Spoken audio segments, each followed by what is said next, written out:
Test, test. 1, 2. All right.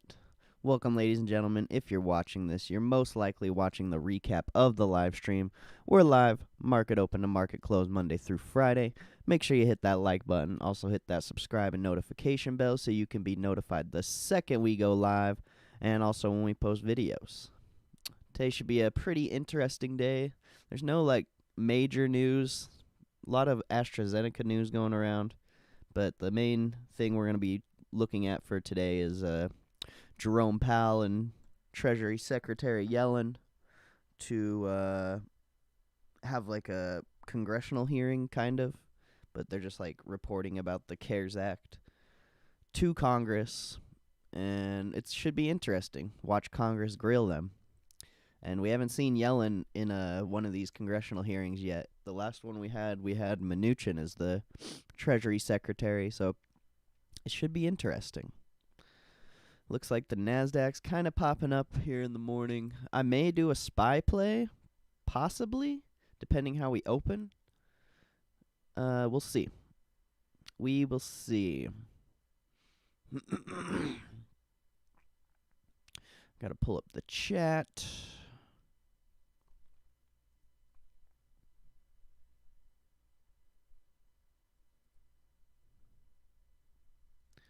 So, yee. How you living, bro? Hope you're good. Yee.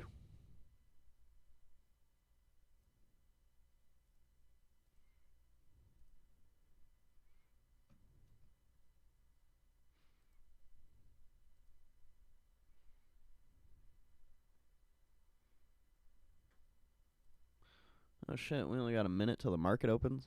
I was a little late today. What's up, Stogie? Glad to see you, bro. Hope you're having a good day so far. Taking a week off. Ooh, that sounds nice, bro. Hell yeah. What have you guys been doing?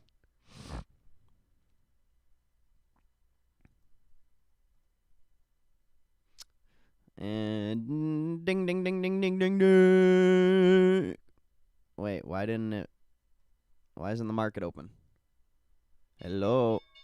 My bell keeps lagging. But ding, ding, ding, ding, ding, ding, ding, ding, ding. I hope you guys are ready.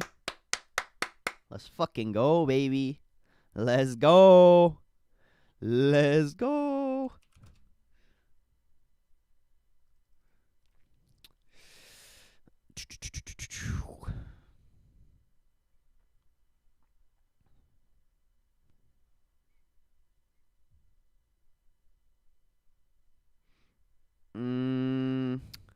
I don't know if I should be getting in a SPY play this early. Cowboy shit.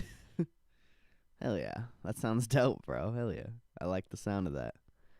That cowboy shit. I'm a rhinestone cowboy. Dun dun. I'm a rhinestone cowboy. Dun dun. I kind of want to do a SPY play.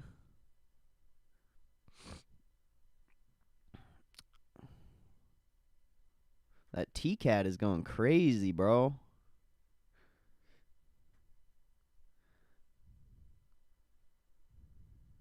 That's a big-ass red candle on the 10-minute, though.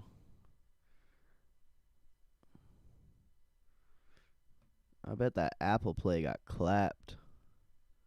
Yeah, I bought that at such a bad time. I knew it. I fucking knew it, mate. I'm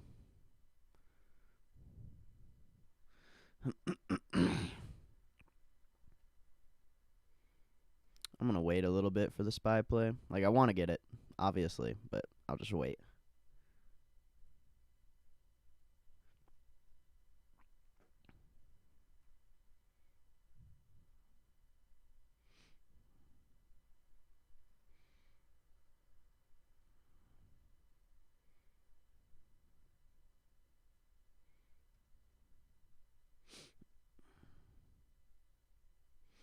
I just can't believe how much I paid for that Apple Play and how much it's freaking down already. Like, the stock's moved. It moved like $3 from where I bought that play, and the contract's getting clapped. Like, that sucks, bro. What's up, Gabe? Play Raja? I'm just going to call you Raja. I haven't seen that name in here before. Hope you're having a good day, bro. God bless you.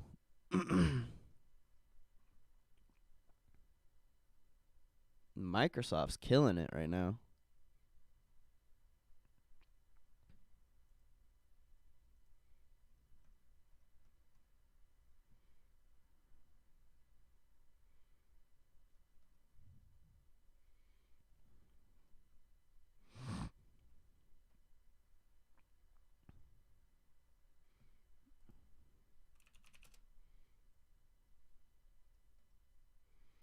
This is a rhinestone cowboy. Dun dun. Scared to start any plays. Well, there's not really any volatility, so no point in plays. You're just gonna get clapped. At least that's how I see it. You need some volatility in your favor.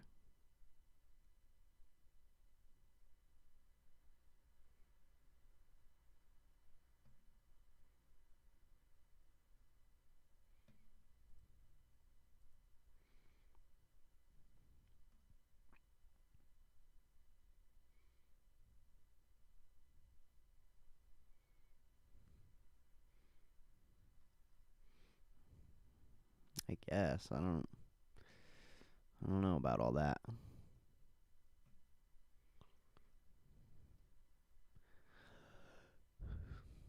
You're just gonna get lucky if you make any play or if you hit any plays, honestly. Unless you just find the right one.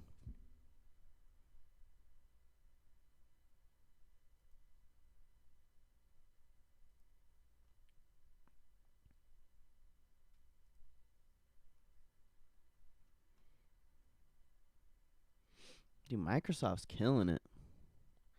I guess Microsoft was the play yesterday, not Apple. I'm just getting slapped on the apples. These Microsofts aren't even moving, though. These were worth the same price yesterday.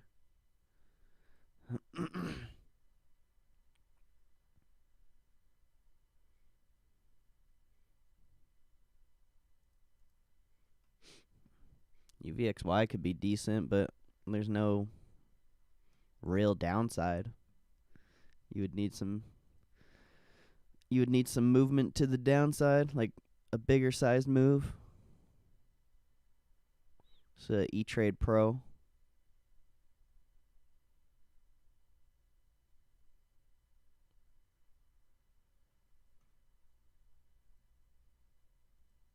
The E-Trade Pro.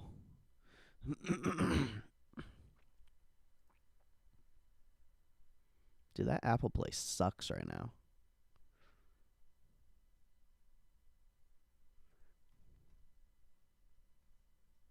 No, that's not what I said.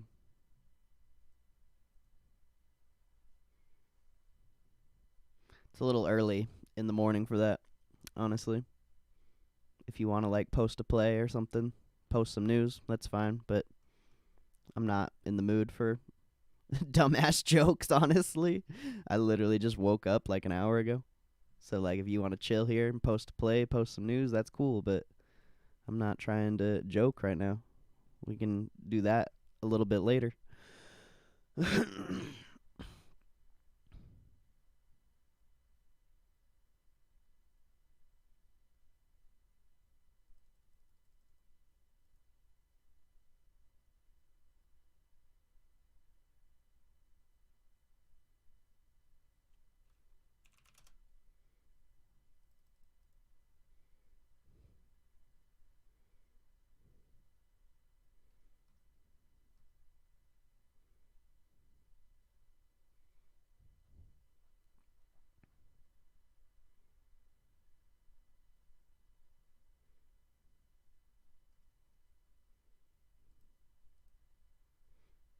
I don't know why you would ask me a question and then just make a joke about it.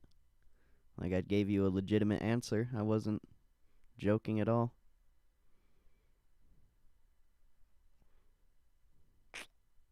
But that is the internet, I guess. Everyone wants to make some dumbass joke.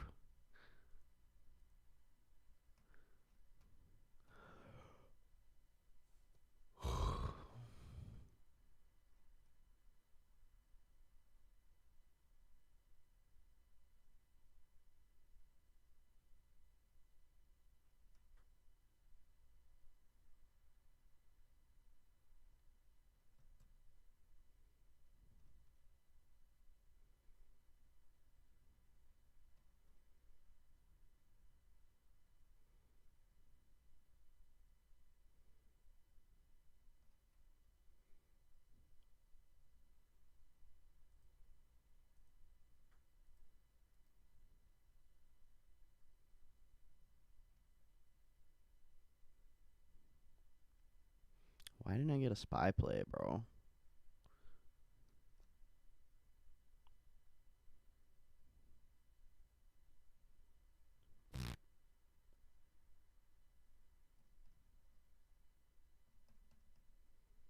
Pretty lame. Pretty lame.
Hey, where is everyone today? All we get is some random person coming in here to make some stupid ass joke. We don't even get any of the OGs. And we got Yee Yee and Stogie. They aren't even talking. Oh. Everyone's sleeping. Sup, Yee Yee? What are you selling out there, bro?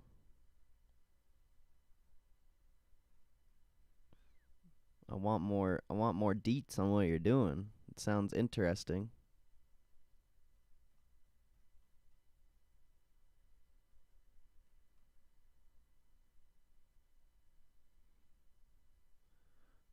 Brand some cows. Ooh! That's gonna be fun, bro. That sounds dope.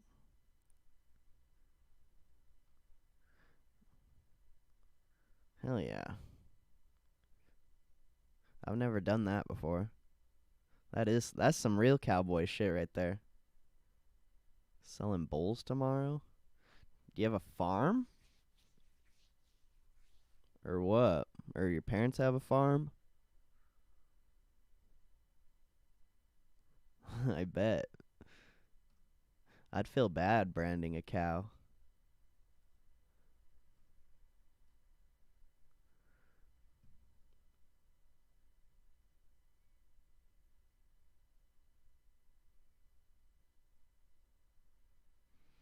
Parents' friends do?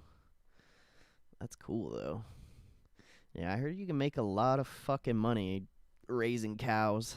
Or bulls, I guess, in this case. But, like, just farm animals in general.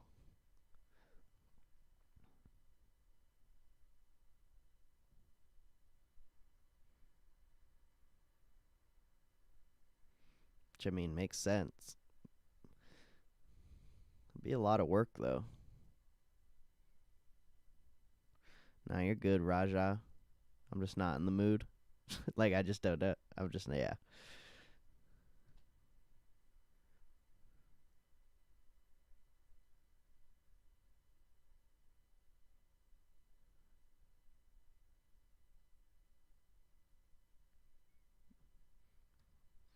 That's crazy. I don't want to farm, bro. That'd be so tight. Just kidding. Farm's a lot of work. I think I'm too lazy for. It'd be cool though. I've just never done anything like that.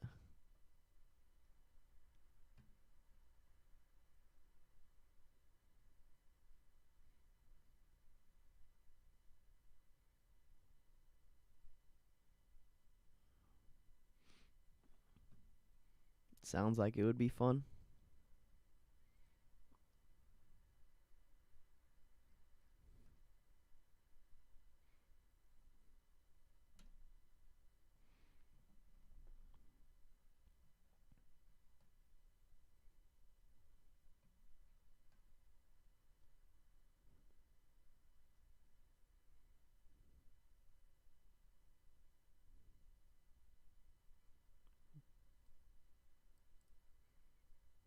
Wallace.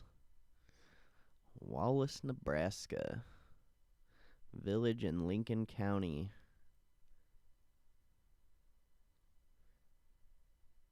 The population was 366 at 2010 census. That's crazy, bro.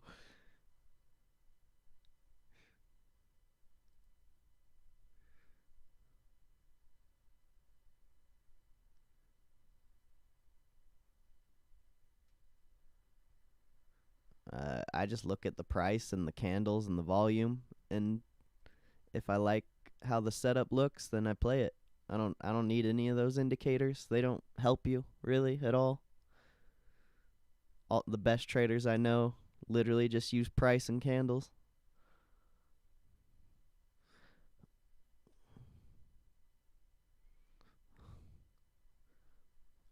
That's crazy, bro.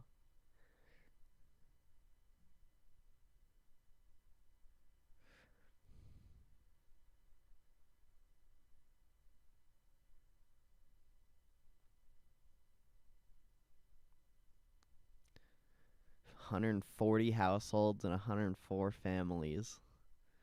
Jeez. What if you just get caught slipping and you end up hooking up with your cousin there? I don't know how I feel about that. 10% Asian? Really? What the heck? Time is pal? I have no clue. I have like two different times. It's either in like an hour or in like 3 hours. Or 4 hours, I mean. One of those. I don't know which exactly what time.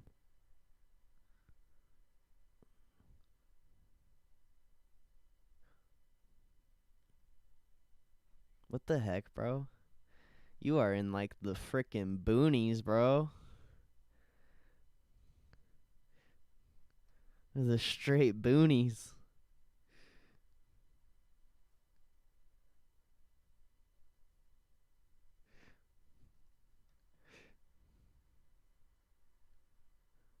That's funny.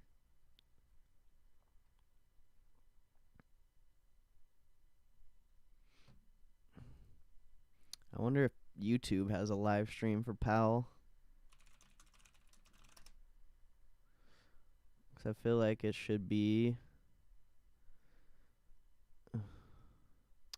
No, they don't have one scheduled.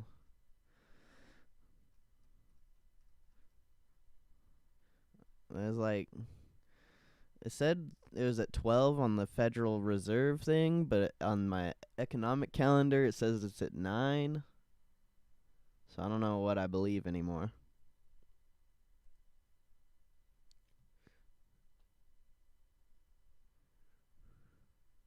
15 to 20 different redhead females in that town. You saw like 20% of the females, and they were all redheads. What? No, that would be like what? That'd be like 5 or like 8% of the population. Literally. Like, that's crazy.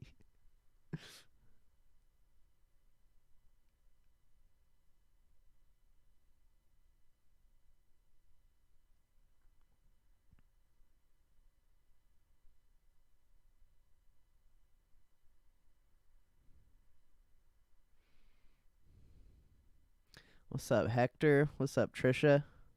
Hope you guys are having a good morning.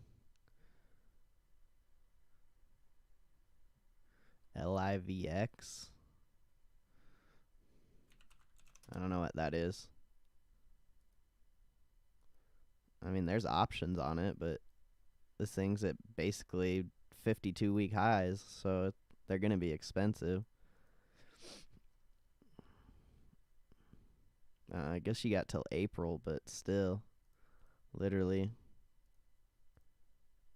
a week ago, these were half the price.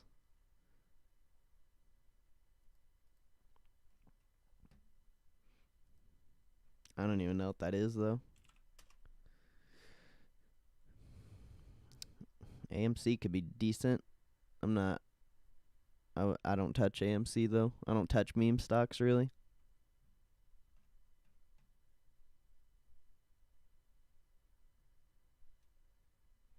I'm about to marry me a farmer. I mean, that'd be dope, bro. Nothing. I don't think there'd be anything wrong with that.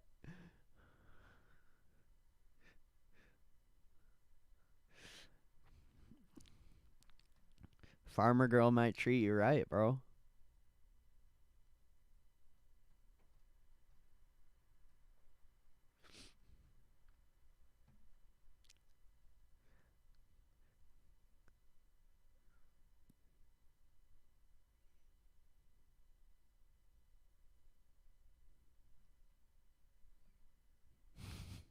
That's funny.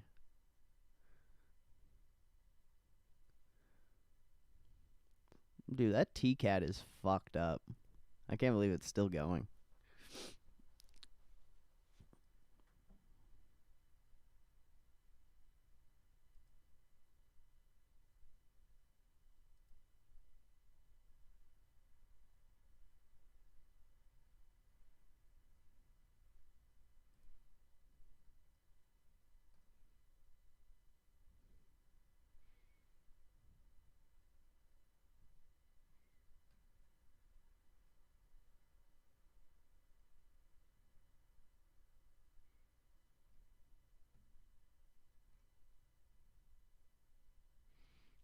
All right, for sure, Yee Yee. Have a good time, bro. Enjoy it.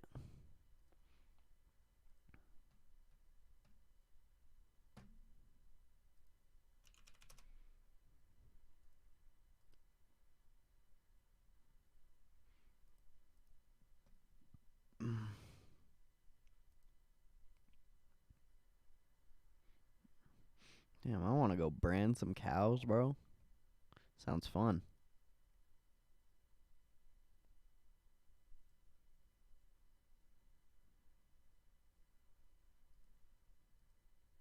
I don't know why, but it does.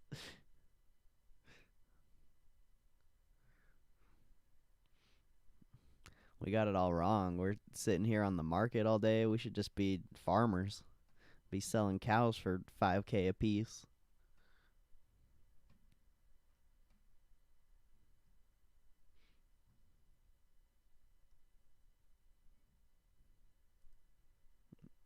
Like, what are we doing?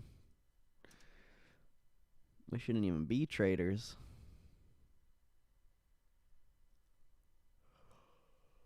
We could just be farmers. We could grow weed. We could raise cows. We could grow corn. We grow a lot of things. I think it'd be great.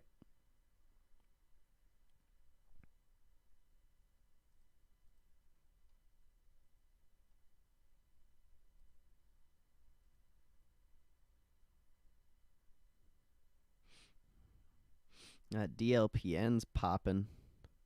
They had some like NFT news this morning.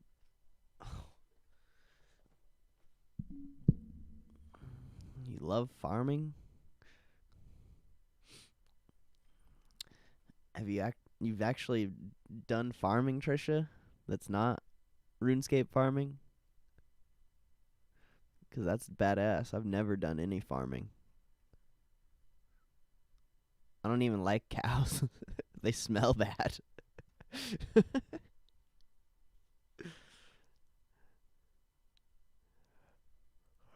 The only farming I've done is on RuneScape. And that's it. I'm not much of a RuneScape farmer either.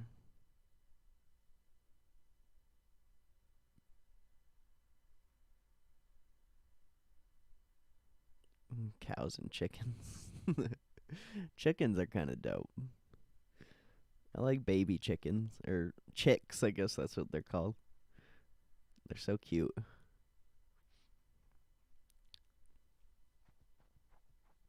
I don't know if I could be a farmer, though.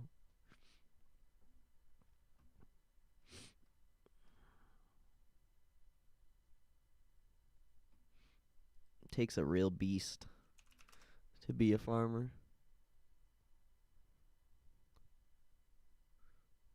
Raise chickens, growing corn and stuff. I mean, that's farming. If I've ever heard of farming, that's pretty damn close to farming. That's dope. Get those fresh eggs. The freshest of the eggs.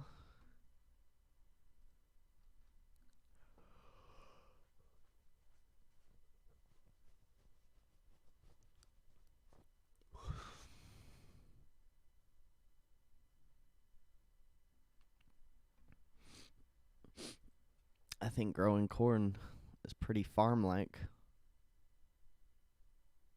Played Heyday. I don't even know what Heyday is.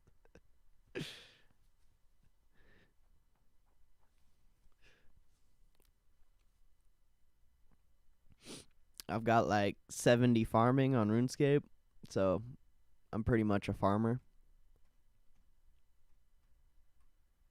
Just kidding, I don't even know what level I have on there. It's been like a year since I've been on that account. It could be higher for all I know. Or lower. Farmers only. That's where I need to go. On God. I need me a farmer girl.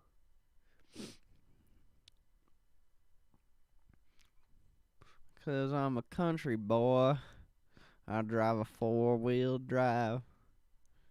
I really don't know that whole song. That's the only part I know. Cause I'm a country boy. I drive a 4-wheel drive.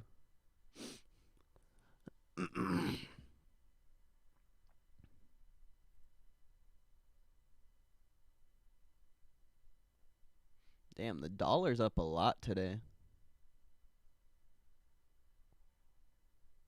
Interesting.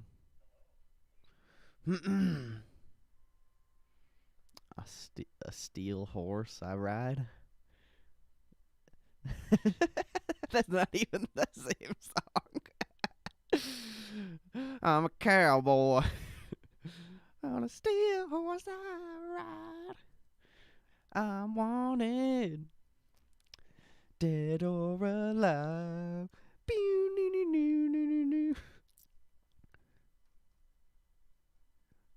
I walk these streets, a loaded 6-string on my back. I play for keeps. See, I like that song, though. I only like the country songs that are super cringy. They're funnier. Like, she thinks my tractor's sexy. That song's great. It really turns her on. Right? She likes it when I'm tilling up the lawn. Or some, I don't even know how the song goes. Oh, fuck. That's funny. She thinks my tractor's sexy. It really turns her on.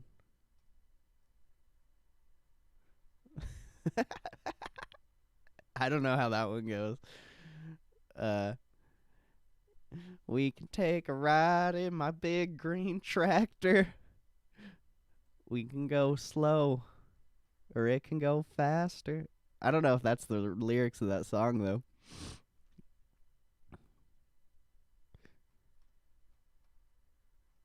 Come and take a ride on my big green tractor. Dolly Parton. I probably know some songs by Dolly Parton, but I just know a bunch of random country songs that are hilarious. I've never actually gone out of my way to learn who sings them or anything like that. There's just some good ones out there. Sturgill Simpson, Turtles All the Way Down. That sounds like a great song already. I want to listen to it.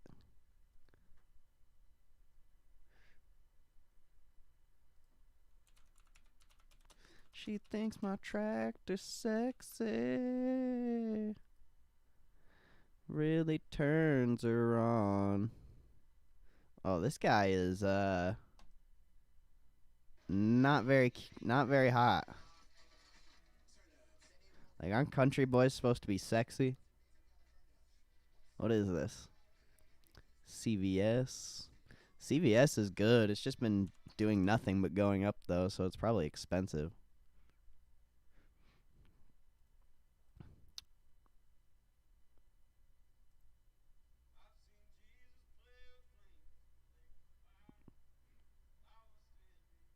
Wait, you guys can't hear this, can you? Let me make sure I'm not gonna get copyrighted.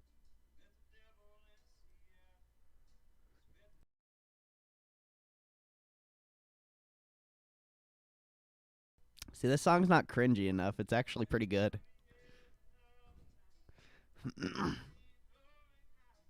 Need more cringe, or else it's just not real country.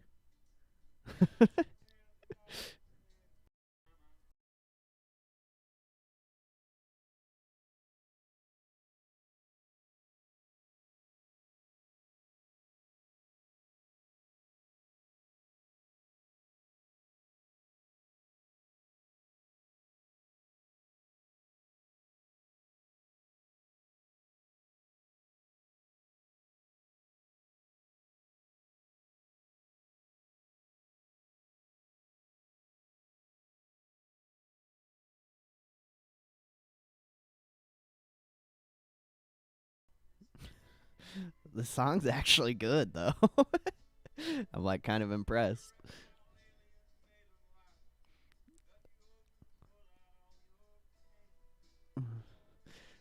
Reptilian aliens came to life, is what this man's just said.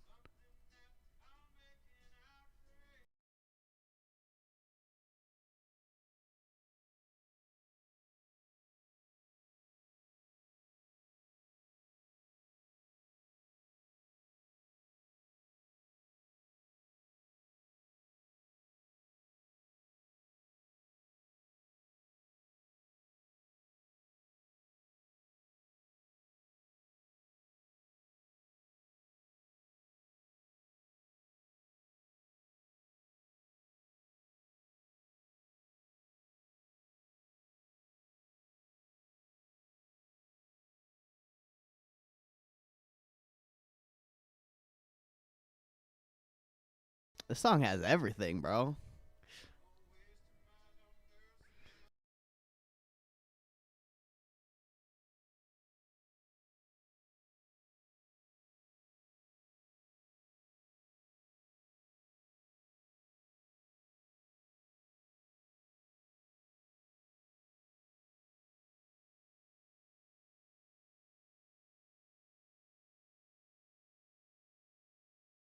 That was the weirdest song I've ever listened to, I think. It was actually pretty good, and then it just then towards the end he's like, marijuana, LSD, psilocybin. And he just starts talking about turtles. I'm like, huh? That just took a really weird turn. A very weird turn.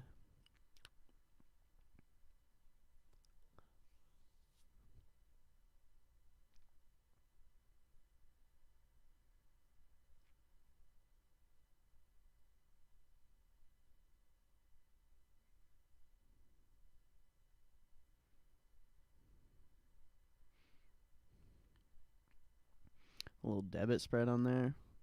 See, I just don't like that debit spread, Raha, because literally the only way you make money on that is if it ends in both legs have to be in the money, and then you're literally only going to be making like $18. That's like really expensive for a debit spread, in my opinion.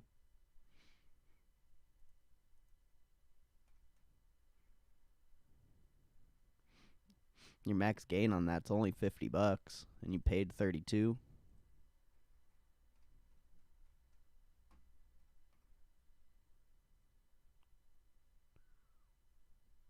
Why is my E-Trade like freezing?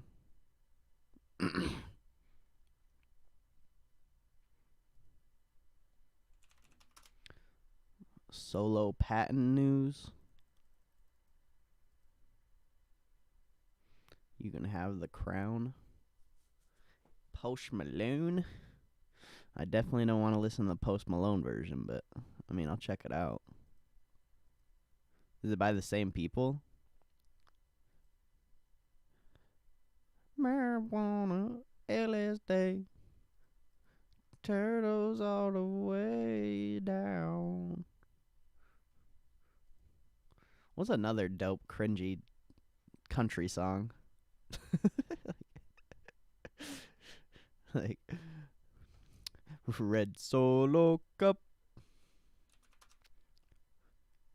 I fill you up. Let's have a party. That one's pretty cringy.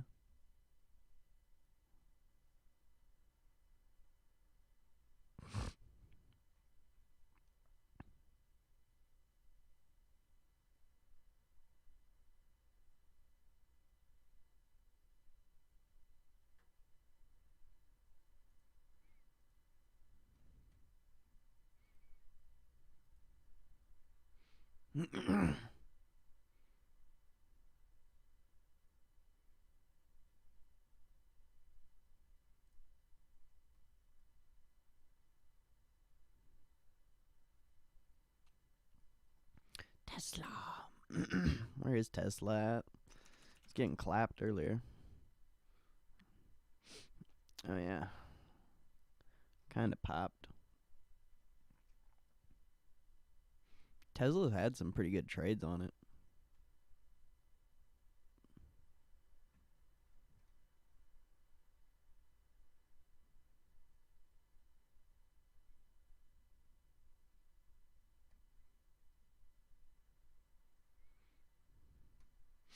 I was thinking about doing a put play on it yesterday just because, like, the Kathy Woods pump usually never lasts.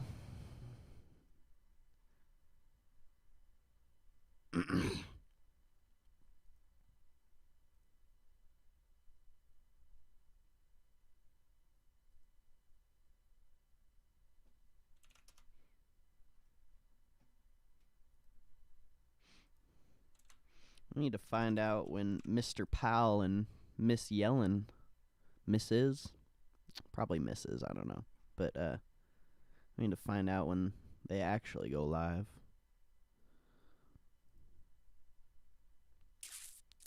It says 12 o'clock, but it doesn't give me like a... Oh, 12 p.m. Eastern time, so it should start in like 2 hours. That makes sense.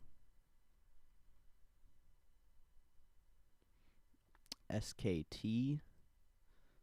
Because Pal's coming.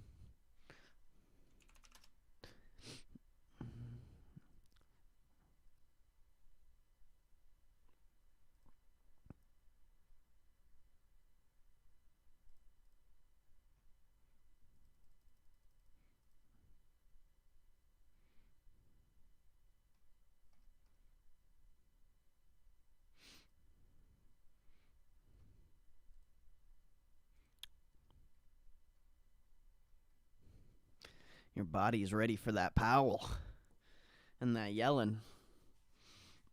I'm probably just going to go lay down and while we listen to it. Oh, God. I'm tired today.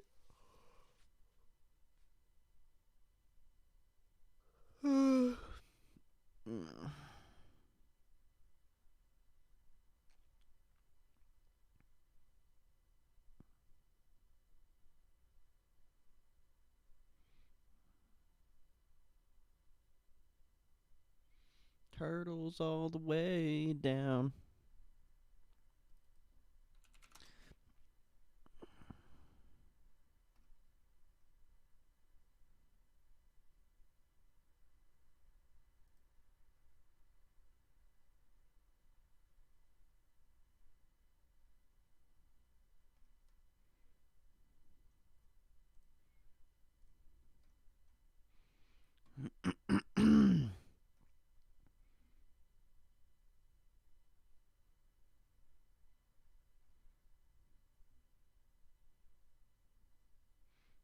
Amazon's been doing pretty good. I kind of wish I would have did my little play I was gonna do. Probably would have worked.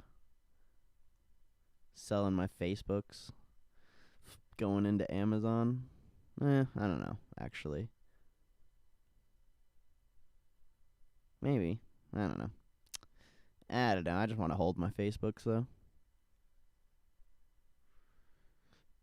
because I already know. Like the second I sell them, just gonna get clapped. Dude, screw this Apple Play though. Like, see, this is why you gotta wait. You gotta be patient, because if you get in the play too early on those longer terms, like, it's so dumb.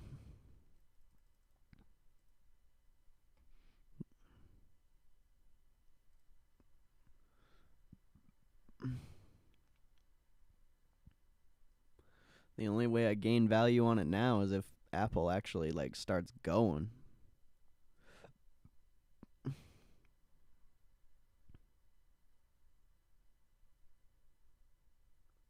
But that's what I get for not waiting. You gotta be patient on those longer term ones.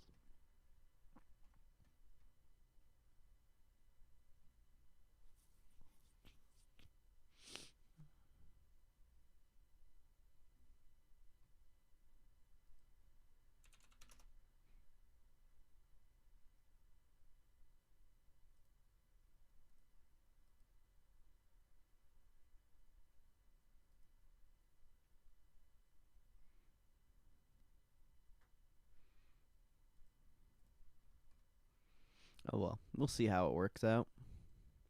I still got faith in the play. I just the entry was ass.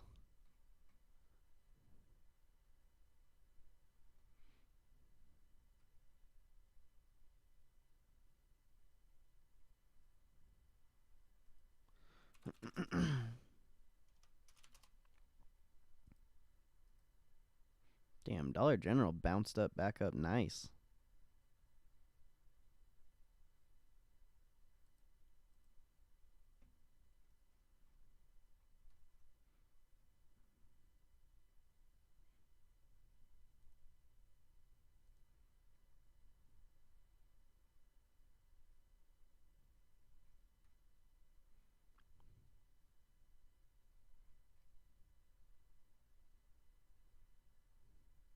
Coca-Cola is doing pretty decent today. But it's still like the same scenario as the Apple options. There's not gaining value. Too far out of the money. You got to see a bigger sized move.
She thinks my tractor's sexy.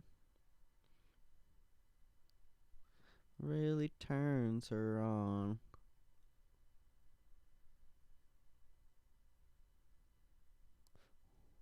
And people are ready for Powell today. They're ready. They want that Powell.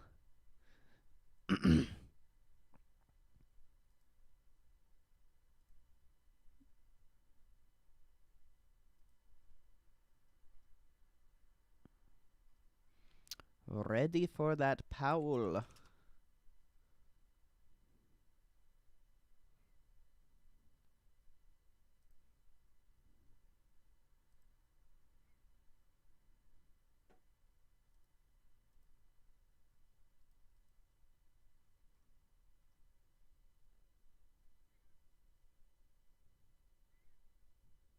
So dumb, bro.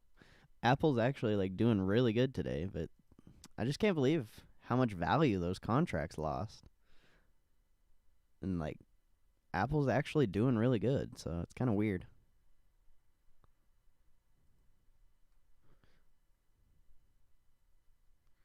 Winner split 500K. Wait, you just won 250K, Trisha? Damn. Baller over here.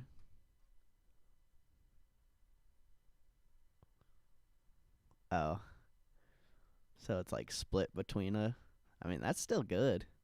That's dope. How much did you win? That's tight.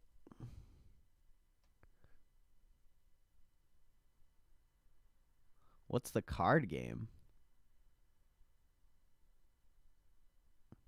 Oh, that's lame. They better give you 250K. That'd be amazing. Could you imagine? You'd just be able to buy like so many dividend stocks and just be able to chill. That'd be amazing. Like 250K of dividend stocks. Like, what if you bought 250K of Coca-Cola right now? What would be that? It'd be 250,000 divided by 51. That'd be 4,900 shares. Damn, that's a lot. 4,900. What do they pay on their dividend? Like 0.4, I think.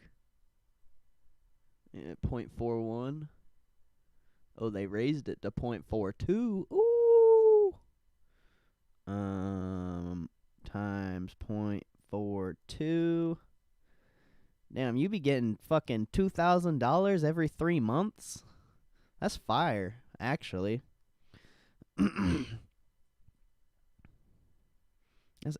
Dude, that's crazy. That's crazy.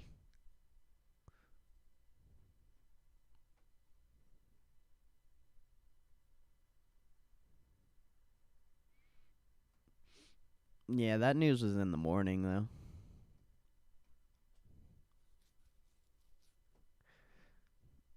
Like, literally, right when I opened my Thinkorswim, that news came out, and they went from like $6 to 14 or some shit in like seconds. You had no time to hop in that.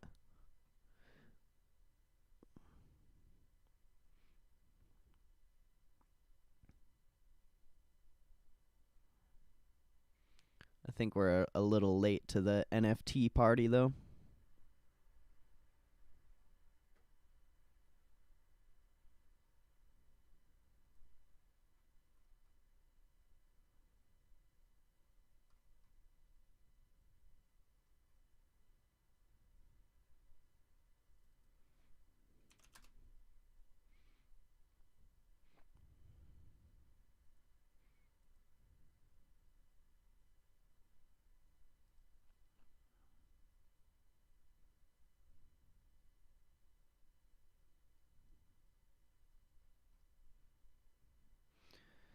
Ugh.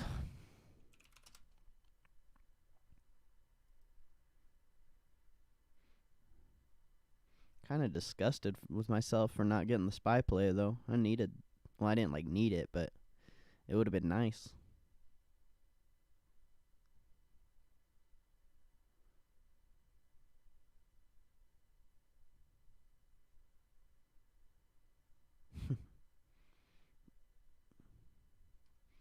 Nah, it's just what's hyped in the market. Anyone hears NFT, they're fucking going in. They're going all in. They don't give a shit. Look at TCAP, bro. That's totally gonna happen again. It's like, nah, fam. It could happen again, but I wouldn't expect it. Alibaba's killing it. They're back up to the first time I purchased, almost.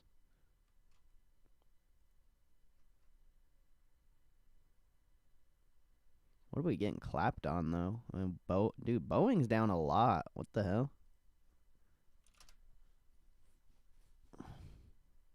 Boeing was doing so good for a while.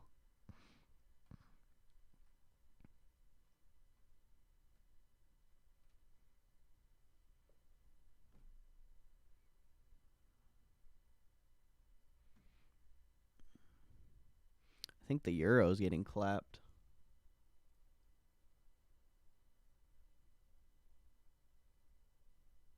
Where is it? Oh, it's right there. Oh, it's not down that much.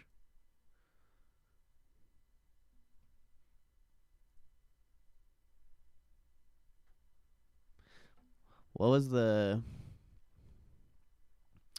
card game you were playing, Trisha? What was it?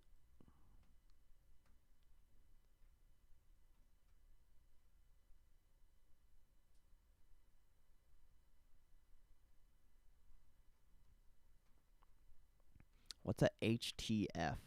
I've never heard anyone use that.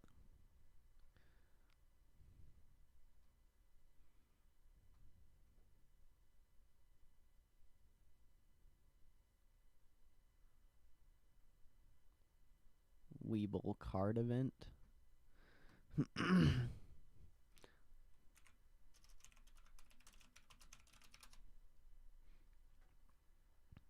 Card harvest event.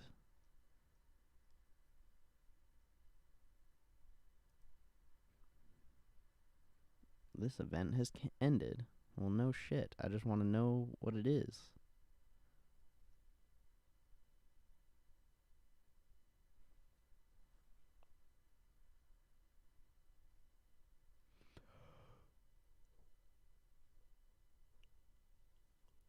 Oh.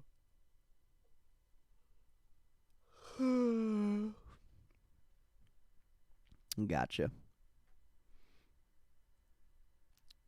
I know what you're talking about. I've just never seen anyone use a abbreviation for that.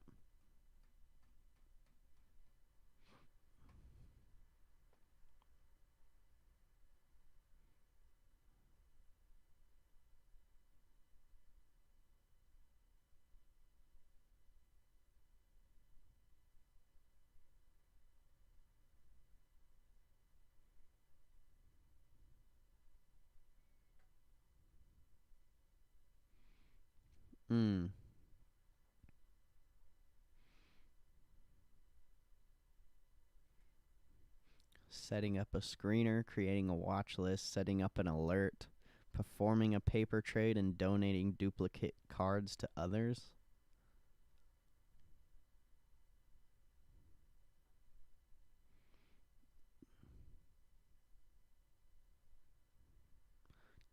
Ooh. Wait, so you're in the 30K prize pool? Did you get the lucky? Lucky?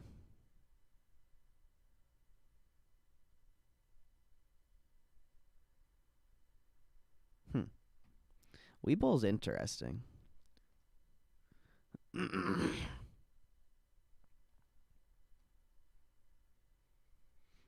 think it's cool that Weeble just does like all these competitions and actually like gives back to their community. They're pretty much the only broker I see do that.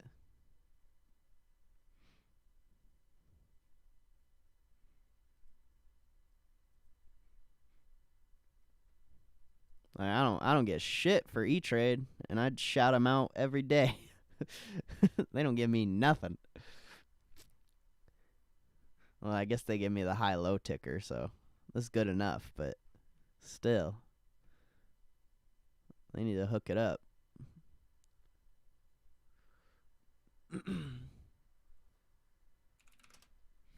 I give E-Trade that shout out every single day.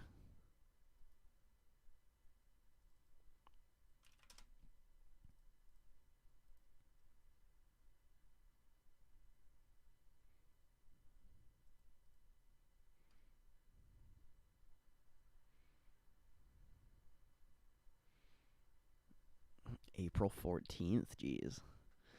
Whatever, I mean, at least you already won it. Maybe you'll get like $1,000 or something. Who knows? That'll be cool though. Either way, even if you only get like a couple hundred, still pretty cool.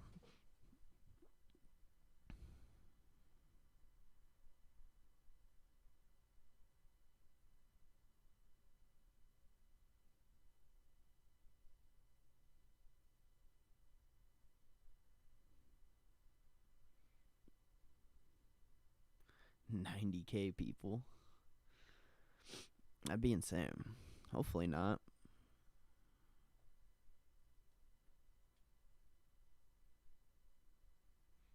That would be dumb.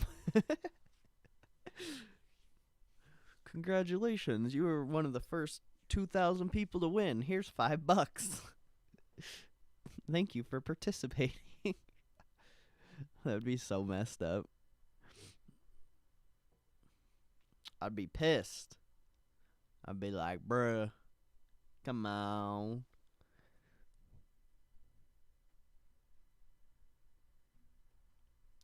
$5? Are you kidding me?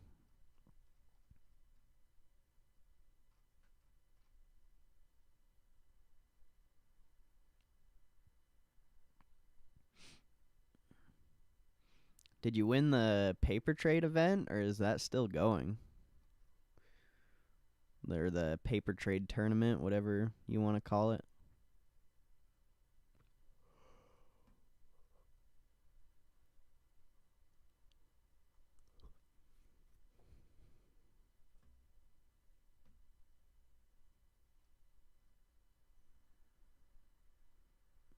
You lost. No.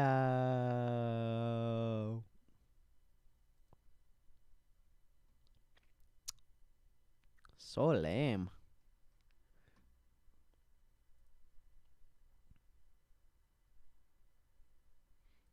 I mean, you just need to be positive to win, I thought.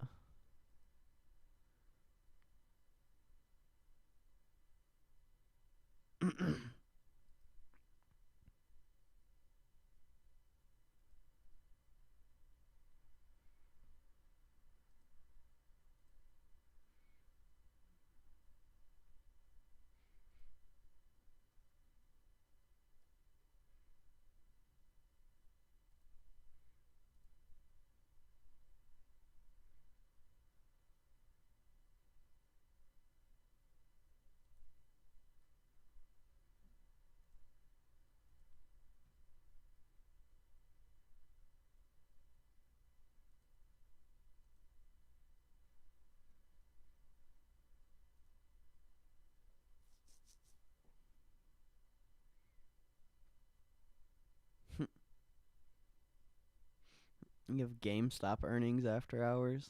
It's kind of funny. And Adobe. Adobe.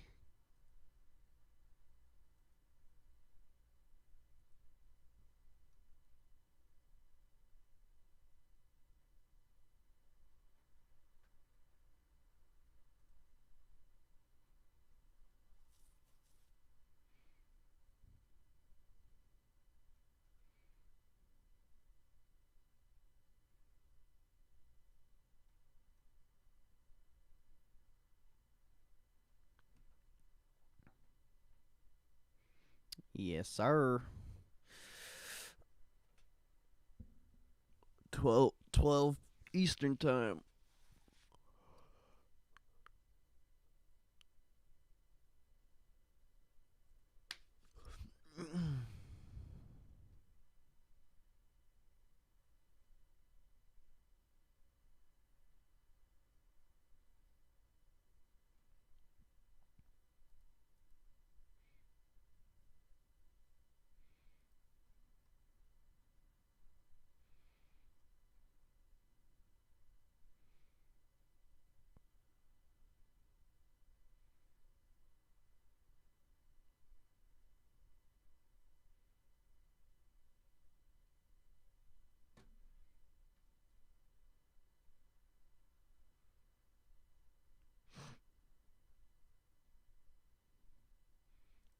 Jeez. Expedia fell off.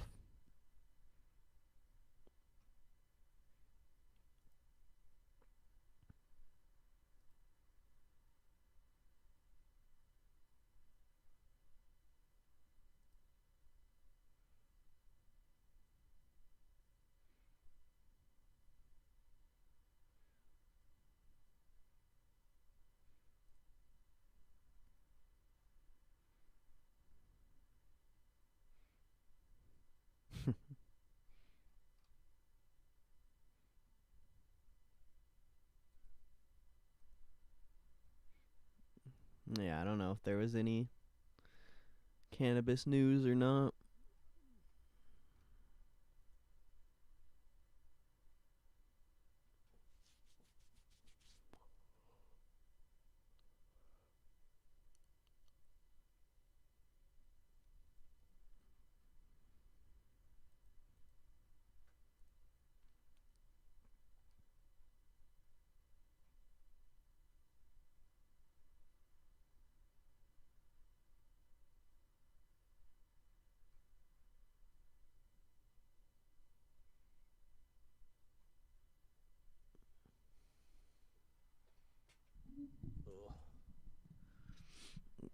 Damn, Dollar General over 200.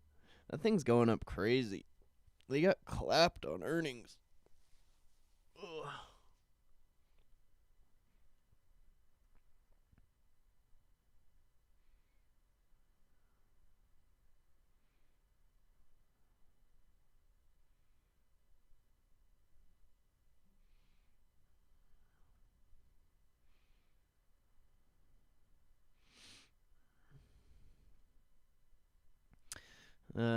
It is a little early, but it is that time, ladies and gentlemen, where you need to get up out of your chair, walk around, stretch a little bit, get some form of physical activity, and get the blood pumping. I mean, we've only been sitting here for an hour, but my back's fucked up, so I need to get some exercise, and I suggest you guys do the same. So run it.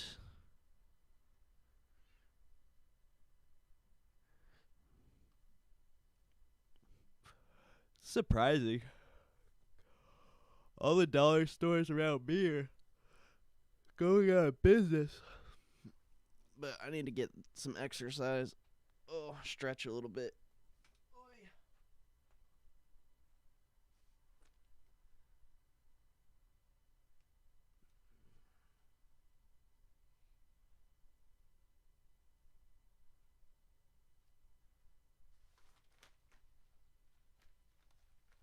My neck, my back.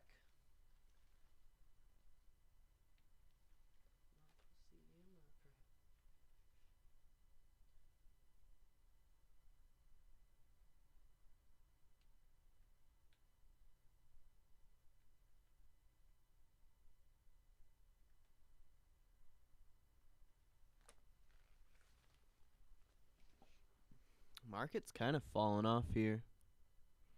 Microsoft's still holding out.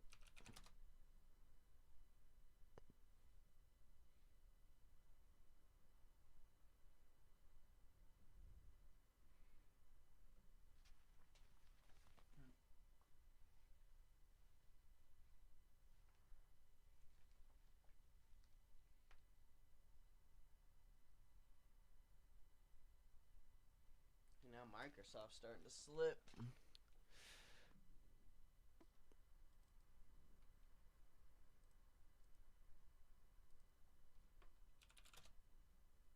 Oops. It's probably too late for a spy play.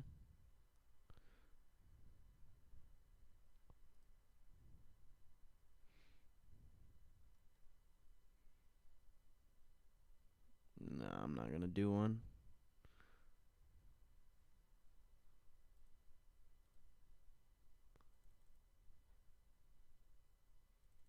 Probably just going to be a slow-ass day, honestly.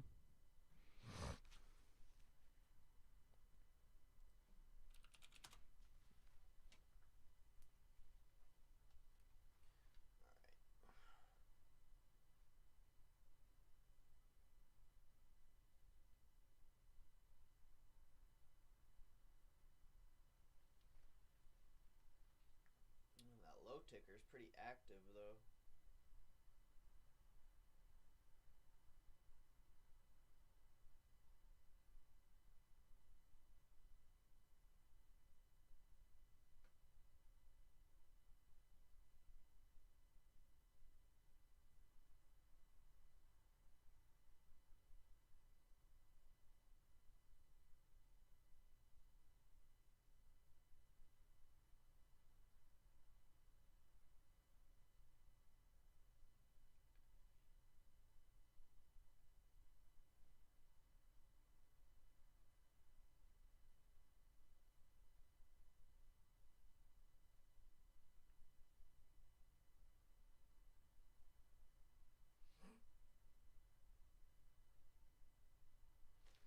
Dude, that volume, though. That volume is sketch. That's pretty big.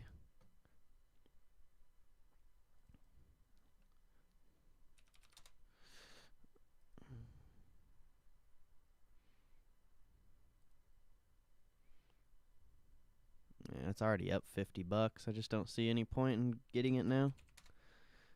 Timing would be so bad, even if we do fall more. What's up, Ace of Spades? All right, I gotta get this this plank and then some push-ups and stretch a little bit.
Oh, fuck.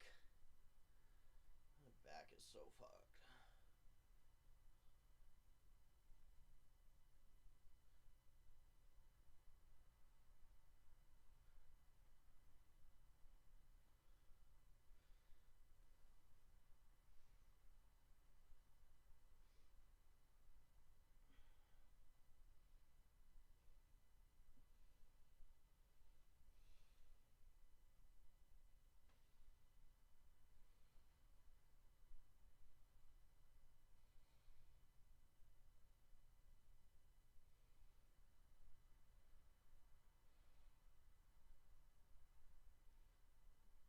Dude, what the hell? What a random sell-off. Like, the volume's crazy, too.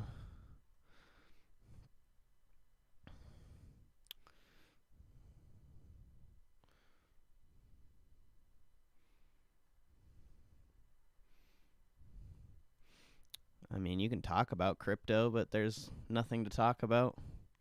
I only like Bitcoin.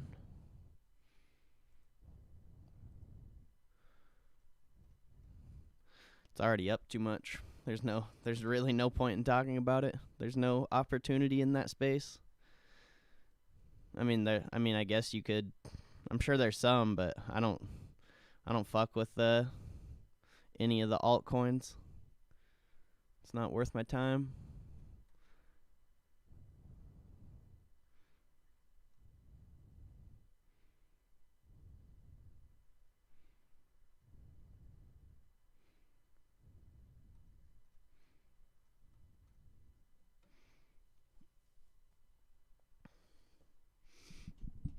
I don't think any of those altcoins are gonna be here in 10 years. Bitcoin will be here. What price it'll be at, I don't know, but I just don't. I'm good. I'm good on those.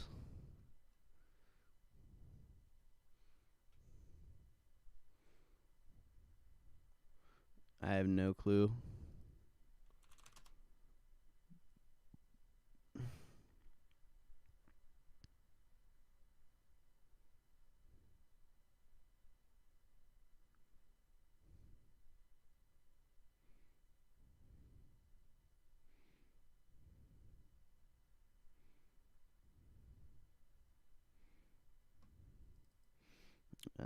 The media has nothing to do with where Bitcoin's going.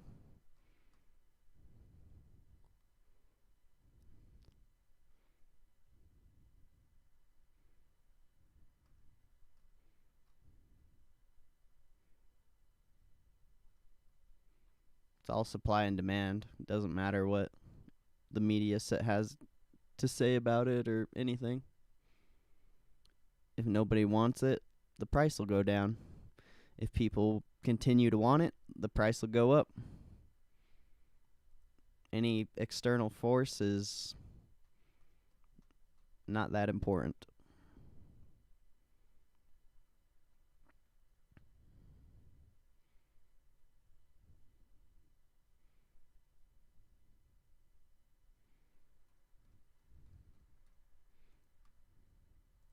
But I don't have any money in crypto, so I really don't care what happens to it, to be fair. I don't really plan on buying it ever again unless it crashes. Then I'll buy it. But I'm not going to touch it at these prices. It's not worth my time. Because literally the only way you make 100% on Bitcoin now is if it goes over 120K. And, I mean, that's very unlikely. It'll probably happen, but it's not worth 100%. It's going to take a while.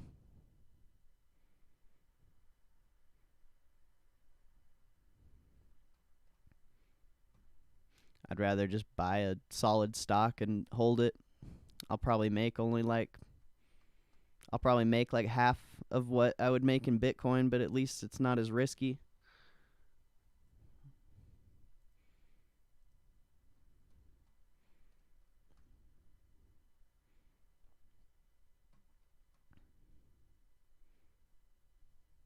It's a pretty decent sell-off.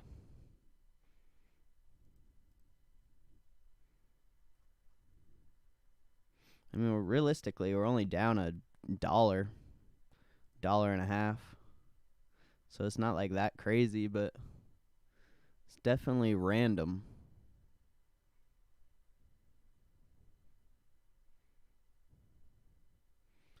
Scaling into Bitcoin weekly.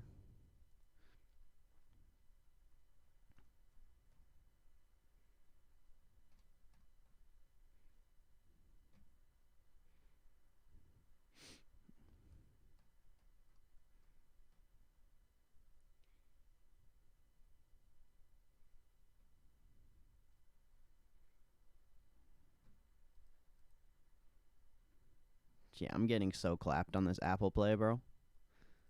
Like, I shouldn't even hold it. Honestly. Like, if Apple doesn't pop, I'm just going to get shit on because I paid way too much for it.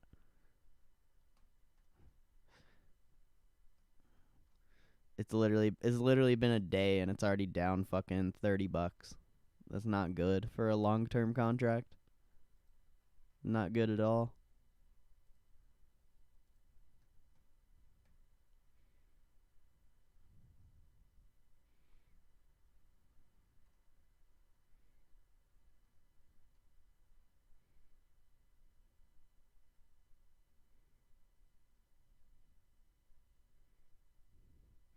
Bitcoin to 1 milli by 2026. I mean, if the market doesn't crash by then, if the market crashes, then we'll see.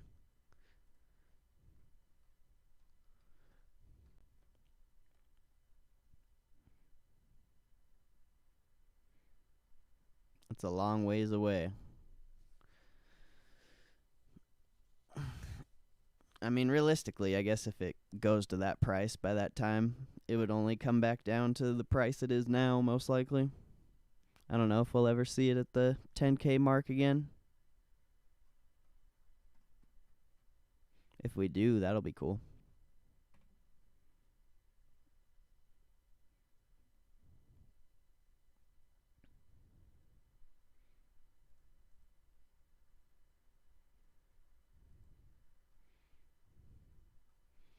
The market will crash 100% guaranteed. Well, no shit, it's gonna crash, but you don't know the timing of it.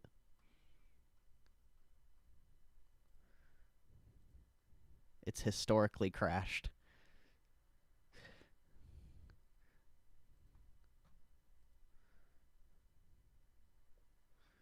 That's like, no shit. No shit, it's gonna crash. It's not just gonna come.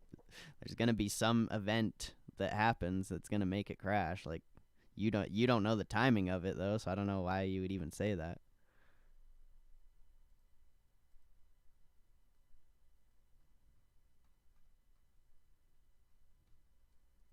No. It's not gonna crash because of a witching. That's crazy. It has to be something important. Like, a witching is not important. Everyone said there was going to be crazy volatility on the witching that was last week. Nothing happened. Like, that's a terrible reason to think there's going to be a crash. It's literally going to be some random event that you guys aren't even going to be prepared for. It's not going to be because of the Fed either, unless the Fed changes a policy that the market doesn't agree with. But even then, that's not going to be a real crash. It'll be a frickin' correction. A real crash is going to come from a real event.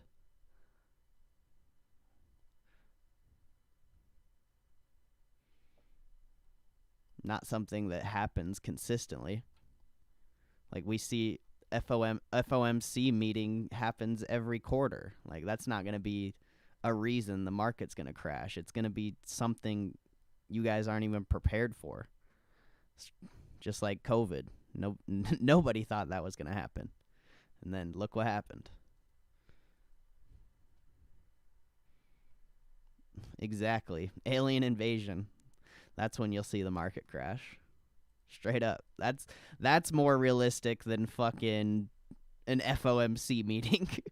A meteor crash? Maybe. That one, I don't know, maybe. But the alien invasion, for sure. I think that's more realistic than anything. And that's not even close to realistic.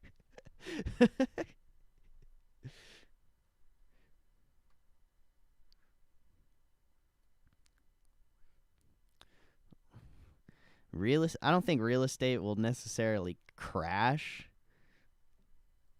just because it's at such a weird point right now where people are like overbidding on houses.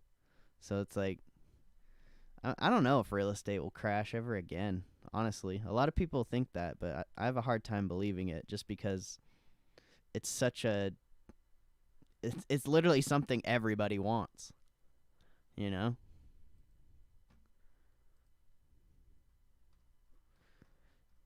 And the supply's just getting smaller and smaller. Like, they're not really building new houses anymore. They are, but like for the most part it's all condos and apartments.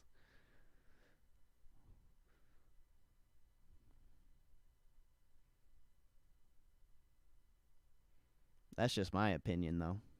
I mean, a lot a majority of people would disagree, but I just don't see it. Real estate's way too good.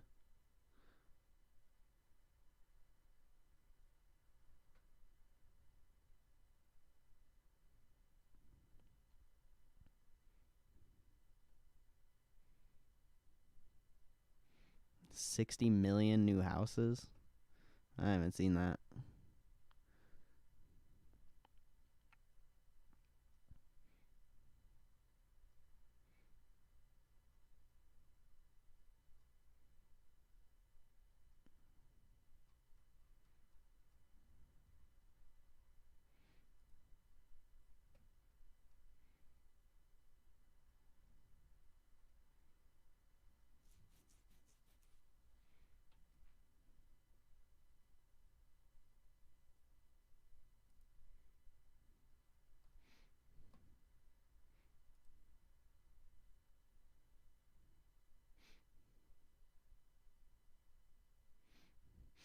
I just look at trading economics.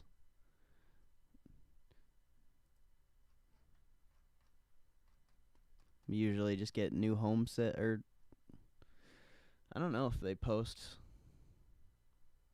how much people build. I don't even know how I would find it.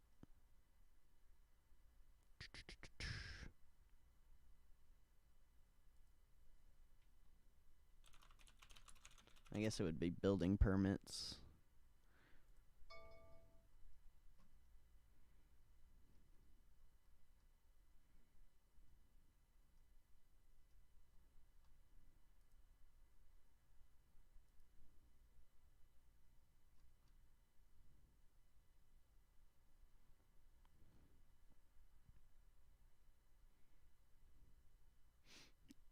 This doesn't give you a real number, though. Just tell it, wait.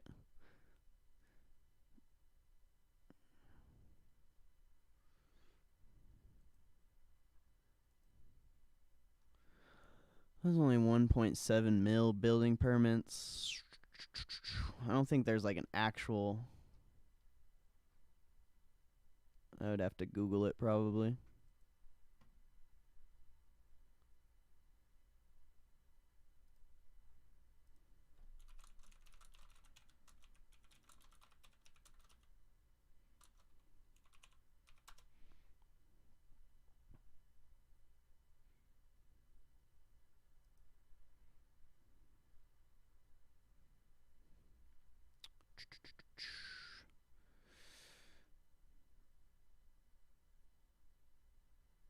Oh, this is for February.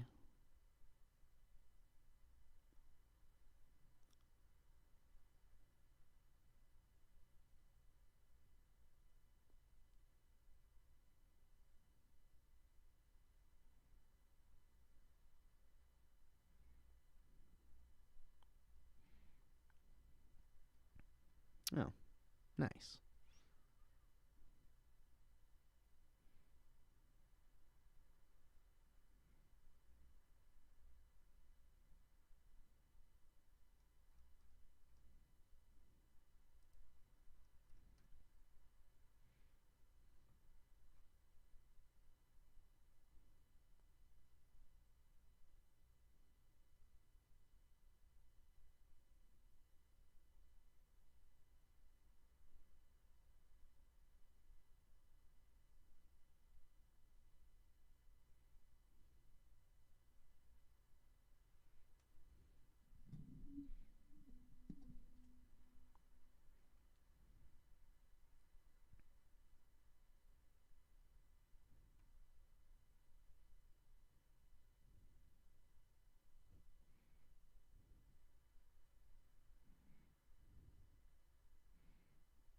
The timing of the crash is very relevant. You think the market's going to crash when you're frickin' 1 through what bonds? Literally, like half of your bonds are at 0%. I'm sorry, that's not going to happen unless literally there's an alien invasion. The timing is very important if you actually want to take advantage of it. So that I don't know what you're talking about, Stefan. It's very important.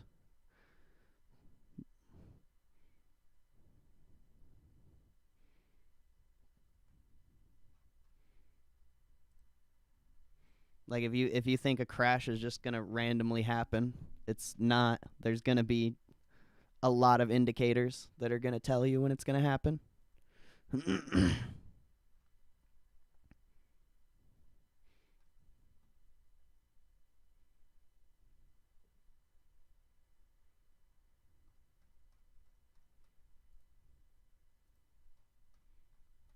Like if there was gonna be a market crash soon, you would be seeing all of your short term bonds moving, or the yields would be moving up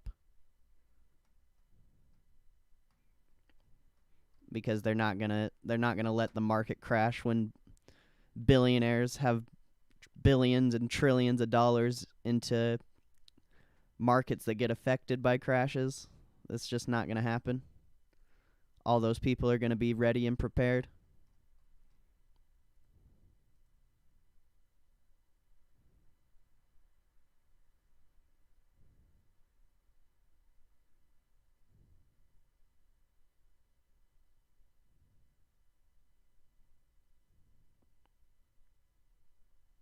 It's not even a report, though. It's literally that's what happens. Anytime there's a crash, every billionaire and their dog piles into bonds. It's what happens. There's no other place to put your money that's safe if the market's going to crash.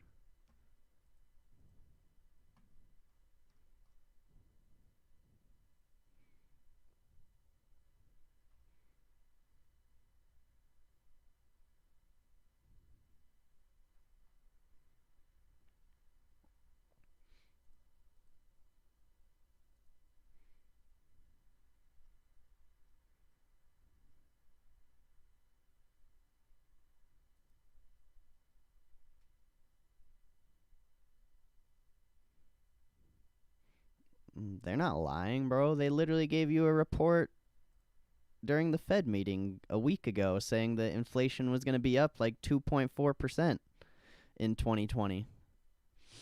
They're not I don't think they give um monthly numbers. They only do it in years. If they did it in monthlies, it'd be insane. I guarantee the inflation rate right now for like this month and next month cuz of the stimulus package is like 3% or more. I wouldn't be surprised. Or didn't maybe they did give a I don't think they did.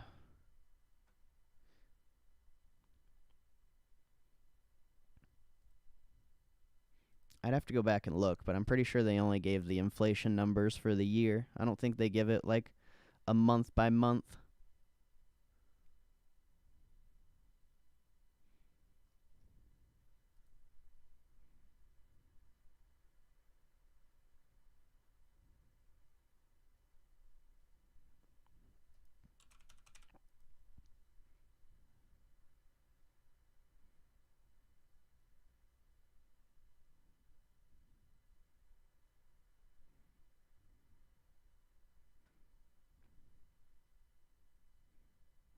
I think it's press release. Where is it? It's this. I think.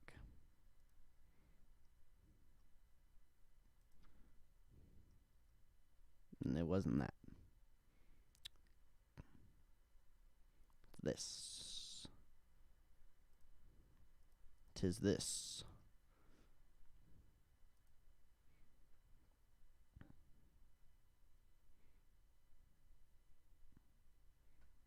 Yeah, I don't think you get inflation by a month by month thing.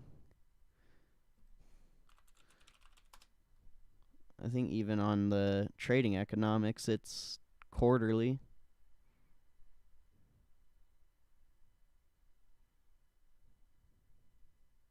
Oh no, they give it month by month on trading economics. So I mean, we'll see what it's like for this month whenever it comes out.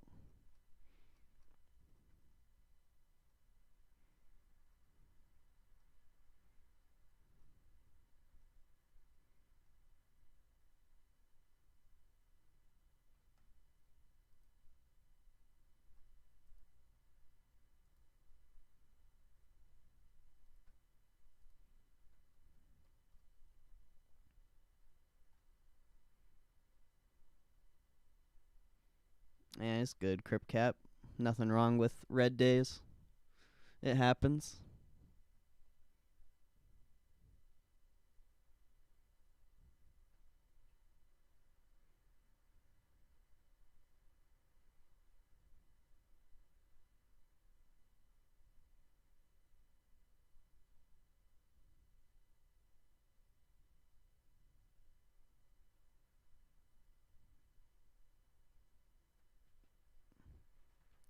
Actually, the Fed, I mean, they talk about it, but digital currency isn't coming for a long time.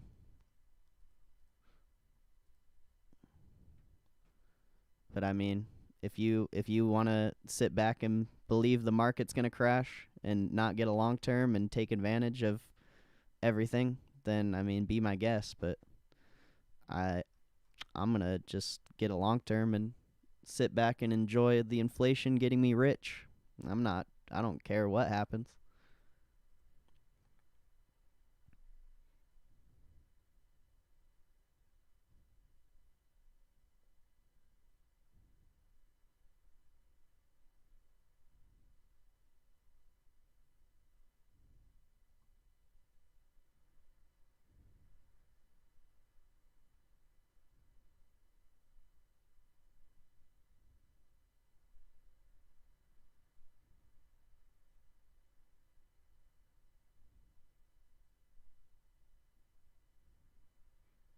I don't even know what you're talking about, Stefan, because inflation directly correlates food and energy.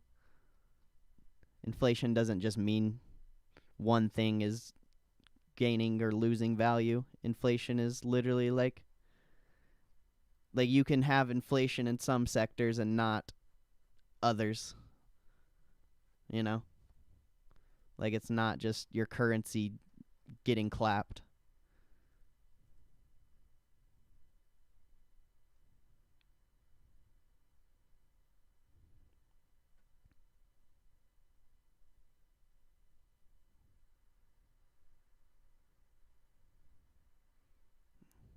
I don't know about that, Brett.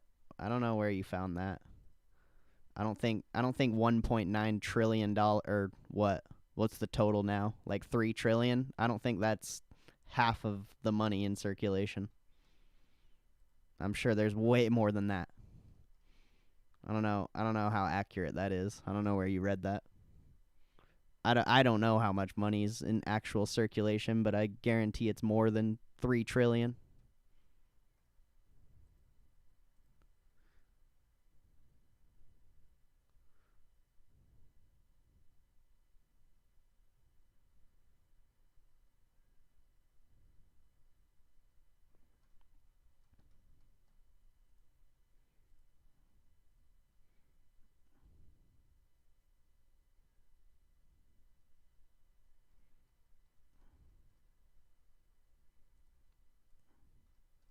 I don't know about that. I mean, we'll see. Like everything you guys are talking about, you're just speculating. Like you don't know what's actually going to happen. So, there's that's always good. We'll see what happens. Just get a long term. That's all I got to say. Get a long term. 37 trillion in circulation. Well, there you go. There you go.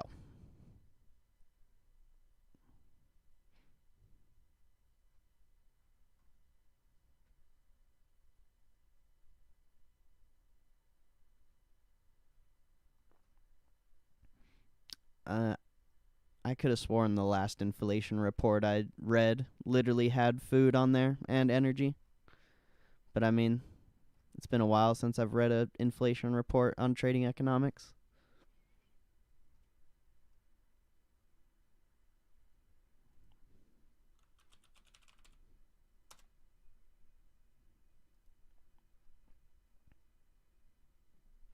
In the United States, unadjusted consumer price index for all urban consumers is based on prices of a market basket of food, 14% total weight, energy, 9.3%, commodities, less food and energy commodities, 19.4%, and services, less energy services, 57.3%. The last category is divided by shelter, 32.1%, medical care services, 5.8%, and transportation services, 5.5%. So, thank you. You should probably read before you just type. Like, that is straight from Trading Economics, from the frickin' inflation report of last time. So, I don't know what you're talking about, bro. Like, I don't know if you're just where you read what you're talking about or if you just are assuming, but you You need to like actually go read before you talk about stuff like that.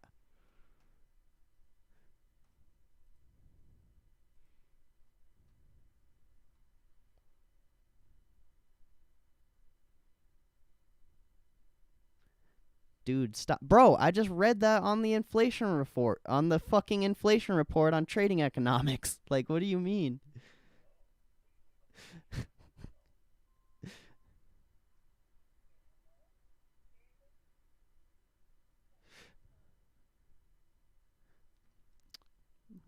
All right. I mean, I just read that off of the inflation report, so I don't know.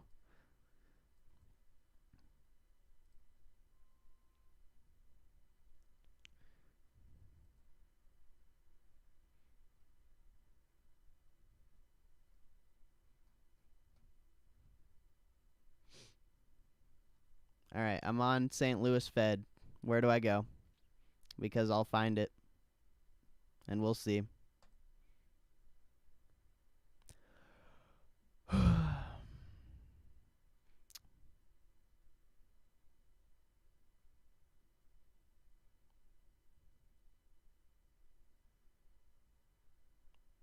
I'm not trying to be an ass. Like, I'm just telling you, bro. Like, you can't just assume stuff. That I know that inflation data is accurate.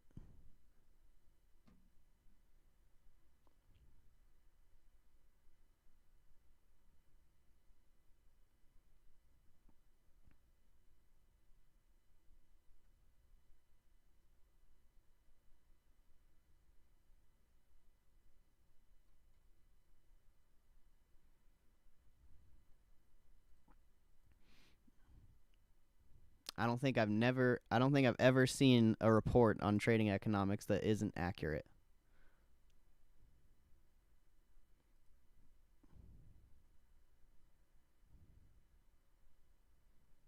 Ah, right here. I found it. Look, I didn't even need it. Consumer price index for all urban whatever.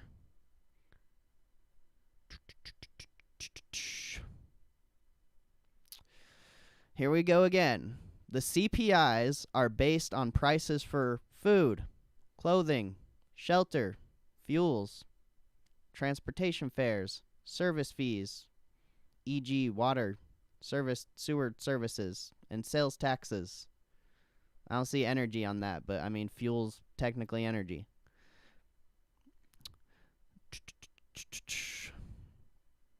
Prices are collected monthly from about 4,000 housing units and approximately 26,000 retail establishments across 87 urban areas. To calculate the index, price changes are averaged with weights representing their importance in the spending of the particular group.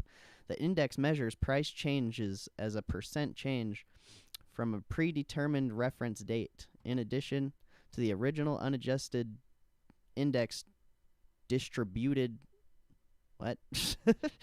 I can't even read. The Bureau of Labor Statistics also releases a seasonally adjusted index, the unadjusted series, blah, blah, blah, blah, blah, blah, blah. I don't want to read all that. I just don't know why.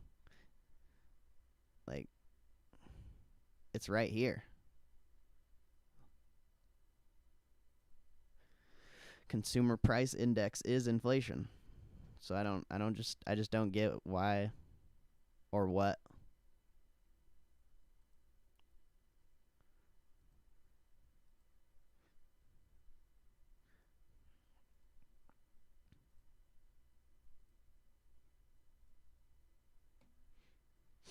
Like, if you guys are just going to come in here and, like, I don't know. It's whatever. I just don't know why you're even talking about this stuff. It's not really important.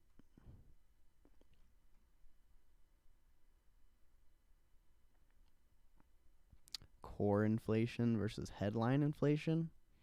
I have no clue. Like I just want to fact check.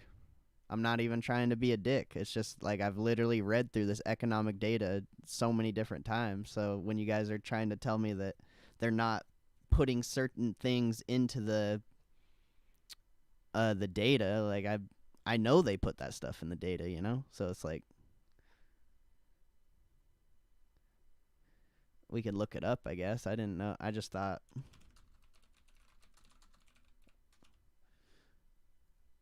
I've never even heard of headline inflation, to be fair. Headline inflation is a measure of the total inflation within an economy, including commodities such as food and energy prices, which tend to be much more volatile and prone to inflationary spikes. Headline might be like more volatile, whatever it's called, like just more volatile. I can't think of the word for some reason. Just a more volatile, like, section of the economy, I guess.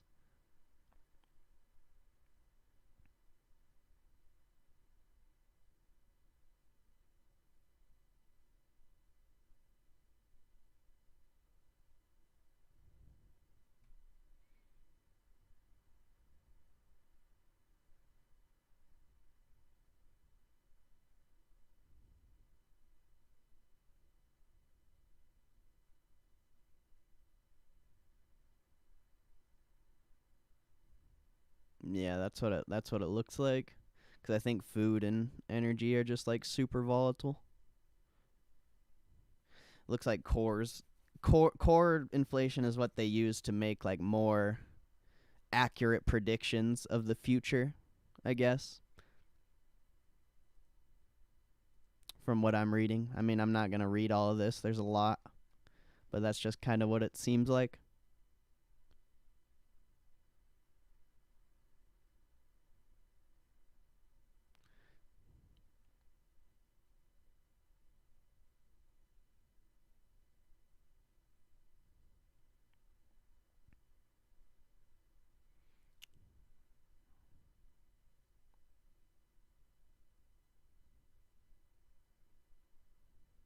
Hmm. See, we're all learning together. Isn't it great? Isn't it great? No, I'm not trying to be a dick either, Stefan. I just don't like when people come in here and try to tell me something that I know about, and even if I don't know about, like, I still want to go read and see if I'm right or not. And if I am, like, it's like I tried to tell you, you know? Like I'm not really even trying to be a dick. I'm just like I just want accurate information in here. There's a lot of people that are in here trying to learn. They don't even know about this stuff. So it's like we got to give accurate information. We can't just assume things or else we're just going to be spreading misinformation, which isn't good. Like I said, there's a lot of people in here that don't even know about this stuff. So we can't be spreading them false information. We got to be as accurate as possible. That's why I went and looked it up. That's why I went and looked it up because, like, I mean, I knew because I've looked at this stuff before, but at the same time, like, I could be wrong, so I had to go look it up.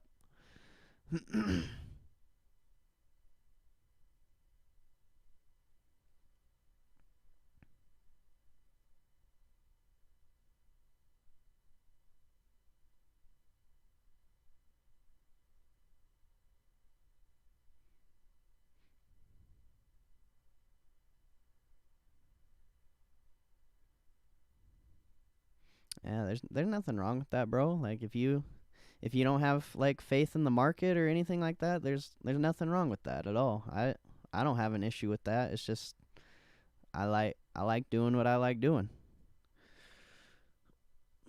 We had a nice little bounce there though. That was a good bounce.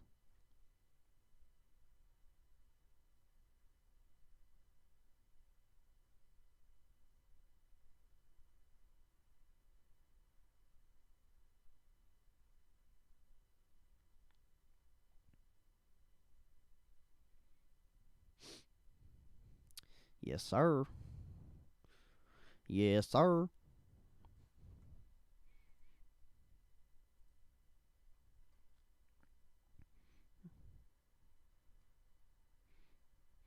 Double top. I don't know. It might have just been a move to kill some calls, honestly.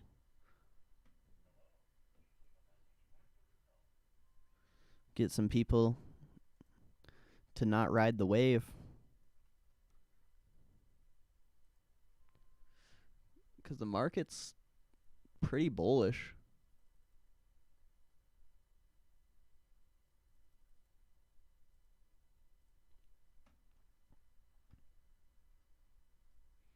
That's why I thought it was really weird that we were selling off right there, because there's like really no reason for it. The bond yields aren't moving. There's no news. I mean, we could have been selling off coming into Powell, but that's not really a good reason to be selling off, because they're not even going to really talk about anything that important. They're mostly just going to be talking about the CARES Act.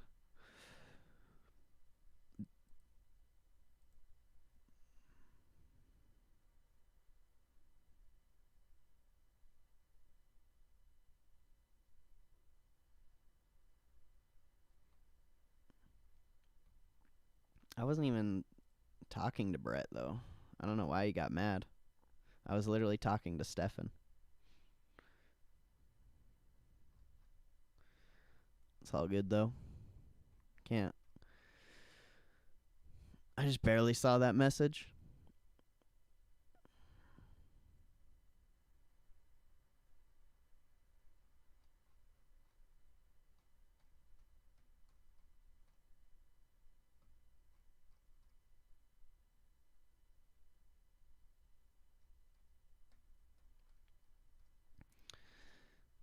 People get so angry when they disagree, or when you disagree with them. I'm not even trying to make people mad, bro.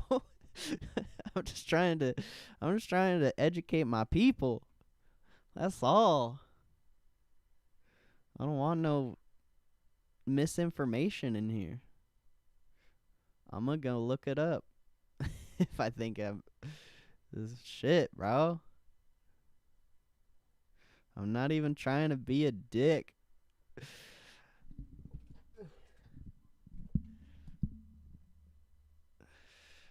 Like, there's just a reason. Why?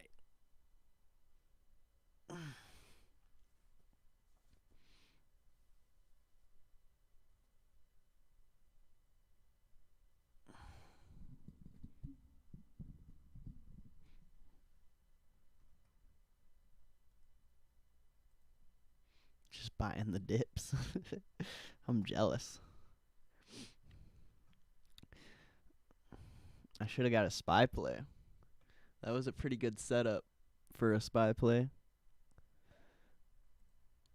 Honestly, I was too busy arguing about inflation, though. The stupidest thing to fucking argue about. Something you have no control over. Something literally nobody has control over.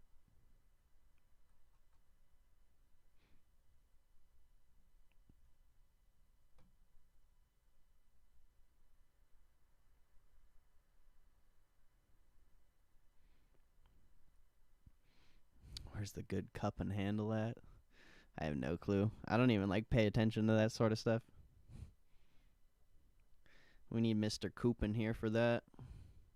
He's the technical master.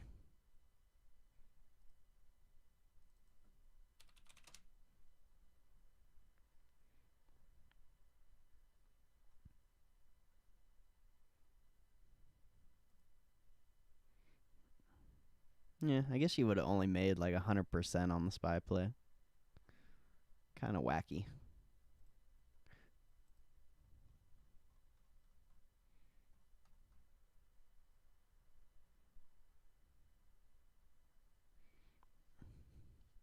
TSL? What is this TSL? There's no TSL. This is not stock. You mean Tesla? You talk Tesla?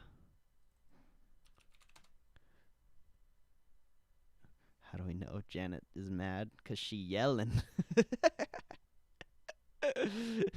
That's a good joke. Because she yelling. I like it. I like it. That's a good one. What is this cup and handle you speak of? On the hourly?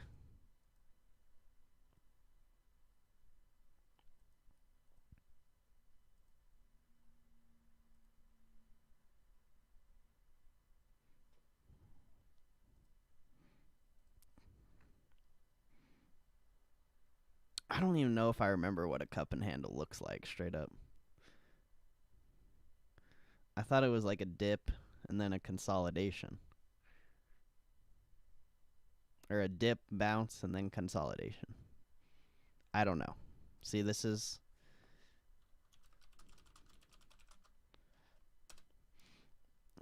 I never use these, so it's hard to remember. Oh, yeah, see?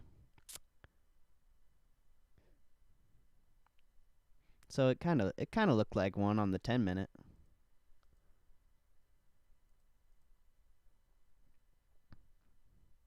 Looks reverse on the hourly, though.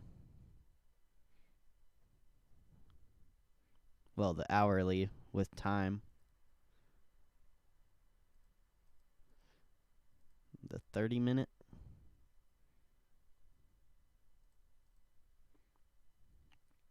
Isn't that a reverse cup and handle, though?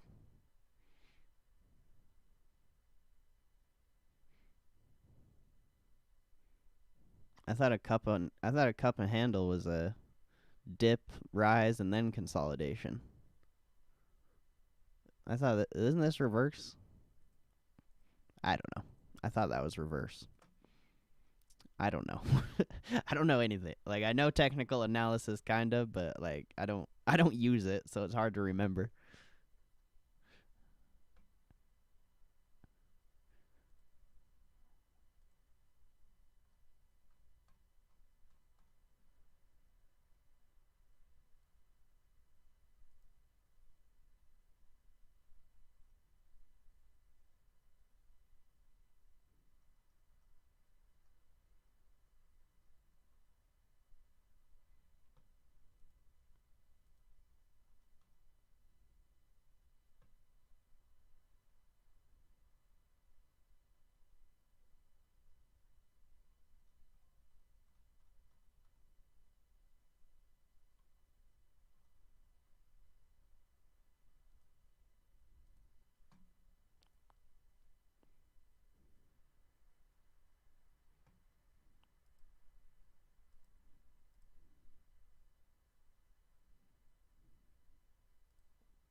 Russia, Mother Russia. What's up, Dark? Glad to see you here, bro. We got Pal in like 30 minutes. Glad to have you all here. I hope you're ready for Mr. Powell.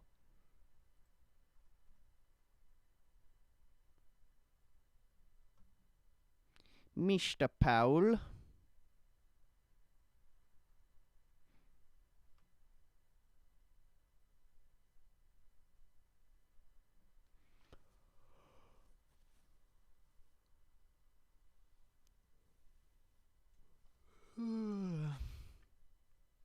We will see.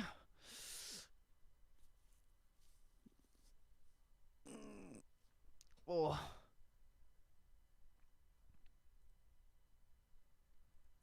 Rise or dawn? I don't know what you're asking.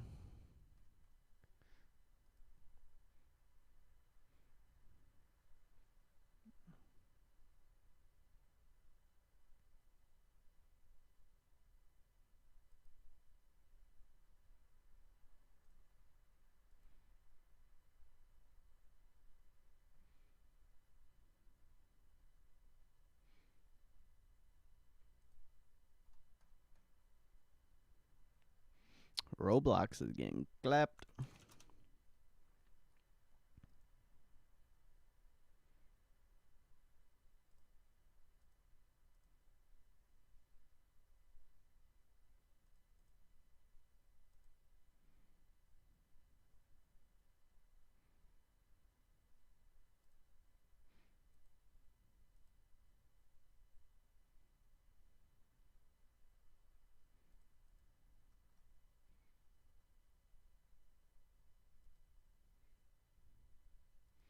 You can take a ride on my big green tractor.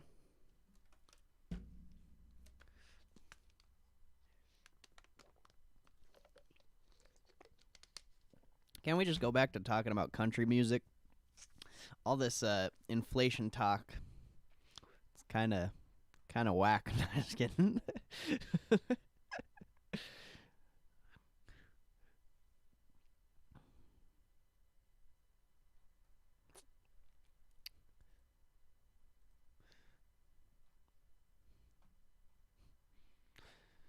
She thinks my tractor's sexy. Can we talk about debt? What do you want to talk about with debt? There's a lot of things we could talk about with debt.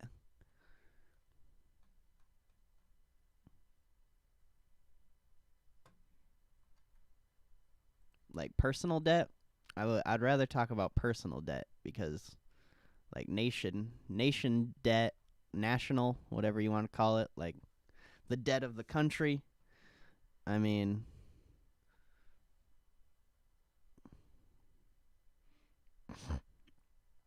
it's a kind of a broad topic because every single country has debt.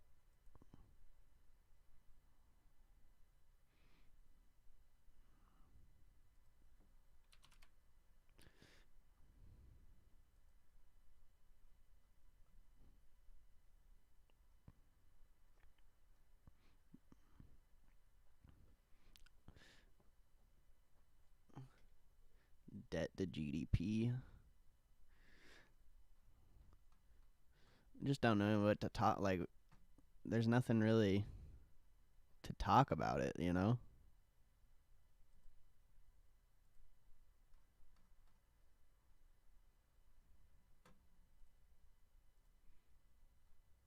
Like, realistically, if you want to, like, I mean, this is just all my opinion, but realistically, if inflation is really high, debt is more valuable than anything else because you're able to use money that you don't even own to, create more.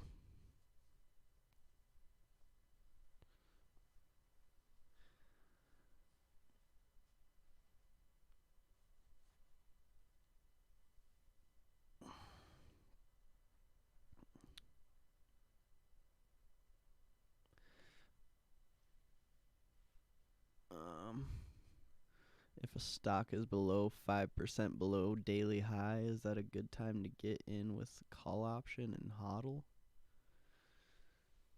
I mean, that's up to you, bro. I don't know what you're looking at.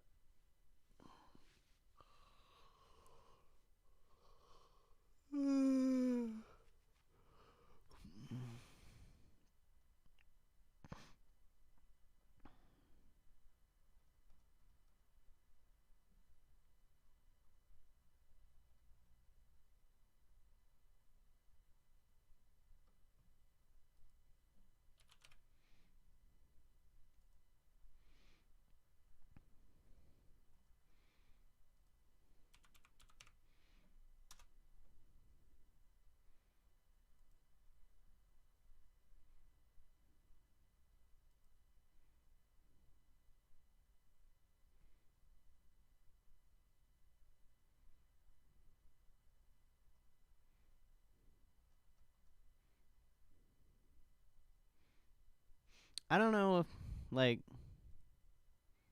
really, I don't think that's that bad. Like 130% debt. Like, I didn't know. I haven't looked at this in a long time, but I mean, it's only at 107. 200% would be out of hand, but realistically, in the 1940s, we had the same amount percentage wise of debt, and you saw it come back down.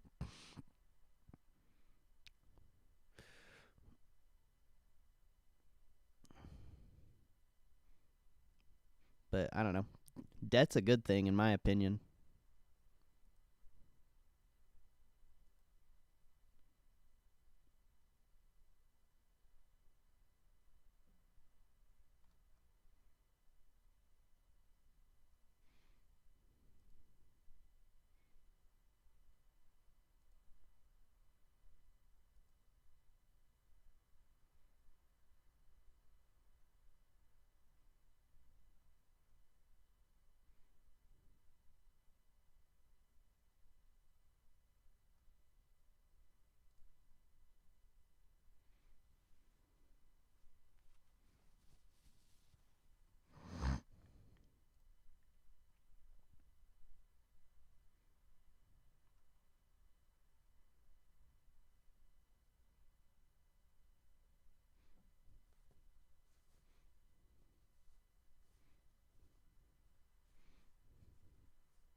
into, yeah.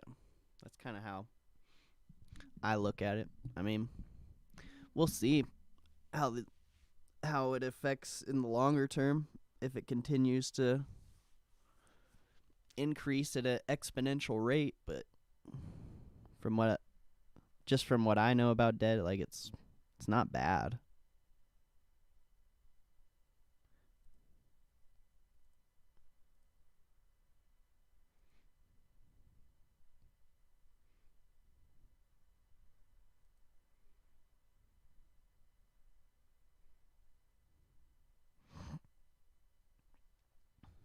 What are my thoughts on Goldman Sachs? Goldman's up a lot, but I think it's pretty good.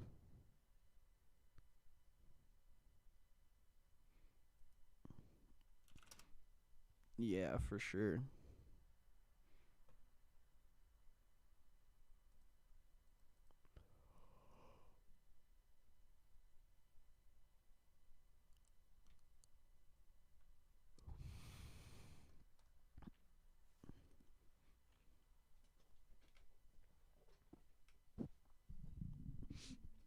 All the banks were doing extremely well. So, could see more upside on the bank sector. Just ever since that SLR announcement, you haven't seen the banks been moving quite as much.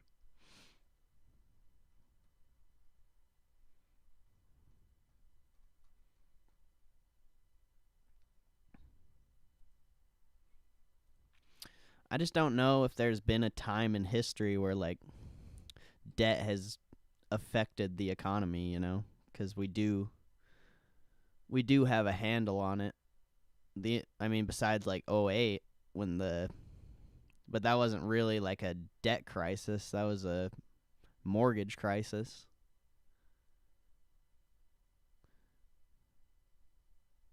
So I don't know. I don't really have like too big of an opinion on that because I've never really seen it affect the economy or the market.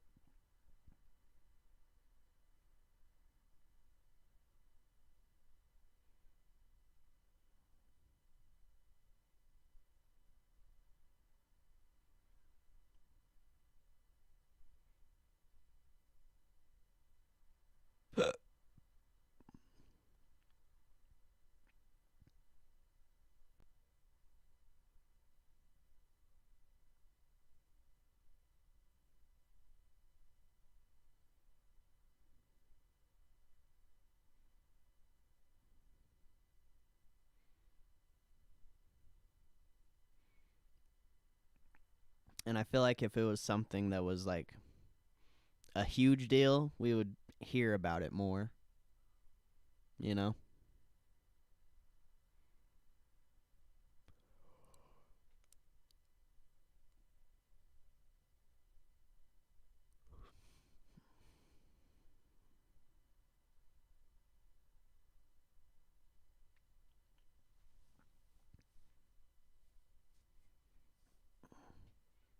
Eastern history of Europe, if you're curious.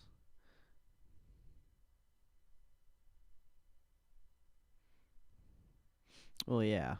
Of course you could go bankrupt, but like the government could literally just print more if they wanted. Like I don't think the government could. I mean, I guess it could happen, but I don't know if it would happen. I don't think you would see the United States government going bankrupt. There's just so many places they could put all that debt and people would love that money.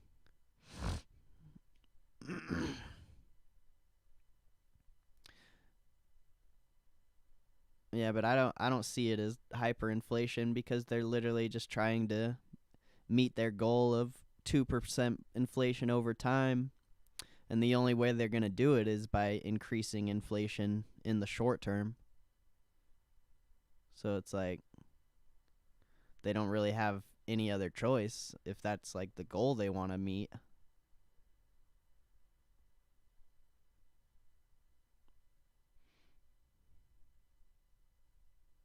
So once we hit that 2% target in like 3-4 years, you might see the debt slow down, for all I know. But either way, like I said, inflation is only going to make your debt more valuable.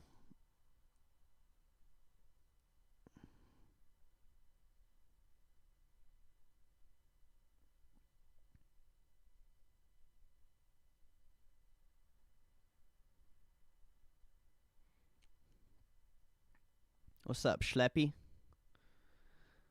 What option plays are just get a long term, bro. That's how you're going to ride the inflation wave. Options,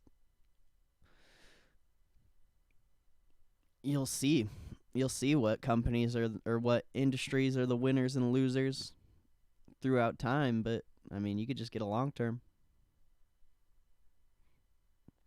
Options are just gambling, in my opinion.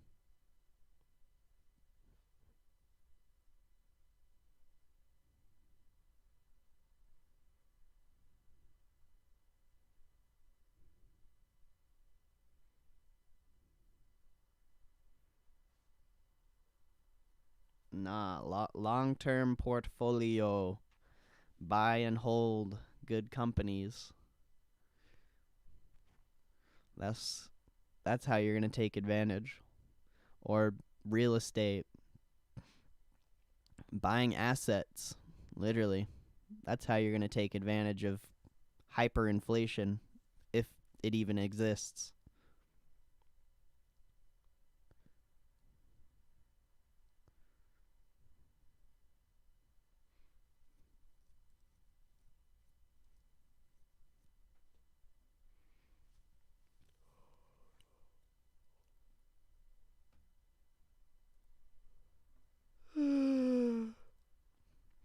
Beautiful day out there. Woo! That sounds dope.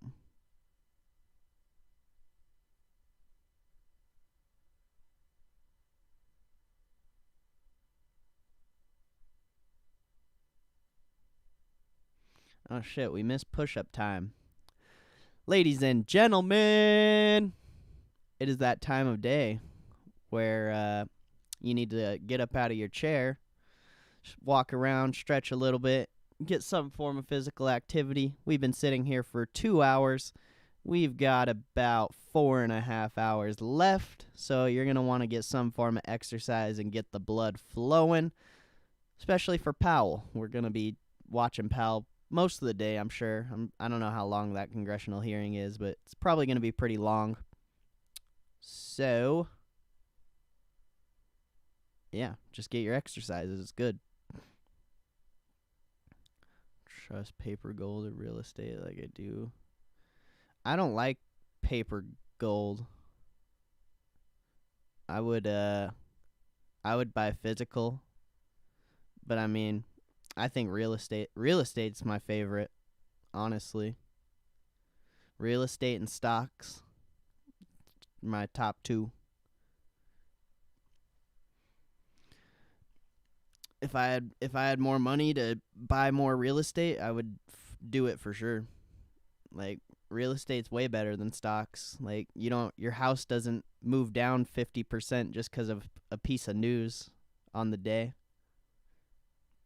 Actual real estate, not REITs. I don't even really like REITs, but I gotta get this exercise. What's up, Joe Lovan? That summer bod time. Woo!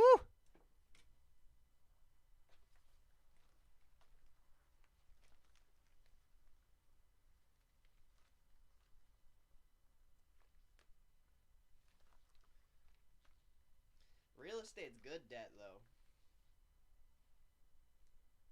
Real estate's probably the best debt you can get, in my opinion. As long as you can, make the payments and shit without a struggle.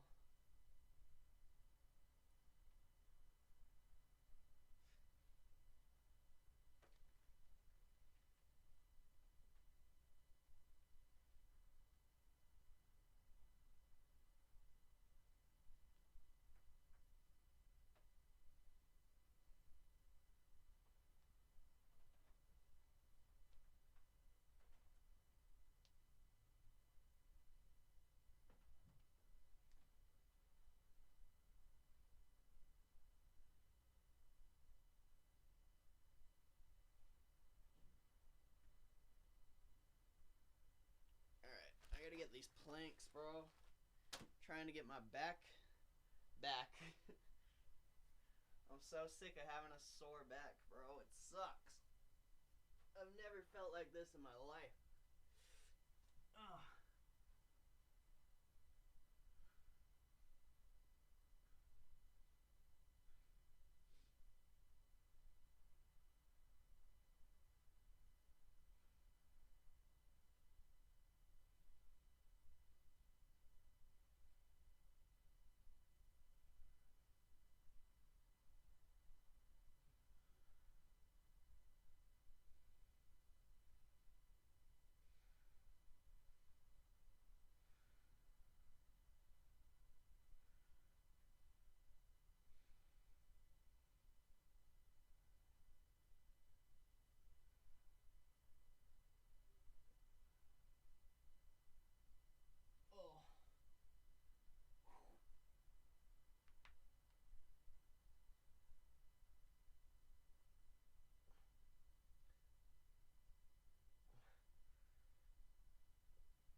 Oh, feels good. Oh, that was nice.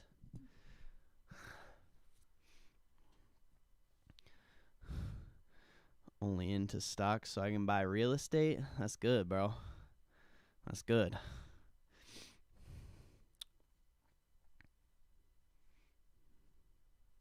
There's definitely going to be a time in the future where I'm going to liquidate my stock portfolio for real estate. For sure. Stocks suck. I'm just kidding. I love stocks, but like I said, like at least real estate, you know, a piece of news doesn't come out and your real estate drops like 50%. Stocks, we see that happen all the time.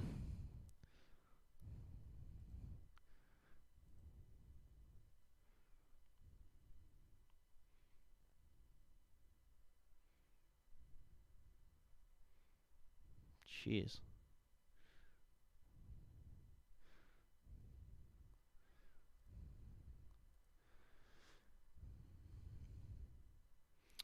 That Tesla. Microsoft looking to buy Discord? I don't know. I never saw that. We got Pal in like 15 minutes.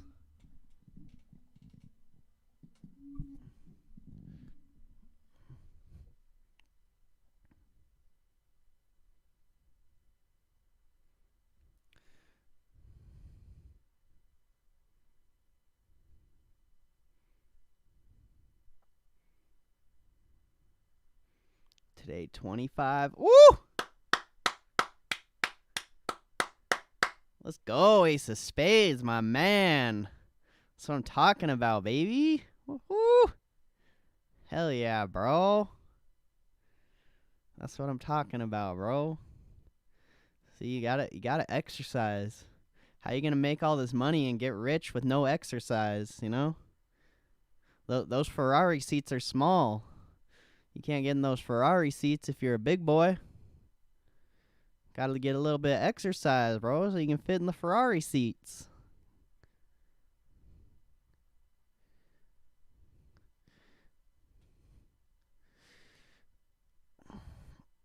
Yeah, hopefully Tesla pops. That'd be dope. Lambos are smaller. True. That's funny.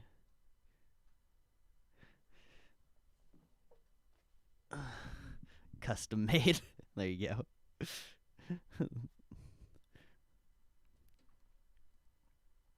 That's funny. I mean, I'm glad you like the channel, bro. I try to make it educational, but I mean, I'm still learning myself as well as we go.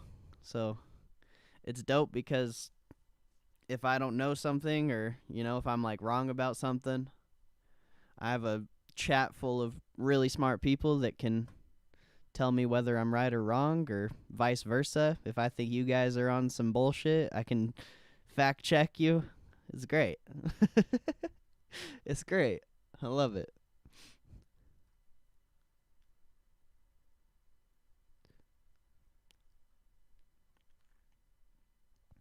There's nothing wrong with getting fact checked, bro. Like you should always be open to assuming you're wrong, Like I never assume I'm right.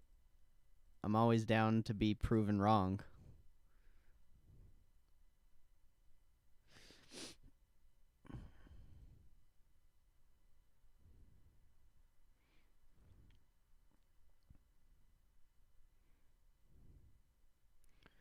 EU to extend vaccine export controls with major measures that could hit companies backloading supplies.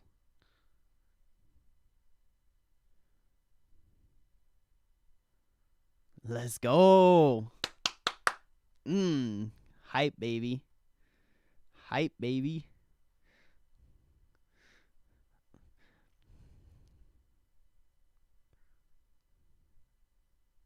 Crude getting slapped. Yeah, I saw that was down quite a bit this morning.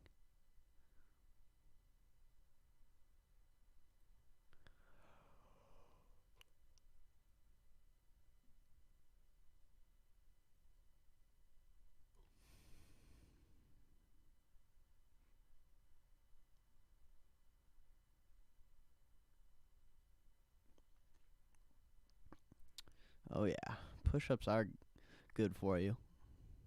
I've been doing planks too. I don't know what I did to my back, bro, but hopefully I can fix it over time.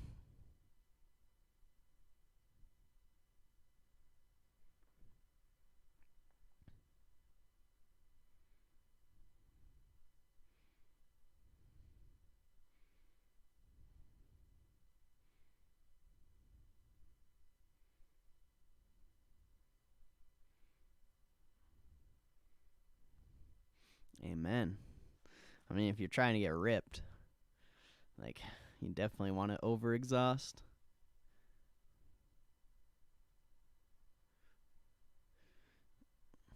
Yeah, for sure. Lightweight, more reps, it gets your body more toned. Like heavyweight, less reps, it just makes you bigger, I believe.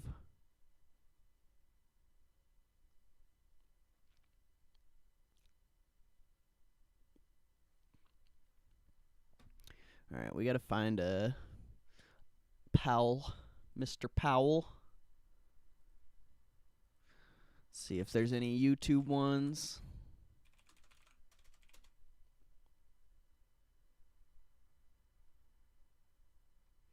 No, I think it's only on the Federal Reserve website.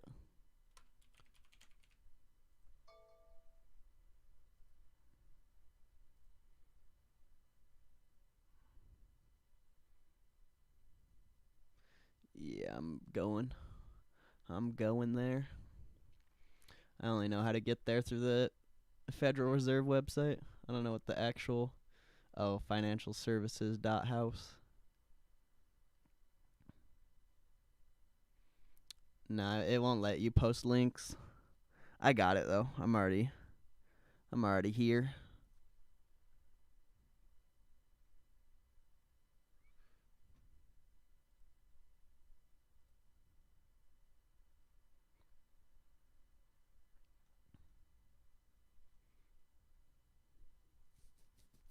Got 9 minutes till Mr. Powell and Mrs. Yellen.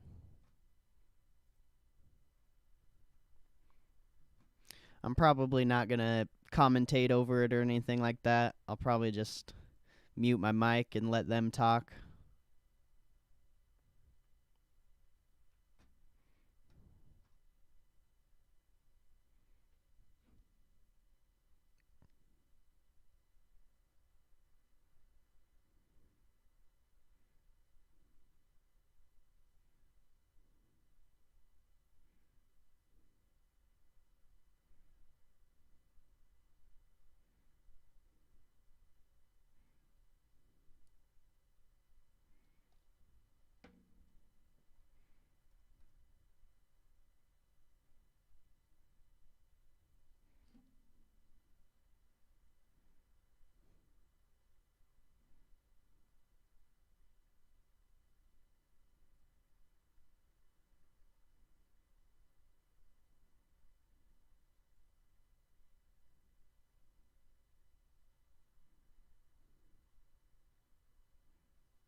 Cash in the UVXY shares.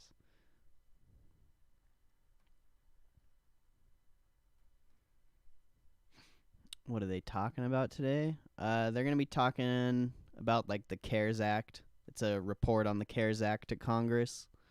So Congress is going to be asking them questions and low-key probably grilling them or whatever they do. The people on Congress always roast Powell. It's kind of funny. I don't know what they'll do to yell. This is the first time we've seen Yellen live for one of these congressional hearings. So, but I'm pretty sure they're mostly just going to be talking about the CARES Act and how it's been working and affecting the economy, or, you know, do you think it'll make a difference to the market? Probably not, unless they ask something like a specific question. I mean, you'll see the market react to anything they talk about. There's going to be a lot of eyes on this stream. As you can tell, there's already quite a few people in here waiting for it. More people than there are normally just hanging out here. So you'll see the market react if anything crazy happens. But I'm not really expecting much. I just want to listen to it, honestly. Like, you guys might not want to, but I'm a nerd for this kind of stuff, so it's hard for me not to want to watch it.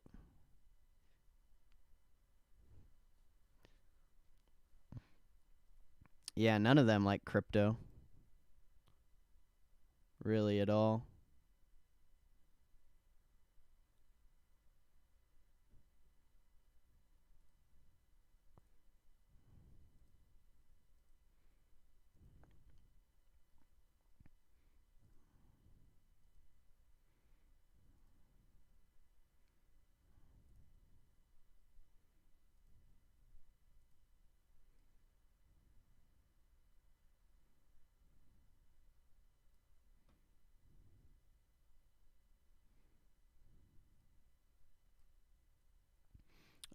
I don't give my opinions on stocks. It just makes people mad.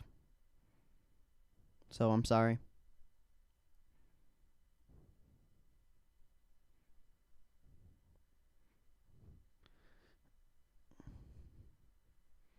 Like I said, the market will move if they say anything important. I'm not expecting anything for they're not going to talk about anything that's going to move the market, most likely. But if they do, you'll see the market react.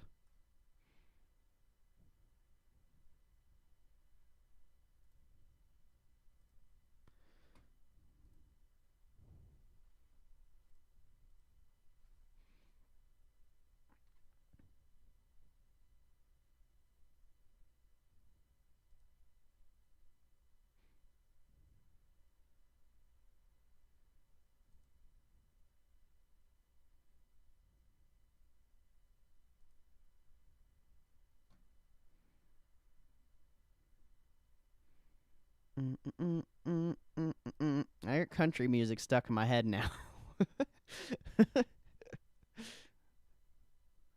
You can take a ride in my big green tractor. Have you tried Thinkorswim for options? Yeah, I have a Thinkorswim. I don't really trade on it. I just like the tools on it. It's got good tools.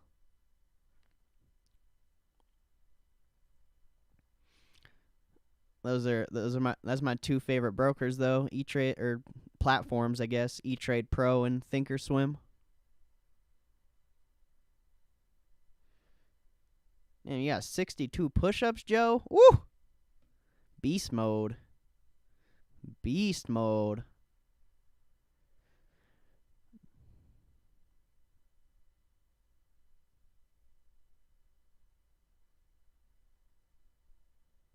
Damn, bro. Do you still run today, Joe?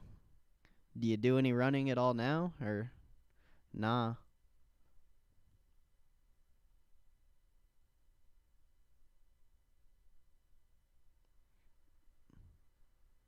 They don't like that they don't have control of it. Yeah, that's true. They just want people to be careful with it, 'cause you never know what could happen in that sector. It's not crypto's literally not backed by anything. It's just backed by a price. And I guess some billion-dollar companies have invested into it, so you have somewhat of a backing there, but for the most part, it's really not backed by anything.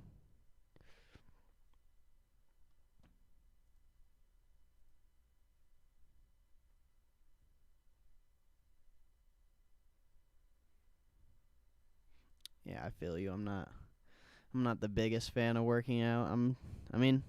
I like it. Is Bitcoin mining real? Oh yeah, for sure. It's garbage now. Like back in the day, like 10 years ago, or maybe not 10. I don't know how long crypto's been around, or Bitcoin, but it used to be pretty profitable. But nowadays, you're probably going to be making like pennies mining.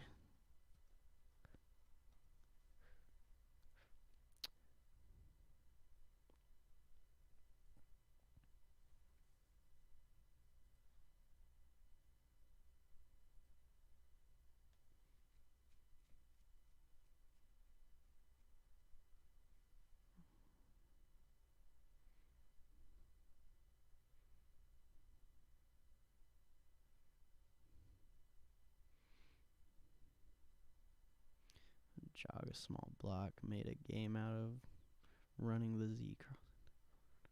Sweet spot that keeps you going.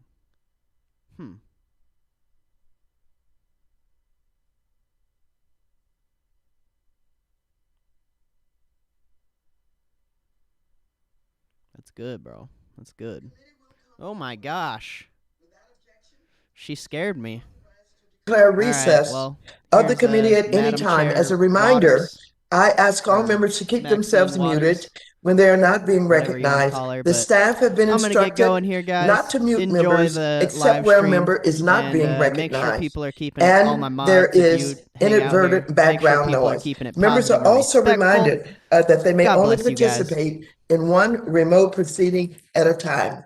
If you are participating here today, please keep your camera on, and if you choose to attend a different remote proceeding, please turn your camera off.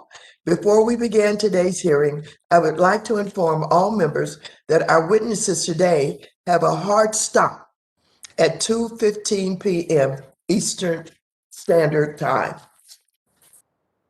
This committee is entitled Oversight of the Treasury Department's and Federal Reserve's Pandemic Response. So this should be about I now 2 hours recognize long. myself Make sure you for guys hit 4 that minutes like to button if you give an haven't. There's opening about 40 statement. people in here. So I'd run up like that to like welcome button. Let's go, Secretary baby. Yellen Get that like and button. Chair Powell. Hit that I'm like very pleased button that and with subscribe. Hit the Democrats' passage notification of bell. President We're live, Biden's market open to American market Rescue close Monday Plan, through help Friday. is now So arriving for definitely hit that millions of subscribe and struggling notification bell. individuals, But families, hit that and like small button for me. businesses God bless all you across guys. this country. The Biden plan delivers much needed relief in the form of additional direct payments, expanded child tax credits, emergency rental and homeowner assistance, unemployment assistance, support for small and minority-owned businesses, as well as funding for other key programs. The American Rescue Plan is exactly what the nation needs in the midst of this ongoing crisis and will have to put us on the path to a faster and more equitable recovery. I'm also very relieved that we now have President Biden's capable leadership in the White House and that he is putting in place a team to ensure that the pandemic response and the implementation of relief programs is efficient, effective, and a top priority so that we can beat this deadly virus. I would like to take a moment as we prepare to receive testimony from Secretary Yellen for the first time in her role as Treasury Secretary to acknowledge the historic nature of her appointment, starting with Alexander Hamilton in September of 1789. The Department of the Treasury has exclusively been led by men until now.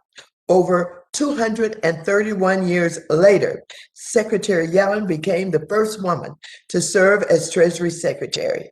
She is also the first person to serve as Treasury Secretary after serving as head of both the Federal Reserve and the White House Council on Economic Advisors. Secretary Yellen, we applaud you, and our committee looks forward to continuing to work closely with you.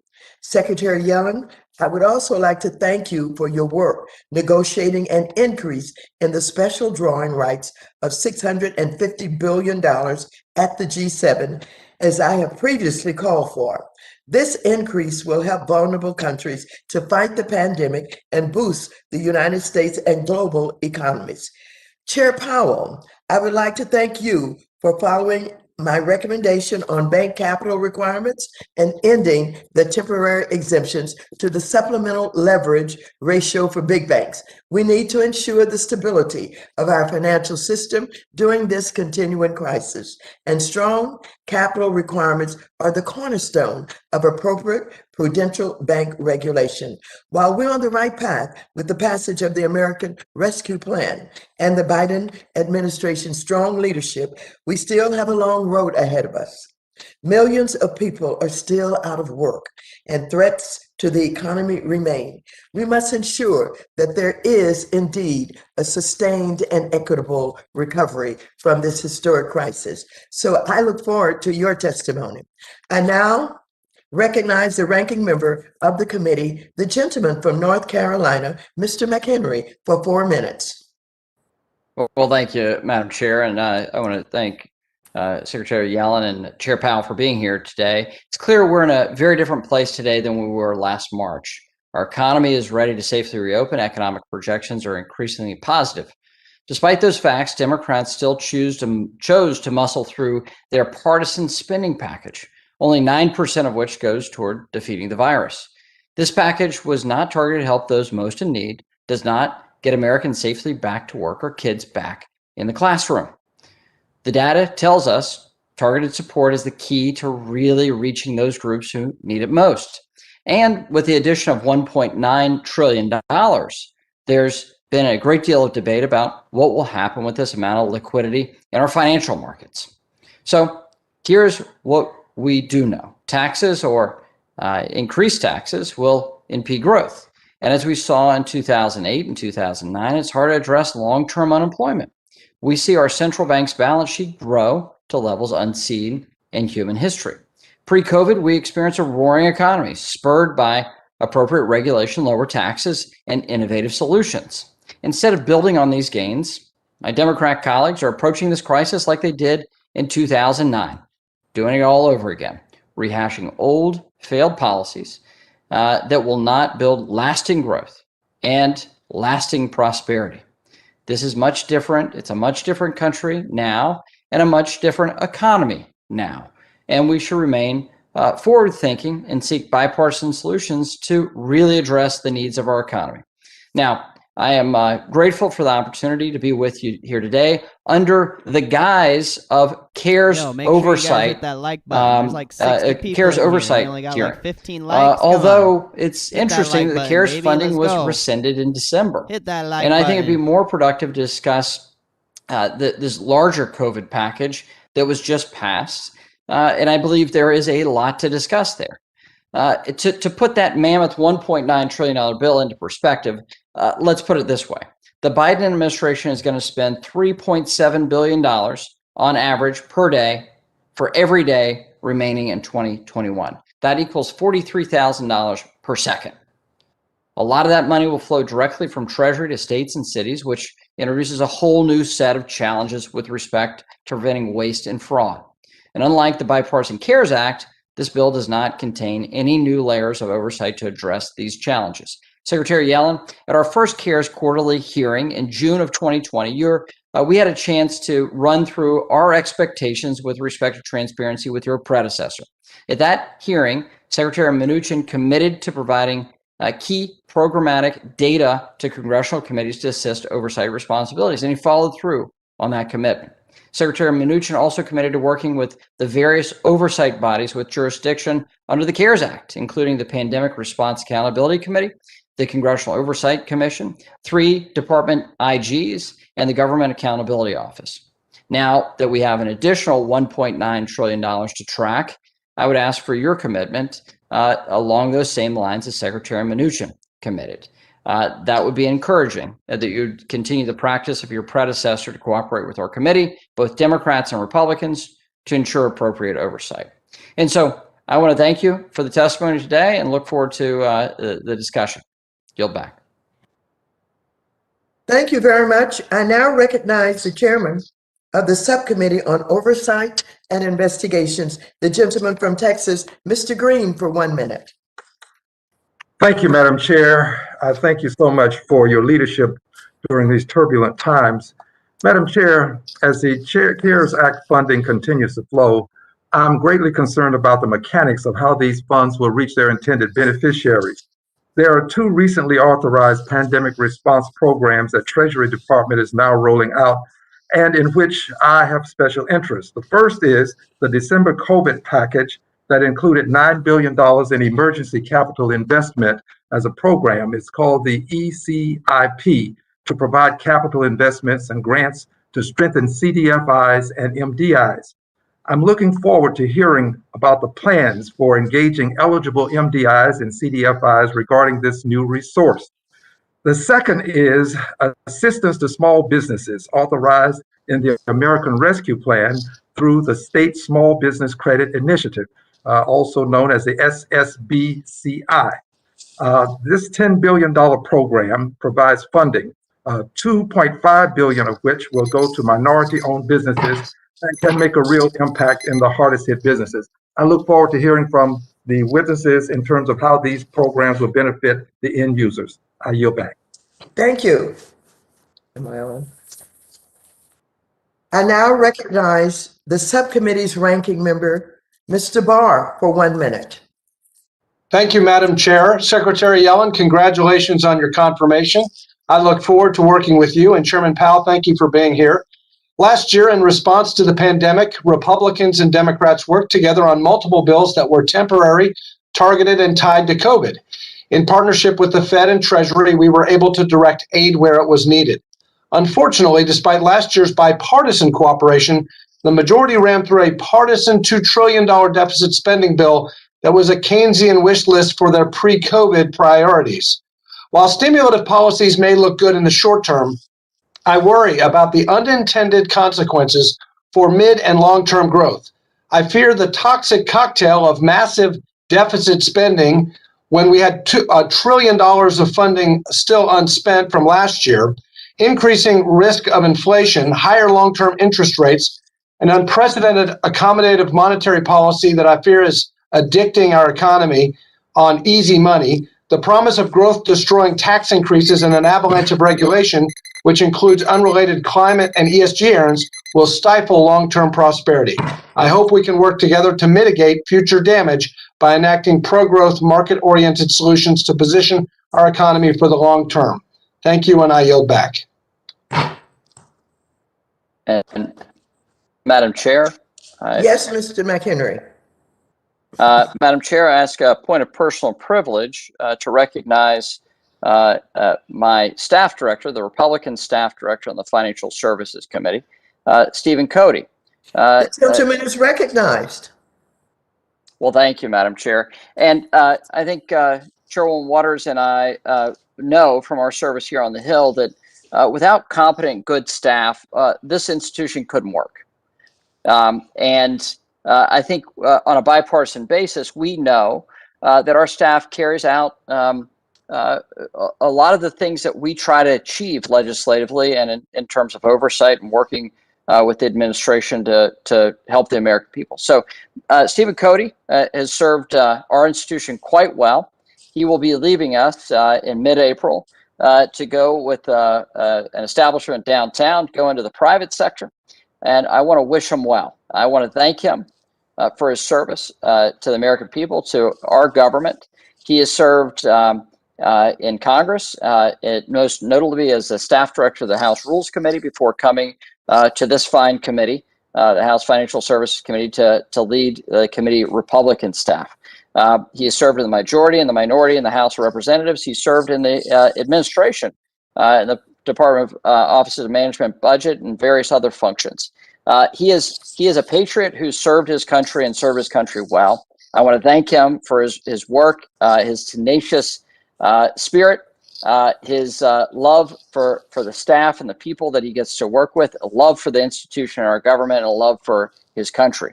And I want to thank Stephen for his great work for me over the last 2.5 years for the good work that we've been able to get done. So with that, I want to say thank you to Mr. Cody for his service. And Madam Chair, I yield back. Thank you very much, Mr. Ranking Member.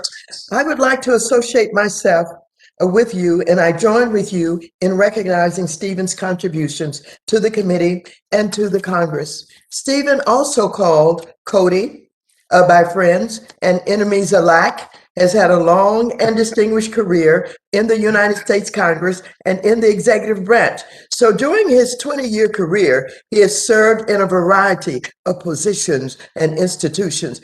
To say he's a tough negotiator is an understatement. He is tenacious, he is fierce, and he's stubborn. He also has a talent for frustrating several members of my staff with his demands. He is a fierce advocate for his ranking member and his party, and I do respect that. So, Stephen, neither I nor my staff are sorry to see you go. But in all seriousness, on behalf of the Democratic majority, I thank Stephen for his service to the American people and wish him the best of luck in his future endeavors. Thank you very much. Madam Yes. Chair, thank you for that kindness. Thank you for that kindness and the spirit with which you offer it. We both have talented staff, and sometimes they go toe-to-toe on our behalf. But as always, for love of our country, but sometimes for the love of the game too. So anyway, thank you, Madam Chair. Thank you very much, Mr. Ranking Member. You're so true. So I want to move now to welcome today's distinguished witnesses to the committee. First, I want to welcome the Honorable Janet Yellen, Secretary of the United States Department of the Treasury, for her first appearance before the committee in her new role. Secretary Yellen has testified a number of times before the committee in her prior capacity as the chair of the Federal Reserve, where she served from 2010 to 2014 as vice chair and 2014 to 2018 as chair. I believe she does not need any further introduction. So I want to welcome her.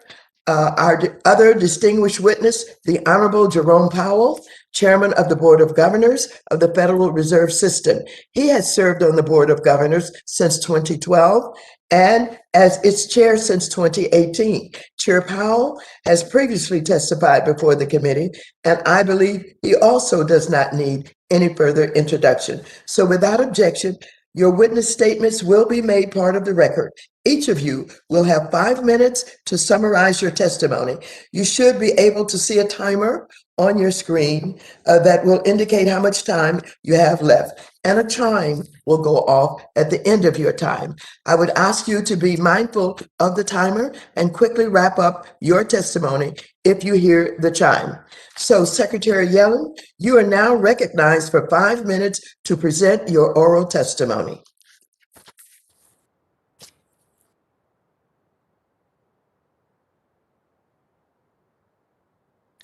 We're meeting at a hopeful moment for the economy, but still a daunting one. While we're seeing signs of recovery, we should be clear-eyed about the hole we're digging out of. The country is still down nearly 10 million jobs from its pre-pandemic peak. When Congress passed the CARES and Consolidated Appropriations Acts last year, it gave the government some powerful tools to address the crisis. But upon taking office, I worried they weren't powerful enough. After all, there were and still are some very deep pockets of pain in the data. 1 in 10 homeowners with a mortgage are behind on their payments, and almost 1 in 5 renters are behind on their rent. There are 22 million people who say they don't have enough food to eat. 1 in 10 adults are hungry in America. I looked at data like these and I worried that the COVID economy was going to keep hurting millions of people now and haunt them long after the health emergency was over. We know that when the foundations of someone's life fall apart, when they lose the roof over their head, or the ability to eat dinner every night, the pain can weigh on them for years. Their earnings potential is permanently lowered, and I worried about this happening on a mass scale. That's why I advocated very hard for the American Rescue Plan, and why it's my first and my most enthusiastic message today. Thank you. With the passage of the rescue plan, I'm confident that people will reach the other side of this pandemic with the foundations of their lives intact. And I believe they'll be met there by a growing economy.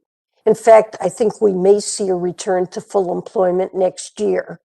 Of course, the speed and strength of our recovery depends in part on how we implement the legislation.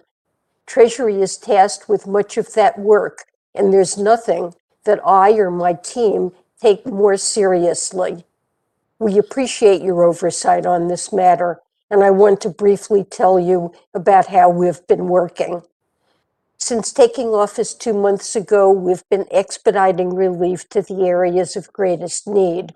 For example, small businesses, and especially the smallest small businesses, which are disproportionately owned by women and people of color. The pandemic has hit these businesses hard.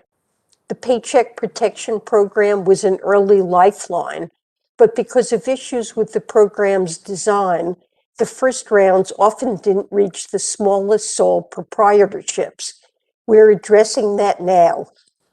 We worked with SBA to tweak how the program was implemented. It's allowing the PPP to reach millions more micro businesses and entrepreneurs, especially in rural and low-income areas. We're also building capacity to support these communities over the longer term. Because of the December legislation, Treasury now has $12 billion to inject into community development financial institutions and minority depository institutions. In turn, these CDFIs and MDIs can lend that capital out, helping people buy homes and start businesses in places that the financial services sector traditionally hasn't served well. Then there are the families I spoke about, the ones struggling to keep a roof over their head and food on the table. The American Rescue Plan provides more than $30 billion to help renters and homeowners at risk of losing their homes. And we're making sure that assistance flows as efficiently as possible. For instance, the previous administration put in place rules that required tenants and landlords to provide quite a bit of documentation to get rental assistance, including detailed statements about their income. But some people don't have access to those documents. We're cutting through the red tape for them while still taking responsible steps to prevent fraud and abuse. And of course, we've been sending direct payments to Americans, a lot of Americans. As of last week, we had issued over 90 million payments. And all this is just a fraction of Treasury's work. There are so many more relief programs, including one that will provide $350 billion in aid to state and local governments. Implementing all of it is more complicated than it sounds, and we're working closely with stakeholders to make sure these programs are both efficient and effective.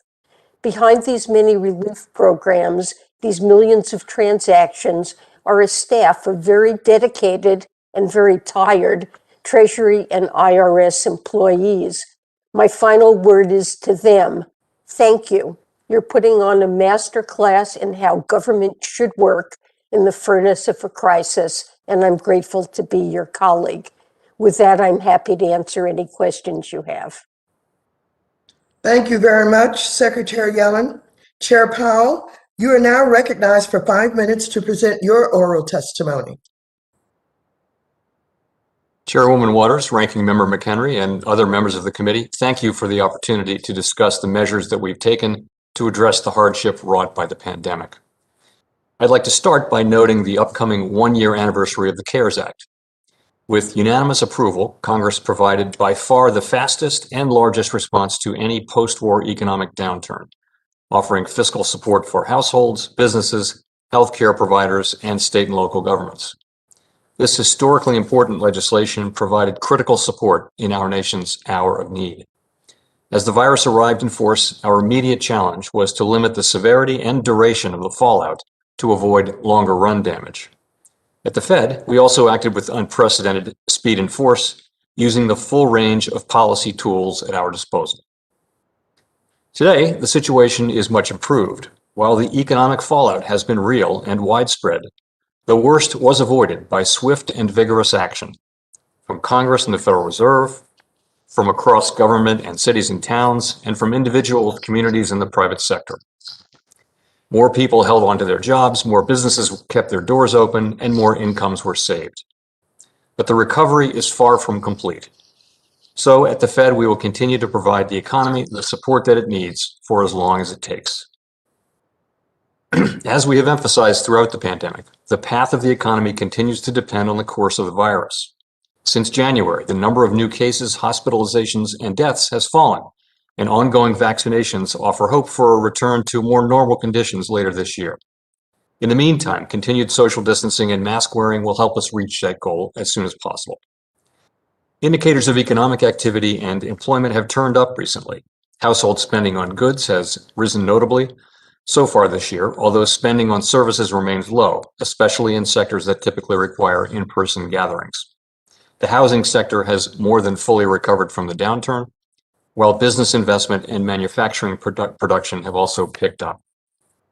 As with overall economic activity, conditions in the labor market have recently improved. Employment rose by 379,000 in February as the leisure and hospitality sector recouped about 2/3 of the jobs it lost in December and January. The recovery has progressed more quickly than generally expected and looks to be strengthening. This is due in significant part to the unprecedented fiscal and monetary policy actions I mentioned, which provided essential support to households, businesses, and communities. However, the sectors of the economy most adversely affected by the resurgence of the virus and by greater social distancing remain weak, and the unemployment rate, still elevated at 6.2%, underestimates the shortfall, particularly as labor market participation remains notably below pre-pandemic levels. We welcome this progress, but will not lose sight of the millions of Americans who are still hurting, including lower wage workers in the services sector, African Americans, Hispanics, and other minority groups that have been especially hard hit. The Fed's response has been guided by our mandate to promote maximum employment and stable prices for the American people, along with our responsibilities to promote the stability of the financial system. When financial markets came under intense pressure last year, we took broad and forceful actions deploying both our conventional and emergency lending tools to more directly support the flow of credit. Our actions, taken together, helped unlock more than $2 trillion in funding to support businesses large and small, nonprofits, and state and local governments between April and December. This support, in turn, has helped organizations not shutter their businesses and put employers in both a better position to keep workers on and to hire them back as the recovery continues. Our programs served as a backstop to key credit markets and helped restore the flow of credit from private lenders through normal channels. We deployed these lending powers to an unprecedented extent last year. Our emergency lending powers required the approval of the Treasury and are available only in very unusual circumstances. Many of these programs were supported by funding from the CARES Act. Those facilities provided essential support through a very difficult year. They are now closed, and the Federal Reserve has returned the large majority of the Treasury's CARES Act equity as required by law. Our other emergency lending facilities are following suit imminently, although we recently extended the PPPLF for another quarter to continue to support the PPP. Everything the Fed does is in service to our public mission. We are committed to using our full range of tools to support the economy and to help assure that the recovery from this difficult period will be as robust as possible on behalf of communities, families, and businesses across the country. Thank you. I look forward to your questions. Thank you very, very much, Chairman Powell. I now recognize myself for 5 minutes for questions. On March 11th, President Biden signed the American Rescue Plan Act into law, providing an additional $1.9 trillion package that is already helping individuals, families, and small businesses. The American Rescue Plan also includes $77 billion in our committee's jurisdiction, including $21.5 billion to pay the back rent and future rent payments, which will not only help renters remain stably housed, but support small landlords who have also been struggling. Congress has now provided the Treasury Department with more than $46 billion in emergency rental assistance to distribute to states, local communities, tribes, and territories to help struggling families pay their rent and utilities. My state of California is expected to receive somewhere in the amount of $4.67 billion. However, I am increasingly concerned with how the program is being implemented by grantees. In particular, California just launched a program that greatly limits the amount of assistance renters can receive, even if they owe more. Secretary Yellen, what has been the progress so far in implementing the program? What guidance is Treasury providing to ensure grantees are setting up programs that actually stabilize renters and make landlords whole? Thank you for that question, Chairwoman Waters. We have distributed the money to state, local, and tribal grantees. The act, the Consolidated Appropriations Act that started this program does specify that grantees can only provide assistance to households where one or more individuals are experiencing unemployment or hardship, that they demonstrate a risk of experiencing homelessness or housing stability, and that the household has income at 80% of the area median or below, and that the assistance can be for up to 15 months. We're trying to provide grantees with flexibility to establish their programs and operate them within those parameters, but with a great deal of flexibility to address local needs as they see it. The role of the Treasury here is to provide policy guidance so that grantees can establish and follow their own program policies to meet local needs. And we're developing outreach and technical assistance so that grantees can understand best practice. Of course, we have a role in monitoring to make sure that the payments are reaching intended populations. Secretary Yellen, I hate to interrupt you. My time is going to be up shortly, but I am very concerned about the flexibility that the states have. And I don't really know what all of that means. But I do know that there's a lot of confusion because some states had moratorium programs, some cities had moratorium programs, the federal government has a moratorium program. And so I think that's confusing to our renters. In addition to that, for the state of California to say that they're going to pay 80% of the rental assistance rather than 100% bothers me somewhat. And I don't know what other states are doing. And I know that the federal government does guidance. So I'd like to know if you can think about any role that we can play to help straighten out confusion and to help stabilize this rental assistance. Congresswoman, we did distribute frequently asked questions revised from the previous administrations to try to provide additional guidance. But if you have concerns, my staff will be glad to work with you in your office to see if it's possible to address them. Thank you very much. I appreciate that because there is confusion out there, and I'm worried about what is happening with this confusion and whether or not our landlords are going to abandon us and not go for another moratorium. And so it's a lot of questions. I will be back to you, and thank you so very much. With that, I now recognize Mr. McHenry for 5 minutes. Thank you, Madam Chair. And look, Chair Powell and Chairman Powell and Secretary Yellen, I previously asked about the question of the independence of the Fed and trying to get the Secretary of the Treasury to opine about that. Dr. Yellen, I would suggest that maybe I need to skip that question with you. I think you have very practical understanding and knowledge here at play, and you'll treat your successor as you wish to have been treated when you're sitting in since he is now sitting in your chair. You can be sure of that.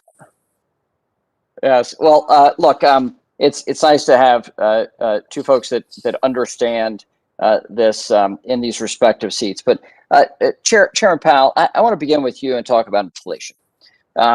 There's continues to be a great deal of speculation that we should be worried about inflationary pressures, particularly after the passage of the most recent $1.9 trillion spending bill, the so-called stimulus or COVID stimulus bill. And then we see recent press reports of an additional $3 trillion of spending contemplated by this administration. Does the Fed share that there are inflationary pressures and concerns with this rate of spending? What's the view now? Thanks. So let me start by saying that we're strongly committed to our price stability mandate, which is, along with our maximum employment mandate, those are the two mandates that you've essentially given us. So, and that we construe that as inflation that is 2% over time. In fact, inflation that averages 2% over time. We do expect that inflation will move up over the course of this year. First, because of what we call base effects, the very low readings of March and April of last year drop out of the 12-month calculation, and mechanically it rises, but that goes away quite quickly. Possibly after that, we'll see a situation in which, as the economy reopens and vaccination continues, there could be a surge in spending and there could be some bottlenecks in the economy. We see some of that now. We might see some upward pressure on prices. Our best view is that the effect on inflation will be neither particularly large nor persistent. And part of that just is that we've been living in a world of strong disinflationary pressures around the world, really, for a quarter of a century. And we don't think that a one-time surge in spending leading to temporary price increases would disrupt that. However, we have the tools to deal with that. We remain strongly committed to inflation expectations anchored at 2%, and we'll use our tools as appropriate to achieve that. As far as further fiscal policy is concerned, it's not up to us to as we've discussed on some occasions, we don't comment on fiscal policy. We try not to, particularly on specific bills and things like that. So I'll leave that to others. Well, Secretary Yellen, about fiscal policy, we have, as Chairman Waters highlighted, the rental assistance, the $25 billion of rental assistance to individuals and families that were in arrears because of the lockdowns. And we've tried to support them with some rental assistance.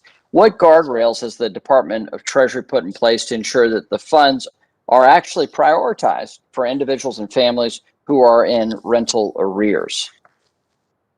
Well, it is Treasury's job to establish guardrails, and we've done that by issuing a set of frequently answered questions that are essentially guidance about how the money needs to be used.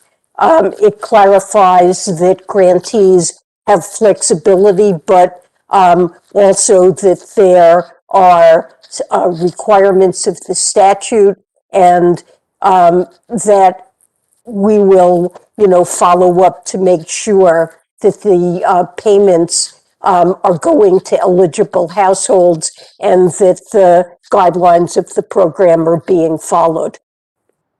Thank you. Thank you, Secretary Yellen. Final question I have is about oversight, Secretary Yellen. Your predecessor agreed to very onerous and rigid and strong oversight for the CARES Act. And this current $1.9 trillion has rescinded all those things, sadly, except this quarterly hearing. And so what I'd like to hear is your voluntary commitment to work with Congress, the GAO, the Special Inspector Generals, and the Congressional Oversight Commission, as well as this committee. Well, you have it. I think oversight is very important, and I pledge to work with this committee and the oversight groups. Thank you, Secretary Yellen, and congratulations on your new chair. Thank you. Thank you. I now recognize Ms. Maloney for 5 minutes. Okay. Thank you so much, Chair Waters, for having this, and welcome Chairman Powell and Secretary Yellen. And as the first female Secretary of the Treasury in the history and the first to head the Fed, we are so proud of you and of your many accomplishments, Secretary Yellen. And this Women's History Month, you are certainly inspiring many young women with more confidence and aspirations with your leadership. So thank you. As you know, at the end of last year, we were able to reach a bipartisan compromise on my Corporate Transparency Act, which will crack down on anonymous shell companies, the vehicle of choice for criminal activity, money laundering, and terrorism financing. And I want to thank Ranking Member McHenry for his willingness to compromise, and Chairwoman Waters for your steadfast support of this bill over many, many years. The bill requires companies to disclose their true beneficial owners to FinCEN, which is an arm of Treasury, and FinCEN will collect this information in a database which is intended to be the state of art with privacy and security protections. Law enforcement calls it the most important tool that's been given to them to track illegal money activity in 30 years.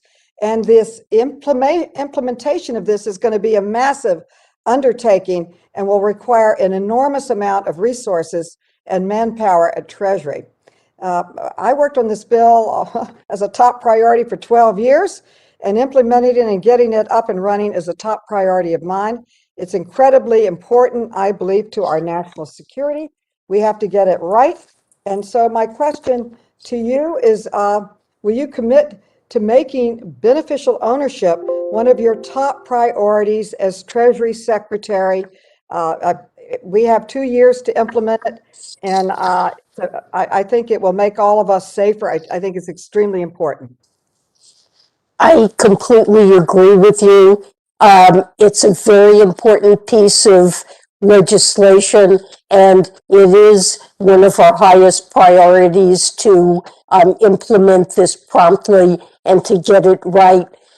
We have a hiring plan We recognize that significant resources will be required, and we're trying to obtain them. We have plans for how to collect the required database, and we're actively working to implement this very important piece of legislation. Thank you. I want to build on Chair Lady Waters' question. I'm not going to repeat all the things that were in the Important Recovery Act, but my question to you, Secretary Yellen and Chairman Powell, what steps can we take to ensure we don't lose a generation of workers which never return to the workforce or continue to face, or that they face these depressed wages moving forward? We know that over 11 million and a half women lost their jobs compared to 9 million men. Black and Latino women suffered the highest rate of all, and that the women's labor force participation is down 2%, and the families are suffering. We have many aspects of it. A lot of, she mentioned, from rent to food to help in so many ways, but I'm concerned about this labor force that's been hurt. What can we do to help them get back into the labor force? And my question is to you, Secretary Yellen first and Chairman Powell.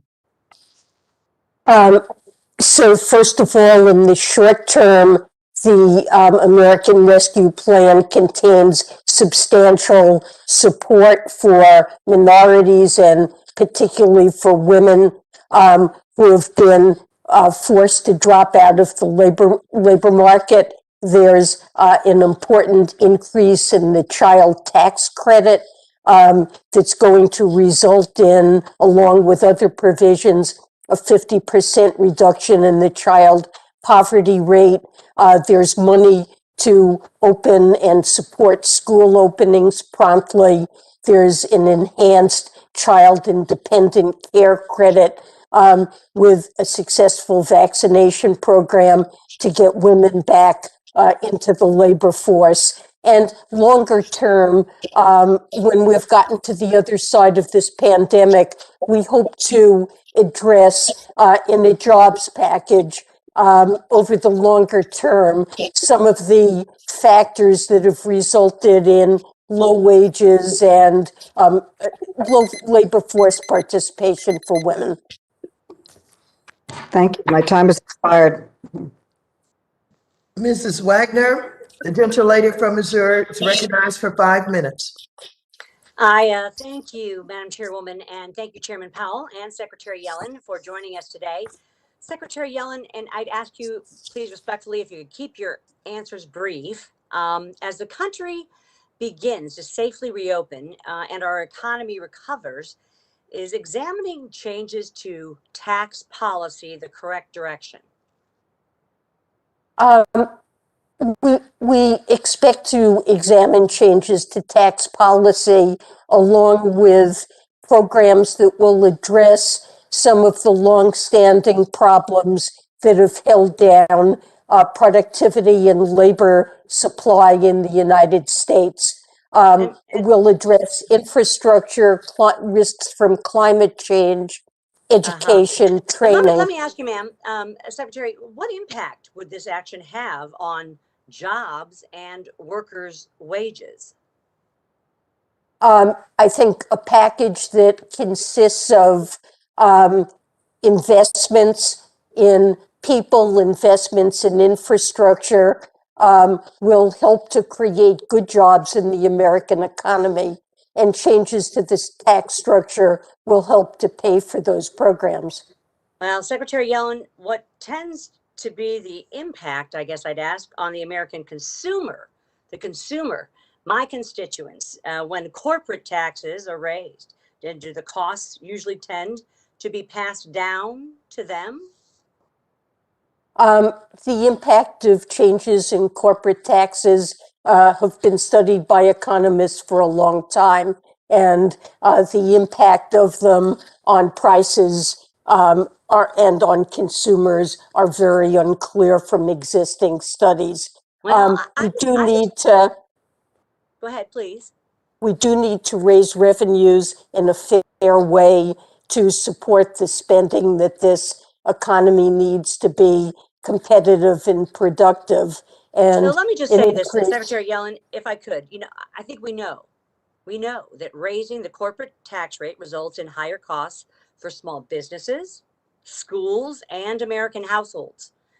Then why is this country begins to reopen and recover economically would the Biden administration um, be proposing tax policy which would in the end hurt the American family and millions of struggling small businesses? The Biden administration is not going to propose policies that hurt small businesses or Americans. The Biden administration is going to propose investments this economy has long needed to be competitive and productive, and Well, support with for all due respect, ma'am, I would say this: certainly raising taxes on business and industry is going to affect consumers and households and American families in a very adverse way. Is this being proposed, these tax increases, to offset the costs of the recently enacted partisan stimulus package, ma'am? No, the stimulus package, the American Rescue Plan, was not funded with any increases in taxes, but a longer-term plan that addresses But it critical really needs of hasn't. this economy probably would be accompanied by some revenue raisers. Yes, I'd say so. And I'd say that the plan as it exists right now hasn't been paid for. For example, let me just say this. Last month, lumber prices hit an all-time high, doubling in price from just 3 months ago. Gasoline prices jumped 6.4% over the previous month, while electricity and natural gas prices rose 3.9%, not to mention housing prices and other manufacturing supply chain goods. Are these steady increases a sign that once the economy fully reopens, we're likely to see parts of the economy where demand is intense, at least for a period of time, leading to some additional, I think, price pressures? Let me ask you this, Chairman Powell, in my limited time.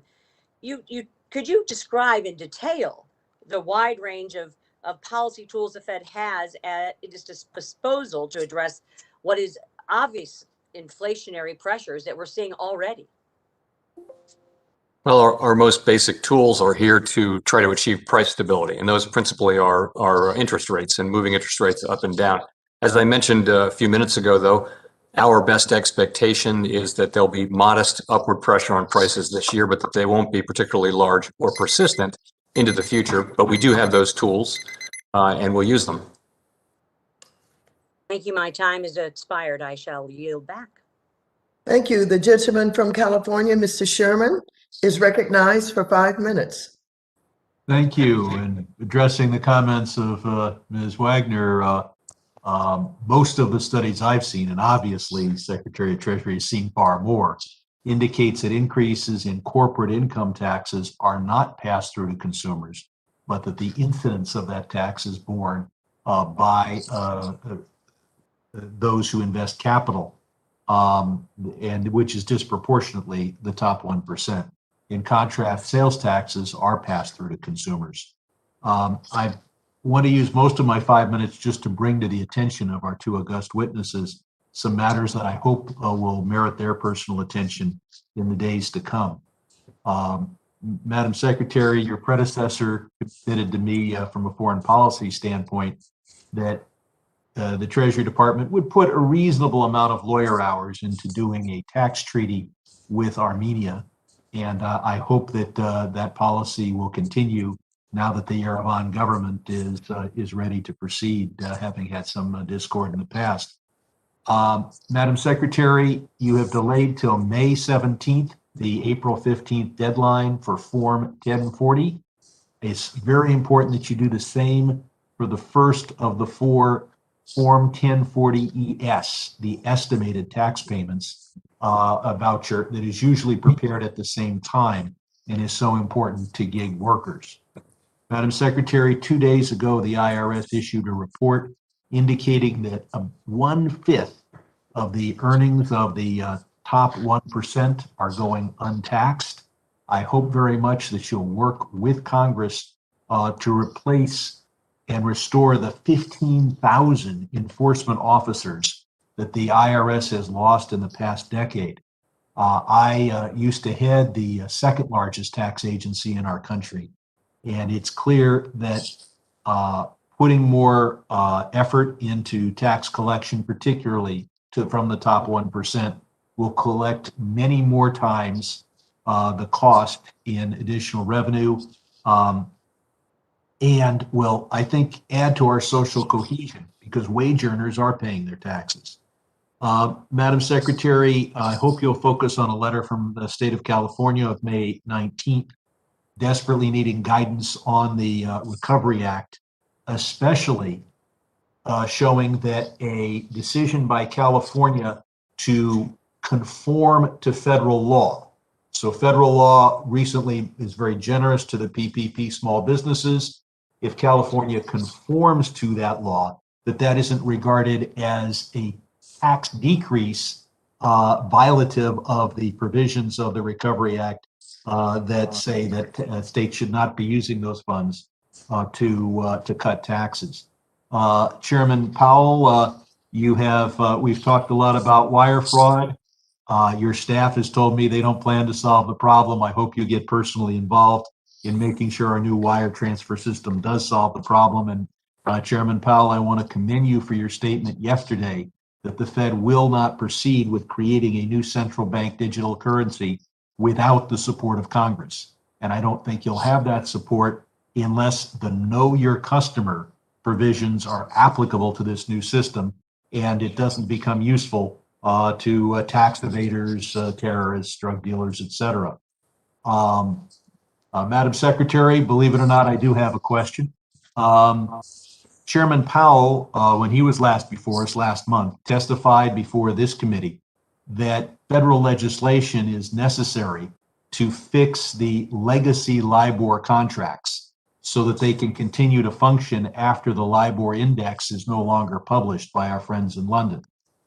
Secretary Yellen, would you agree with Chairman Powell that Congress will need to act to provide for a smooth transition for these $2 trillion in contracts? Yes, I would agree. There are certain legacy contracts where the transition could be difficult without legislation.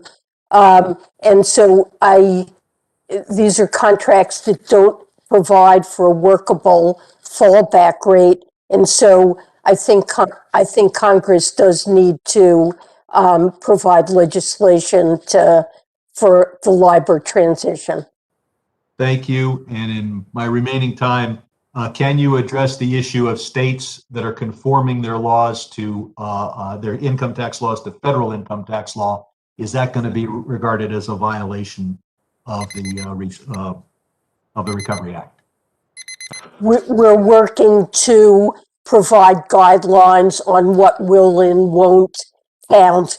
And it's premature for me until we've completed that to offer you an answer on the specifics. Please, it's We'll critical. do it quickly. Thank you very much. The gentleman's time has expired. Mr. Lucas, you are recognized for 5 minutes. Thank you, Madam Chair, for holding this hearing, and thank you, Chairman Powell and Secretary Yellen, for appearing before the committee. And of course, Secretary Yellen, congratulations. I join my colleagues on your confirmation as the first woman to serve as Secretary of the Treasury. I look forward to the day, hopefully not very far off, when all positions of responsibility, all opportunities in society will advance to the point where we can no longer use the phrase first woman again. That day will come, hopefully soon. This past Friday, the Fed announced the temporary exclusion of treasuries and reserves from the supplemental leverage ratio will expire at the end of the month. The announcement also stated that the Fed will seek public comment on potential SLR modifications. Chairman Powell, could you comment if the exclusion of treasuries and reserves from over the past year helped improve U.S. Treasury market conditions and banks' ability to provide credit?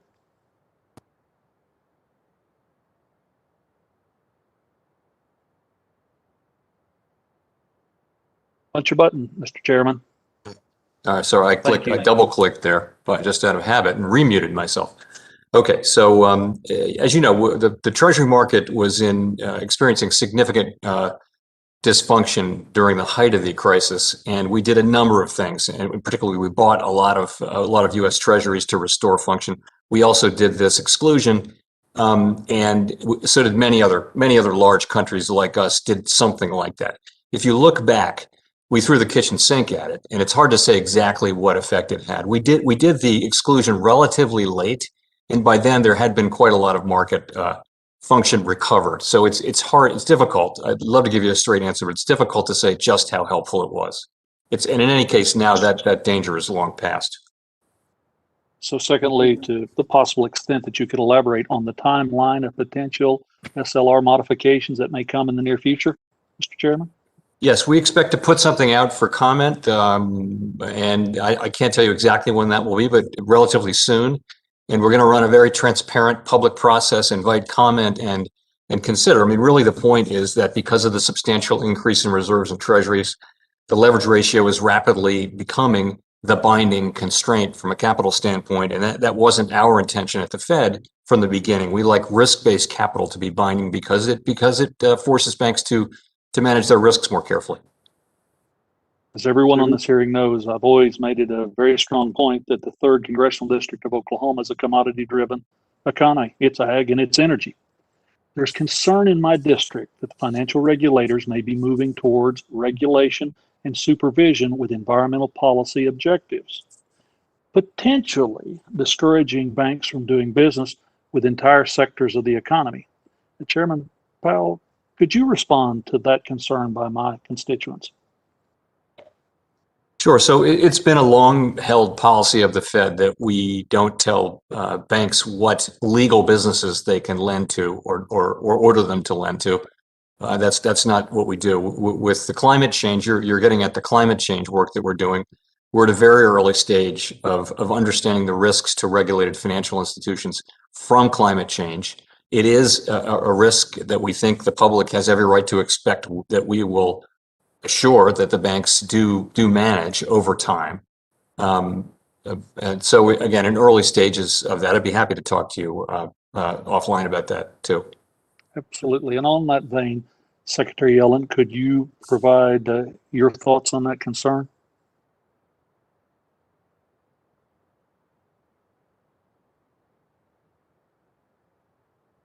Punch that button, Secretary.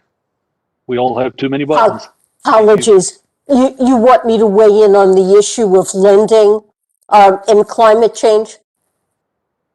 Yes, that there will potentially be efforts by the financial regulators to move towards regulation, supervision, environmental policy objectives.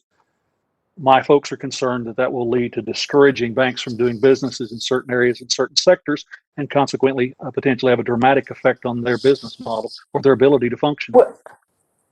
Well, you know, the climate change is a top priority for the Biden administration, but we agree that financial regulators should be assessing the risks to financial institutions through stress testing and other techniques, and that investors need disclosure of risk, but have no plan to regulate what lending or investments can be done. Thank you very much, and I can assure you I and my colleagues will watch that all very closely. With that, I yield back, Chairwoman. Thank you. The chair now recognizes the gentleman from New York, Mr. Meeks, Chair of the Foreign Affairs Committee, for 5 minutes.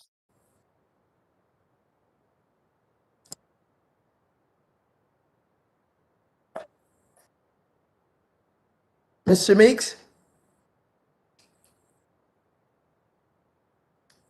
If Mr. Meeks is not available, we'll move on to Mr. Scott for 5 minutes. Thank you. Thank you very much, Chair Lady. Chairman Powell, Miss Ellen, welcome. Chairman Powell, first to you. Thanks to the rescue plan, we now have an opportunity to expand the child tax credit.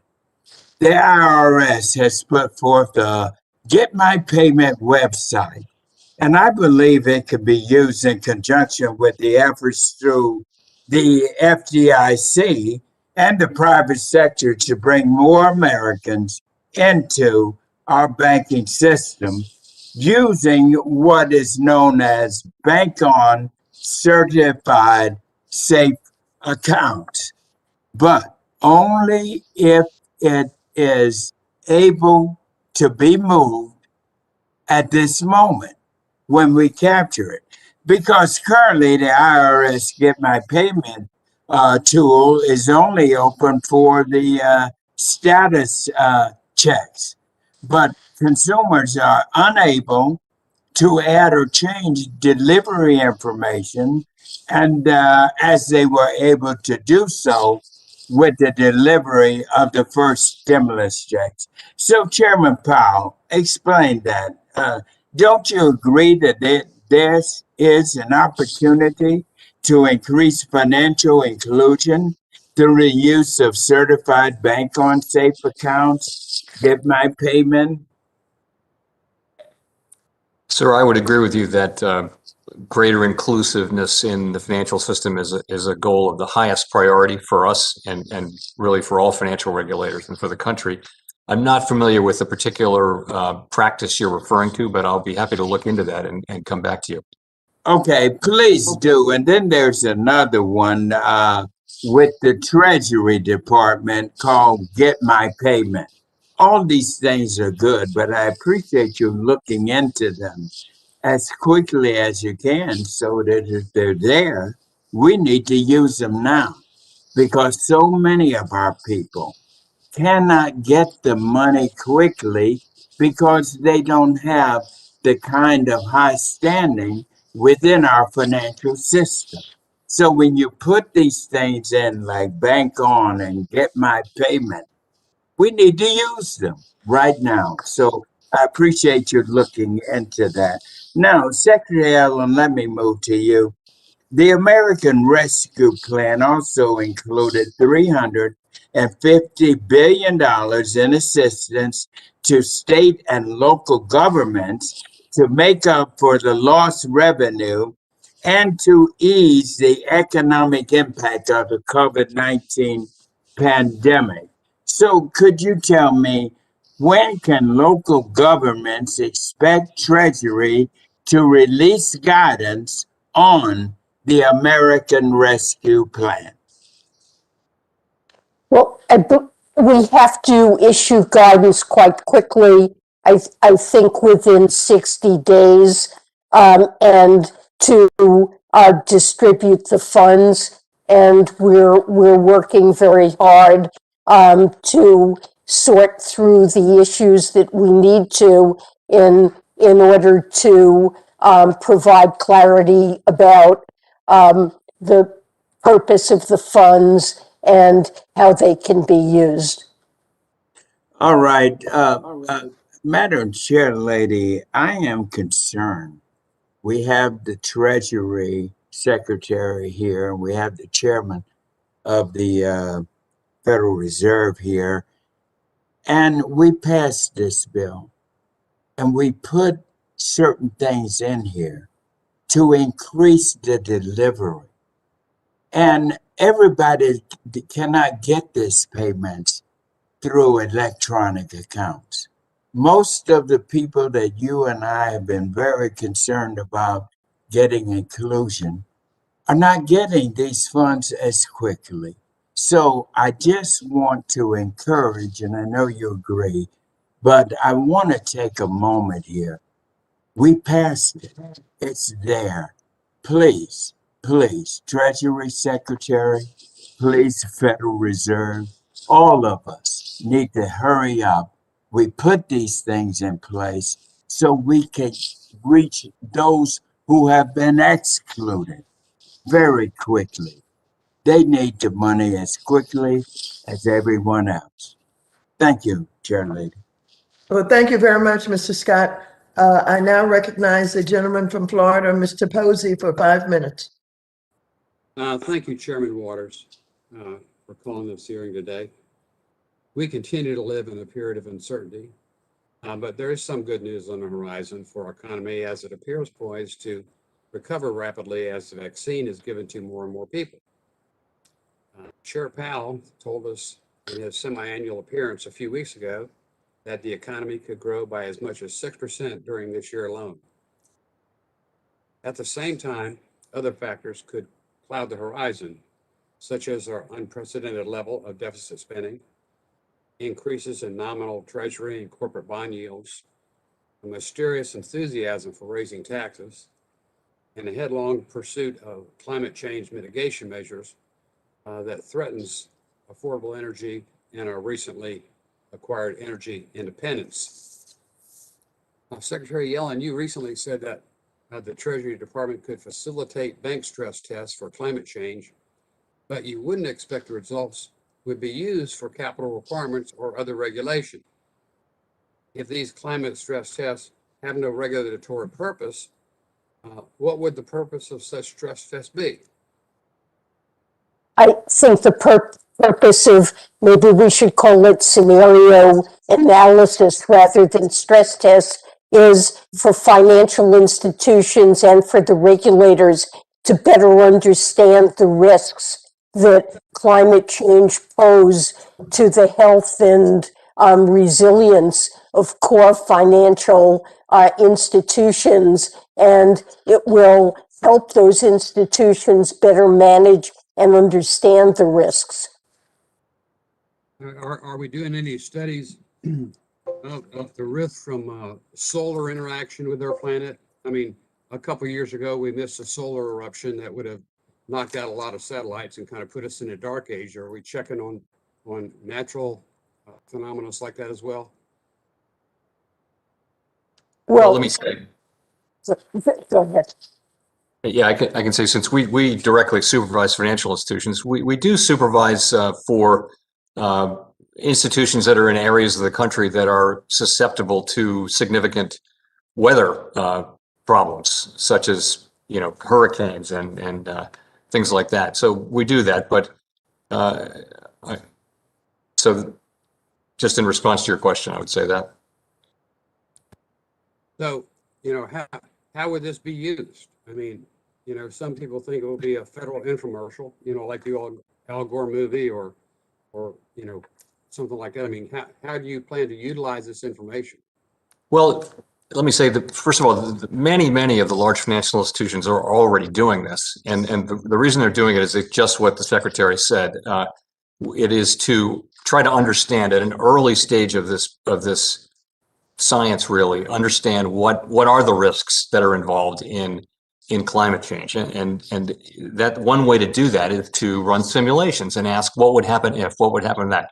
There are no regulatory consequences contemplated. It is an exploration in understanding better what the risks are to the core of our financial system. And we feel like that's our obligation, is to understand that. And again, the financial institutions are very much actively doing this on their own. It's not something we're forcing them to do at this point. Who is doing it? Give me some examples of who might be doing that right now.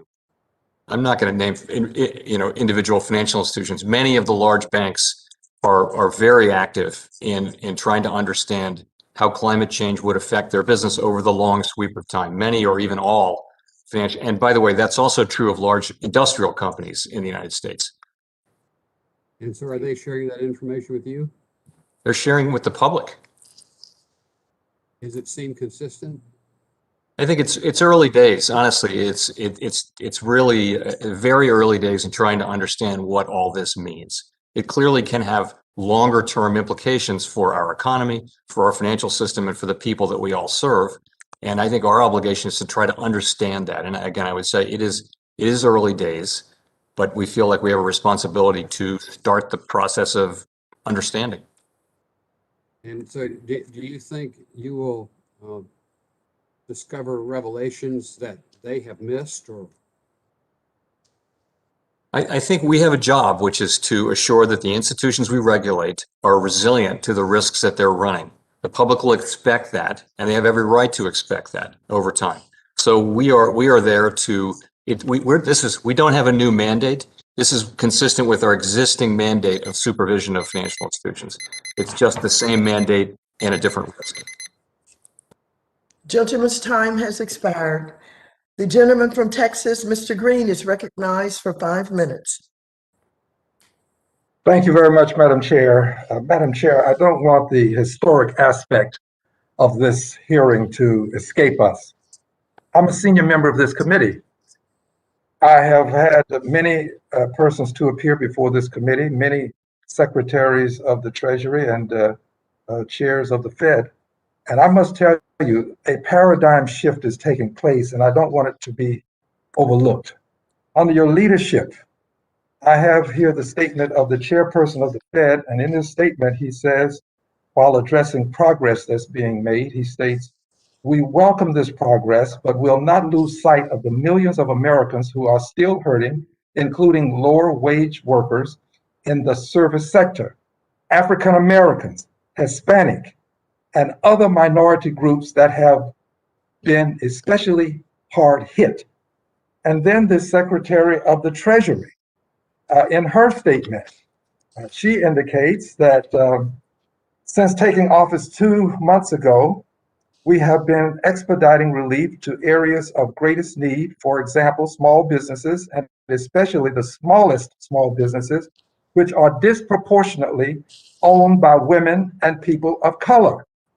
Now, I understand that there's still great work to be done, but I just don't want to overlook the fact that people are talking more now about the needs of minorities and women. Secretary Yellen, you have indicated in a message that you presented not so very long ago, when comparing the 1.8 million fewer men in the labor force to the 2.5 million fewer women, you call this extremely unfair. This is the Secretary of the Treasury. So I'm grateful to both of you for understanding that it is now time for us to move forward on the issues associated with the wealth gap as it relates to minorities in this country, and especially issues related to women who happen to be more than 50% of the population of the country. This is historic to see this movement under your leadership, Madam Chair. I commend you, and I'm honored to serve under your leadership. Now to Secretary Yellen. I have a concern, and I'm concerned about the $10 billion that will go to the State Small Business Credit Initiative. I'm concerned because when this program was instituted on a previous occasion, we have reauthorized it in the rescue plan. But when it was authorized initially, it went to the state through the Agriculture Department. Then the Agriculture Department had the duty, responsibility, and obligation of making sure that it moved down to other units of the state. Well, in Texas, that probably is not the best way to do business. So I have this consternation about it, and my hope is that we'll be able to get this to the end users in a much more expeditious way, such as what you have indicated you've been trying to accomplish. So my question is this, Madam Secretary, will you send us an outline of the timeline for implementation from money in the Treasury to capital in the coffers of the end users in the $9 billion emergency capital investment program that has come into being under the Honorable Maxine Waters' leadership? Had the privilege of working on this program, and the $10 billion State Small Business Credit Initiative similarly came into existence. And I would add also, this last one had the help of the chairwoman of the Diversity and Inclusion Subcommittee, Ms. Beatty, who helped us to hone this and refine it to the extent that we are helping the smallest of small businesses. So I'm just hopeful that we can get such an outline, because I have people who question me daily about when will the money be available for us as end users to benefit from it. And I believe that your heart's in the right place. I believe you're working expeditiously. I just want to be able to answer those questions when they're posed to me. So again, I thank you. I'm grateful for this historic moment, and my hope is that this is only an indication of the better things to come. And Madam Chair, I will yield back some 12 seconds to you. Thank you. Thank you very much. I now recognize the gentleman from Missouri, Mr. Lukemeyer, for 5 minutes. Thank you, Madam Chair, and congratulations to you, Secretary Yellen, on your new position. Good to see you again. Wish Good you to see you. my opening comment is just for you. I also have another duty here in Congress, which is to be the ranking member on small business. And during your opening statement, which I'm sure was written by your staff, you made some comments with regards to this administration being responsible for all the loans that are out there that are being taken by those entities, those small businesses under 20 or 10 employees. And I can quote you from my own press release as the ranking member of small business that the loans have been at roughly 75 to 80%, 10 employees or less already, and is generally about a little over 90% of 20 employees or less. And for the administration to actually pause that ability of small businesses over 20 to have access to the program is actually harmful from the standpoint that if we don't pass the extension of the PPP bill that we passed in the House and the Senate now has it, if we don't pass that, those small businesses are actually at a disadvantage because the over 20 were delayed. And if they don't get their loan in the pipeline soon, the pipeline's not going to get processed and they won't even get their loan processed. So my comment would be, please tell your staff to quit politicizing your statement and please stop taking liberties with the facts.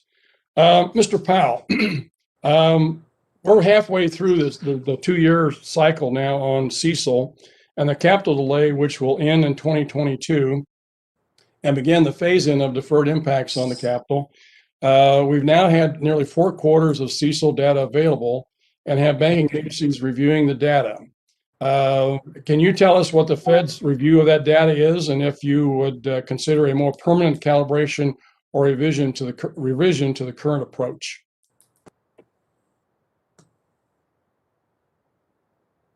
And if you could unmute, that'd be great. I once again double-clicked.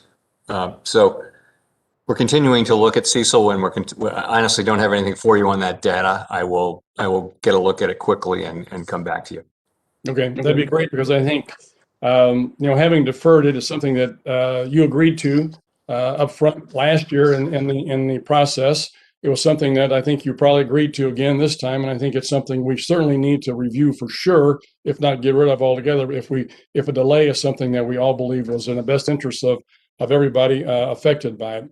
Also, Mr. Powell, from Chairman Powell, at this point, Fed data from third quarter 2020 indicates that 51% of the commercial real estate debt is now held by banks, and the FDIC data indicates community banks have a higher concentration of this of these loans than other lenders. At this point, again, Congress has provided relief from the financial institutions with these assets through the suspension of TDRs and the extension of the foreclosure moratorium. I think it's important we can have discussions around this and what will happen when this relief ends. Can you give us a little heads up as what you think will happen, the impact on balance sheets, economic recovery, if we take that extension, take that foreclosure moratorium off?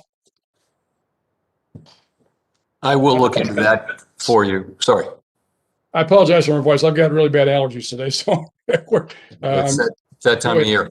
No, so you're right. We're monitoring CRE very carefully, and you're absolutely right that its concentrations arise principally in smaller banks, and we'll have to monitor it carefully as we allow those moratoriums to elapse. And I don't have anything for you on that today, but we're well aware of the issue, and we'll be sure to move very, very carefully when we do address that.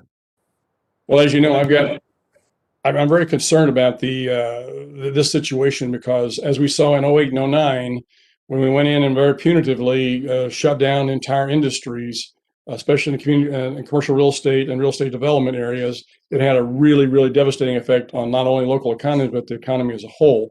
So I hope we are very very cautious about this. You and I have talked about this before with regards to forbearance and being able to allow these businesses to get back on their feet and see once what the real loss is before we go in and sort of scorched earth get rid of all these folks. But I appreciate your interest on that and your support on that. I know that you all are doing a good job of working with the banks at this point, and I would ask that you continue to do that. I realize some loans are bad. You got to write them off. That's fine. But I think if time is given with the nature of the economy the way it is, I believe we can get out a lot of the mess that we're in without having to go through the process of foreclosure. So I thank you for your thoughtfulness, and I yield back, Madam Chair. Thank you very much. The gentleman from Missouri, Mr. Cleaver, is recognized for 5 minutes. Madam Chair, let me again, hopefully for the last time, I apologize to you, the members of the committee, and certainly our witnesses for not being properly attired due to my current medical situation. But I thought might be better for me to do this in the midst of meeting.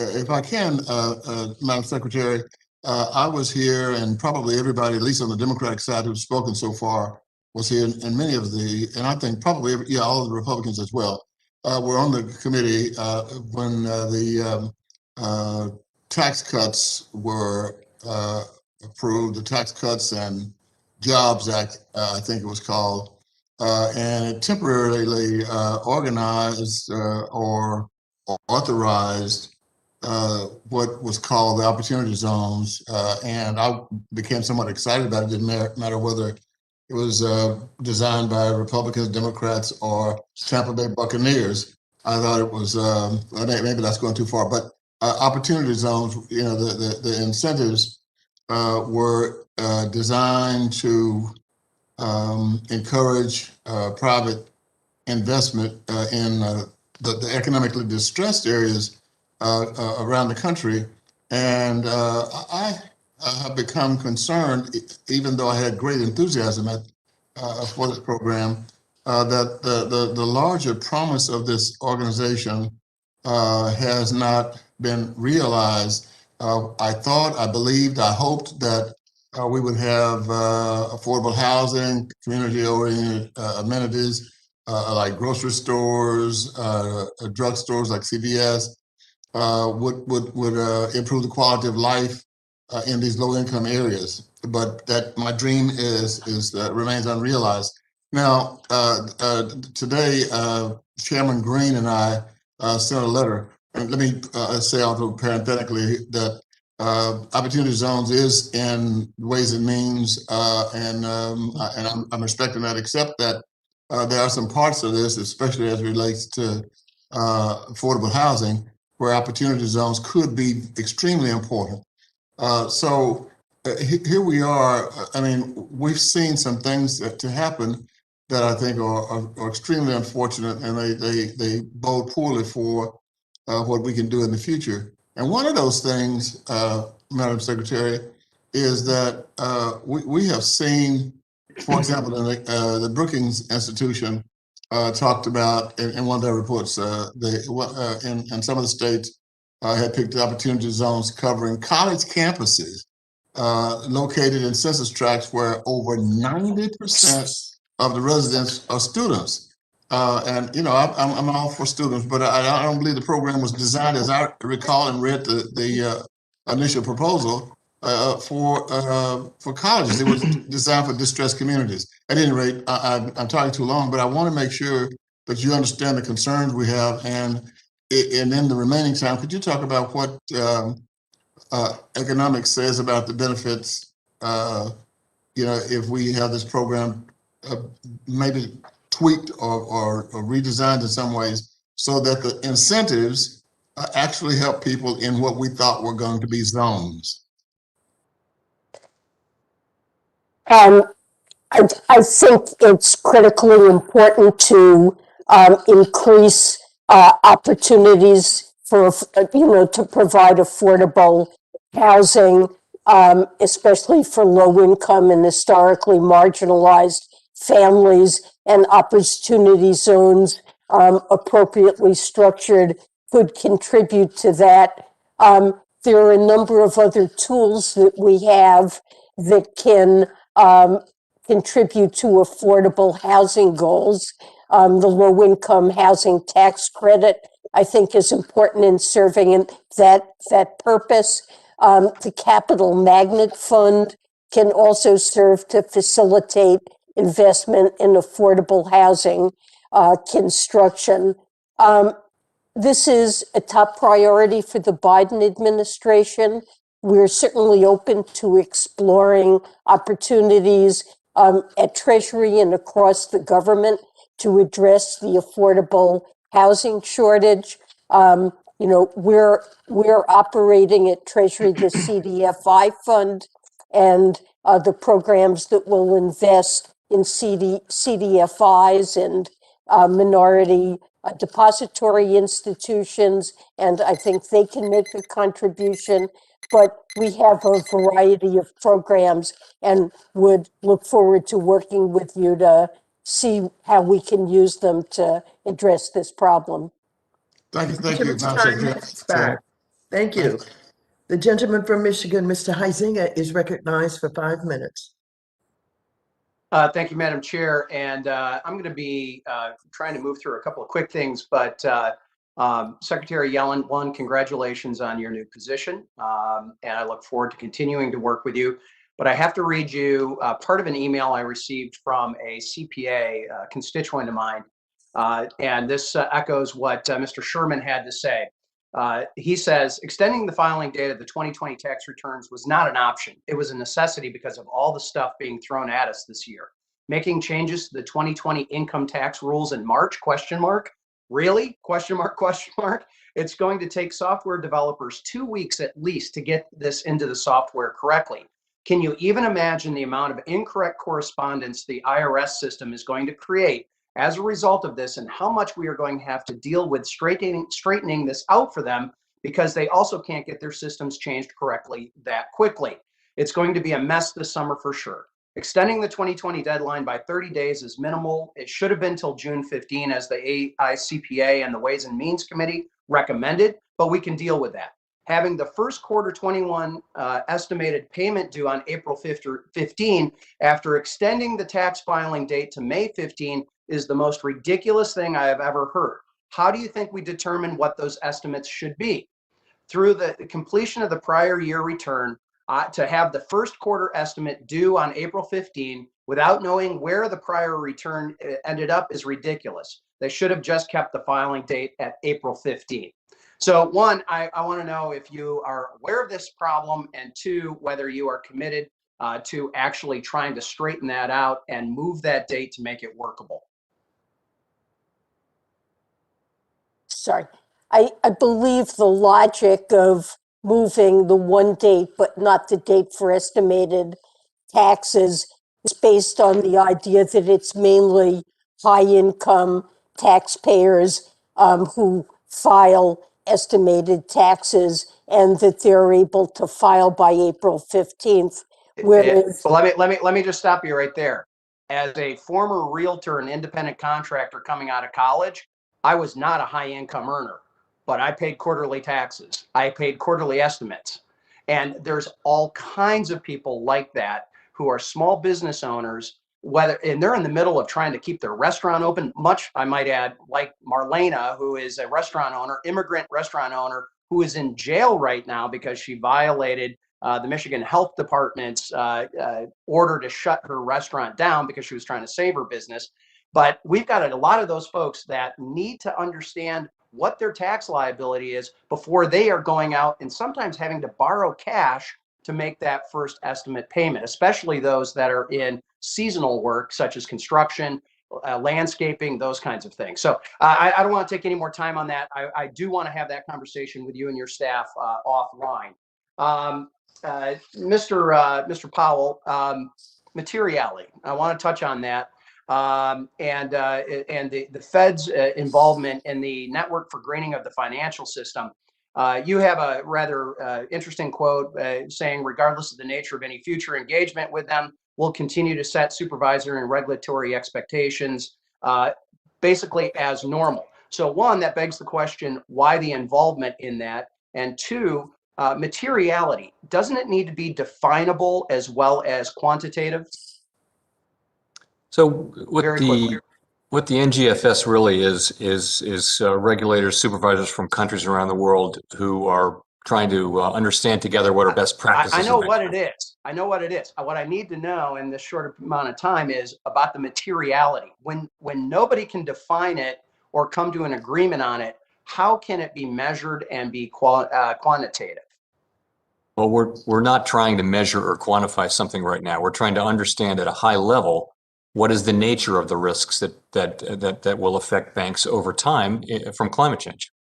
That might be your goal and objective. I know that's not the goal and objective of a number of my colleagues who have actually been talking about this needing to be into the review currently. And what I'm afraid is that we're going to get dragged into that. My remaining last little bit, I do want to talk about Secretary Yellen. You're a professor, a lifelong educator. Do you agree that we should safely send our kids back to school to ensure their educational development? I'm very concerned about that impact on the future of our economy. Well, I am concerned about the impact of children not being in school, and it is an important objective to reopen the schools safely as soon as we can. All right, my time has expired. I appreciate the time, and I look forward to that other conversation about the IRS. Thank you. The gentleman from Connecticut is recognized for 5 minutes. Thank you, Madam Chair, and thank you to both of you. Thank you to both of you for appearing. A couple of quick things, and I do have one question for both of you.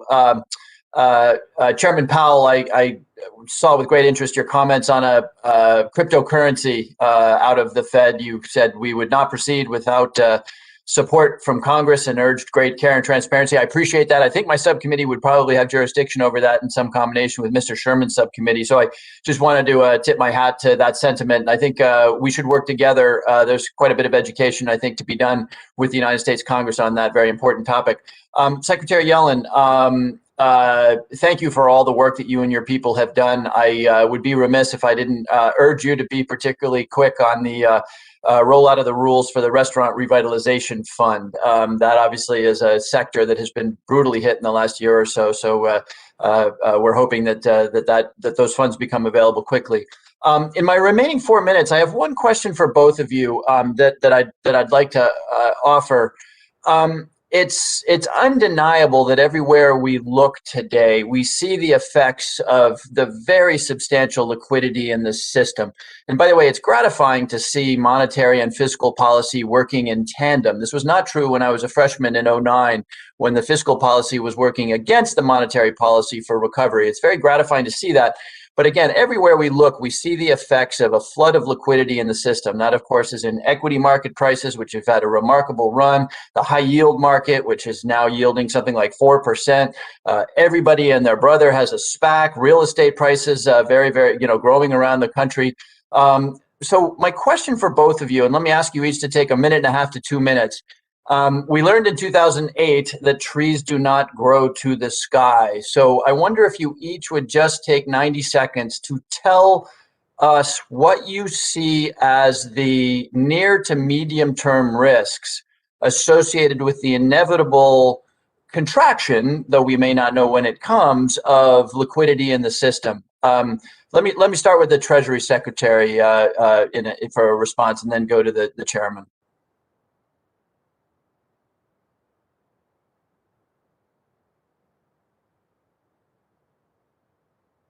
Secretary Yellen, you may need to unmute. Apologies. I'd say that while asset valuations are elevated by historical metrics, there's also belief that with vaccinations proceeding at a rapid pace, that the economy will be able to get back on track.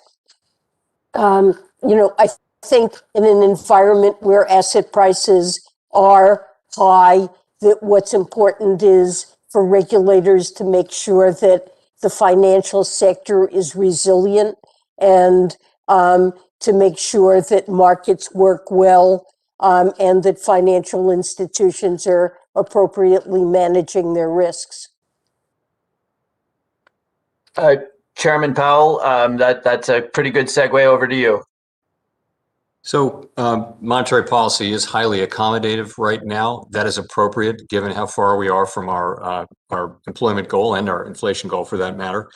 I think the first thing I would point to is just our overall monitoring of financial stability. So we look carefully at financial stability on an ongoing basis. We have a framework with 4 pillars. If you look at those, the evidence is kind of mixed. You can say that asset prices are somewhat, some asset prices are a bit high, but the banking system is highly capitalized, and funding risk is relatively modest. The remaining category is really leverage among households and businesses, which is somewhat elevated, but nothing like it was before the financial crisis. So it's a mixed picture on that. The main thing is to have a resilient financial sector that can withstand the sorts of disruptions that will come. In terms of moving forward, we've said that we would start to taper our asset purchases when we've seen substantial further progress toward our goals. When that comes, we'll communicate well in advance of the time of actually tapering. That's what we do. We've learned over the course of some years now that we need to communicate carefully and move slowly, well ahead of time. We will let people know what's coming, and that's the best we can do to make sure that the transition away from very highly accommodative monetary policy as the economy reaches full employment and price stability goals, that will transition to a different policy. Thank you. Thank The you, Madam. gentleman's time has expired.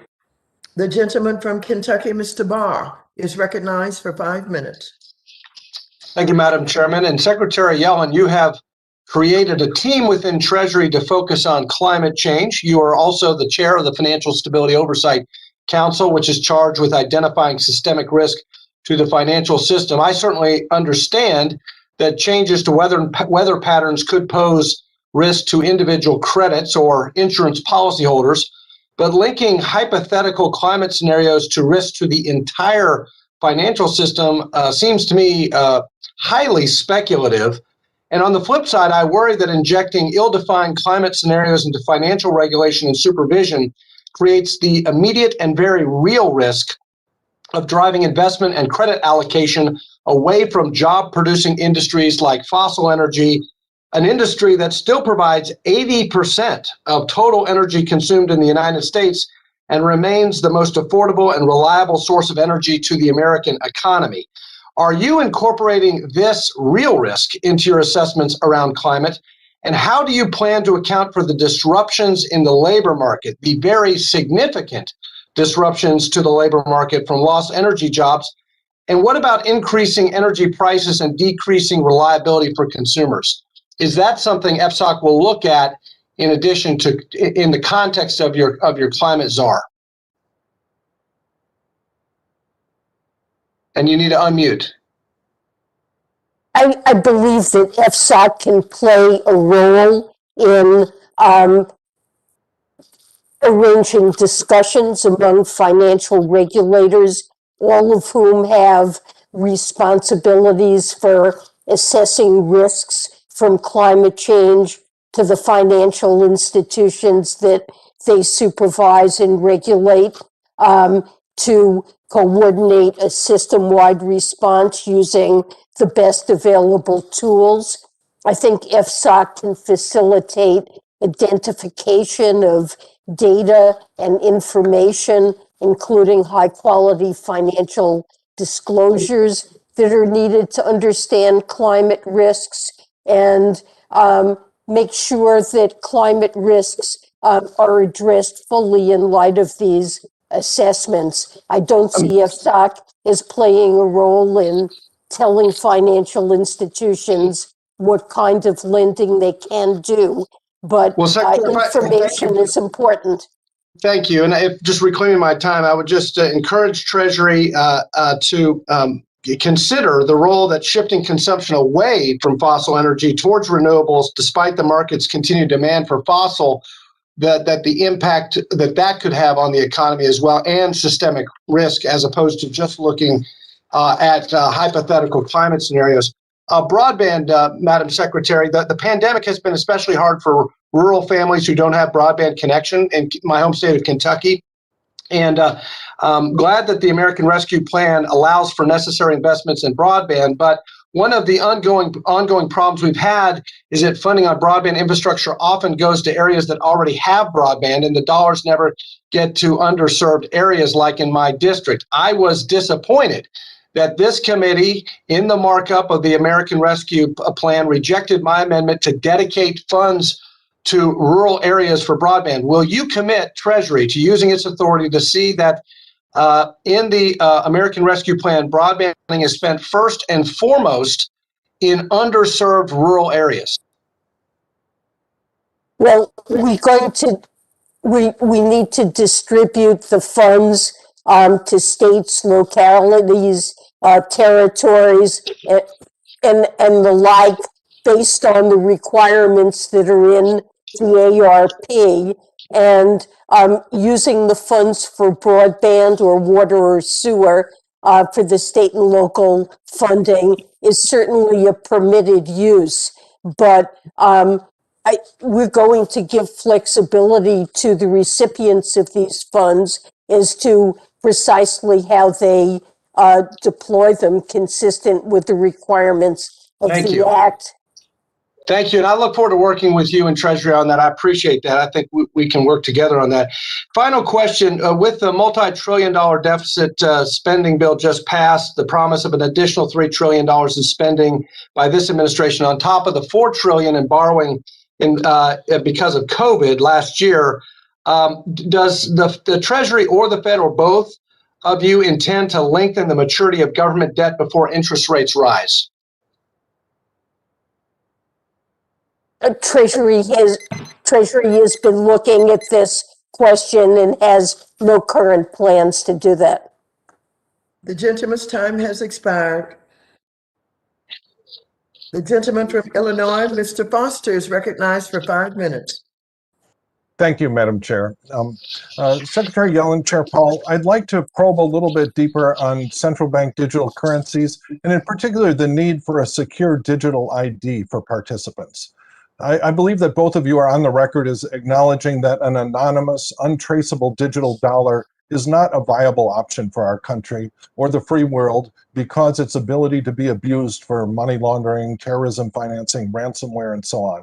Is that principally correct? I don't think I am on the record for that, but I'll go on the record now for it. Secretary Yellen? Nor am I on the record, but I would agree that we need to be very careful about the use of a digital currency for illicit finance, and an anonymous currency makes that much harder to control. Yeah, I concur. I think it's sort of logically impossible, and so on the other hand, I believe that the Chinese approach to digital currencies that give the government immediate and unconditional access to all transaction information will be equally unacceptable to Americans and to most citizens of the free world. And therefore, a digital dollar will be crucially dependent on having an effective authentication component. That is a secure and legally traceable and maximally privacy-preserving way for participants to authenticate themselves as a unique, legally traceable individual, a secure digital ID. And it must be backed by a trusted court system and a clear legal regime to determine the conditions under which the participants might be unmasked. As a digital dollar, if it's to be used internationally, we're then going to need a digital ID system that operates internationally, at least among the free countries of the world. I'd like to thank you both for beginning engagement with authorities in other countries on central bank digital currencies. And I was wondering where you see this discussion going as far as a secure digital ID and a means of authentication across boundaries, across countries. Maybe I should let Chair Powell. I should let Chair Powell start with this because he's been more involved than I have. Thank you. So, yeah, I mean, where we are is we are engaged in a process of looking at all of the technical issues and design issues which interact with each other. And that's one of the most basic ones. Reflecting your earlier question, I don't think that a system that relies entirely on, for example, completely private governance or completely secret information about who's actually owning the digital dollar would not be viable.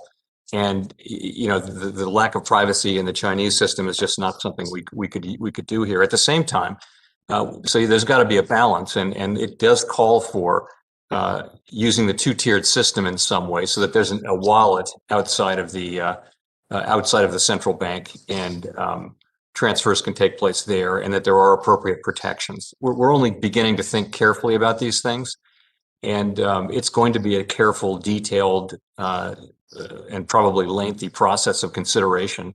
One that we're investing quite a bit in now, and that I expect will last some time. Yeah, Secretary Yellen, did you have any thoughts on this? Well, I would.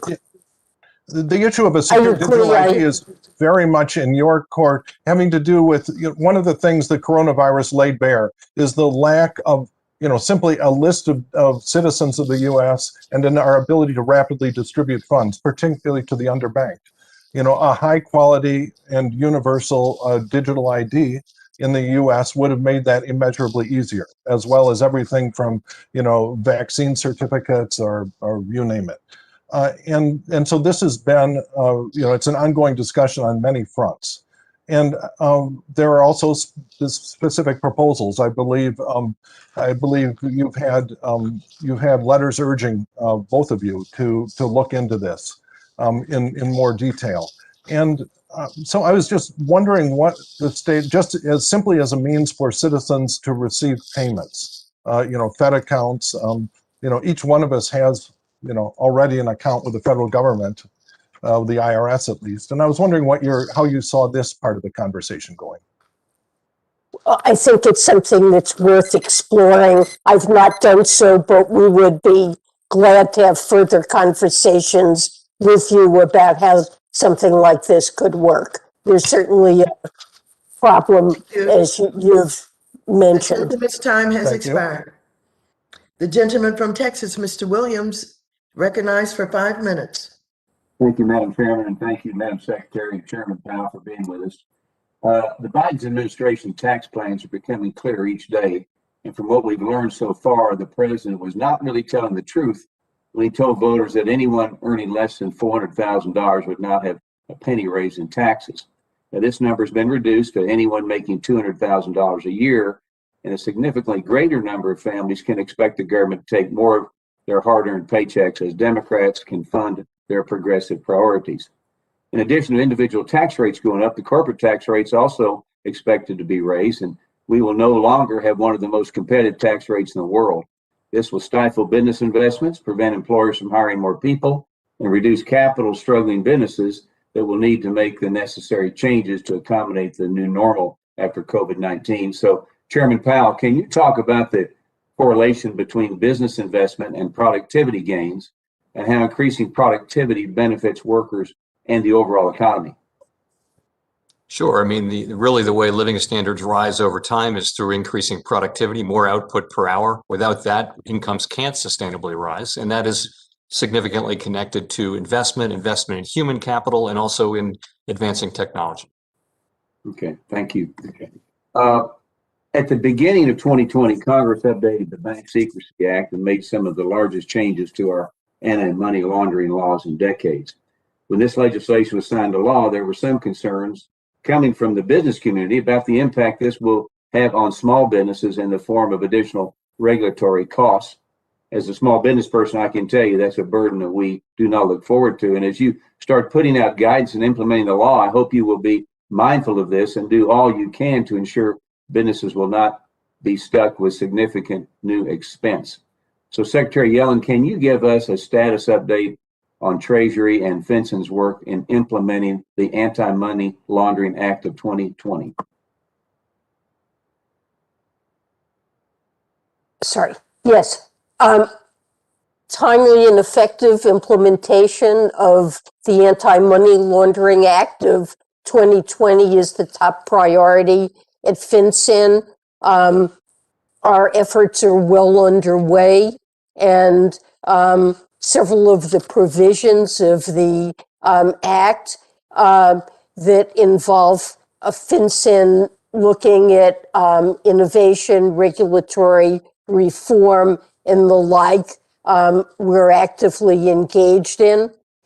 So this is something that's a high priority, and we're making progress on it.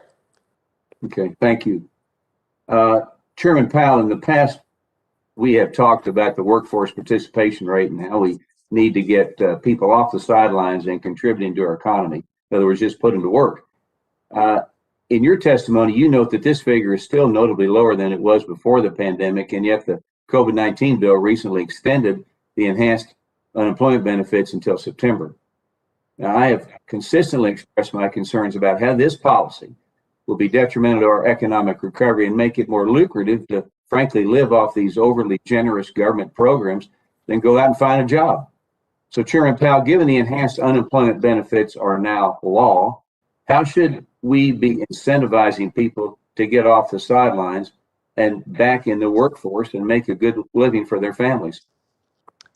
I think the most important thing is for people to get vaccinated so that we can get the economy fully reopened so that those jobs can come back and people can feel safe doing them. Do you have an answer to that, Ms. Yellen? Well, I agree. I agree with that. Many people who are not working are not doing so because of safety considerations or because they have children out of school. And the studies that have been done about whether or not the additional payments discourage work show pretty clearly that they don't serve to do that. In addition, they will be expiring in the fall. Well, in my remaining time, we talked about increasing taxes earlier. I would just say, as a small business owner that employs hundreds of people in Texas, it's pretty simple. If you cut taxes, you increase jobs. If you raise taxes, you cost jobs. Any way you look at it. So I hope that everybody will understand that raising taxes to any business is not good for our economy. With that, I yield back my time, Madam Chairman. Thank you very much. I now call on Mr. Vargas from California for 5 minutes. Thank you very much, Madam Chair. I appreciate very much this hearing. I also congratulate in the strongest way Secretary Yellen. It's what an honor to have a woman now running Treasury. It's very, very exciting.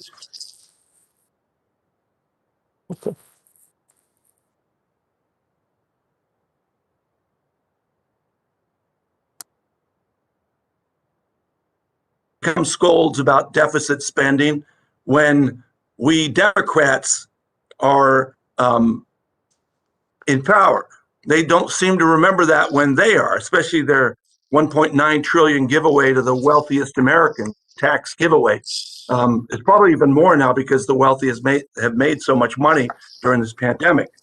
But one of the things that I found so interesting about this particular hearing is that we have two incredibly intelligent people presenting today, and one's a Democrat and one's a Republican. One appointed by a Democrat and one was appointed by a Republican. And yet they seem to be principled, scientific, speaking about the facts and not crazy things. I mean, this is the way it used to be.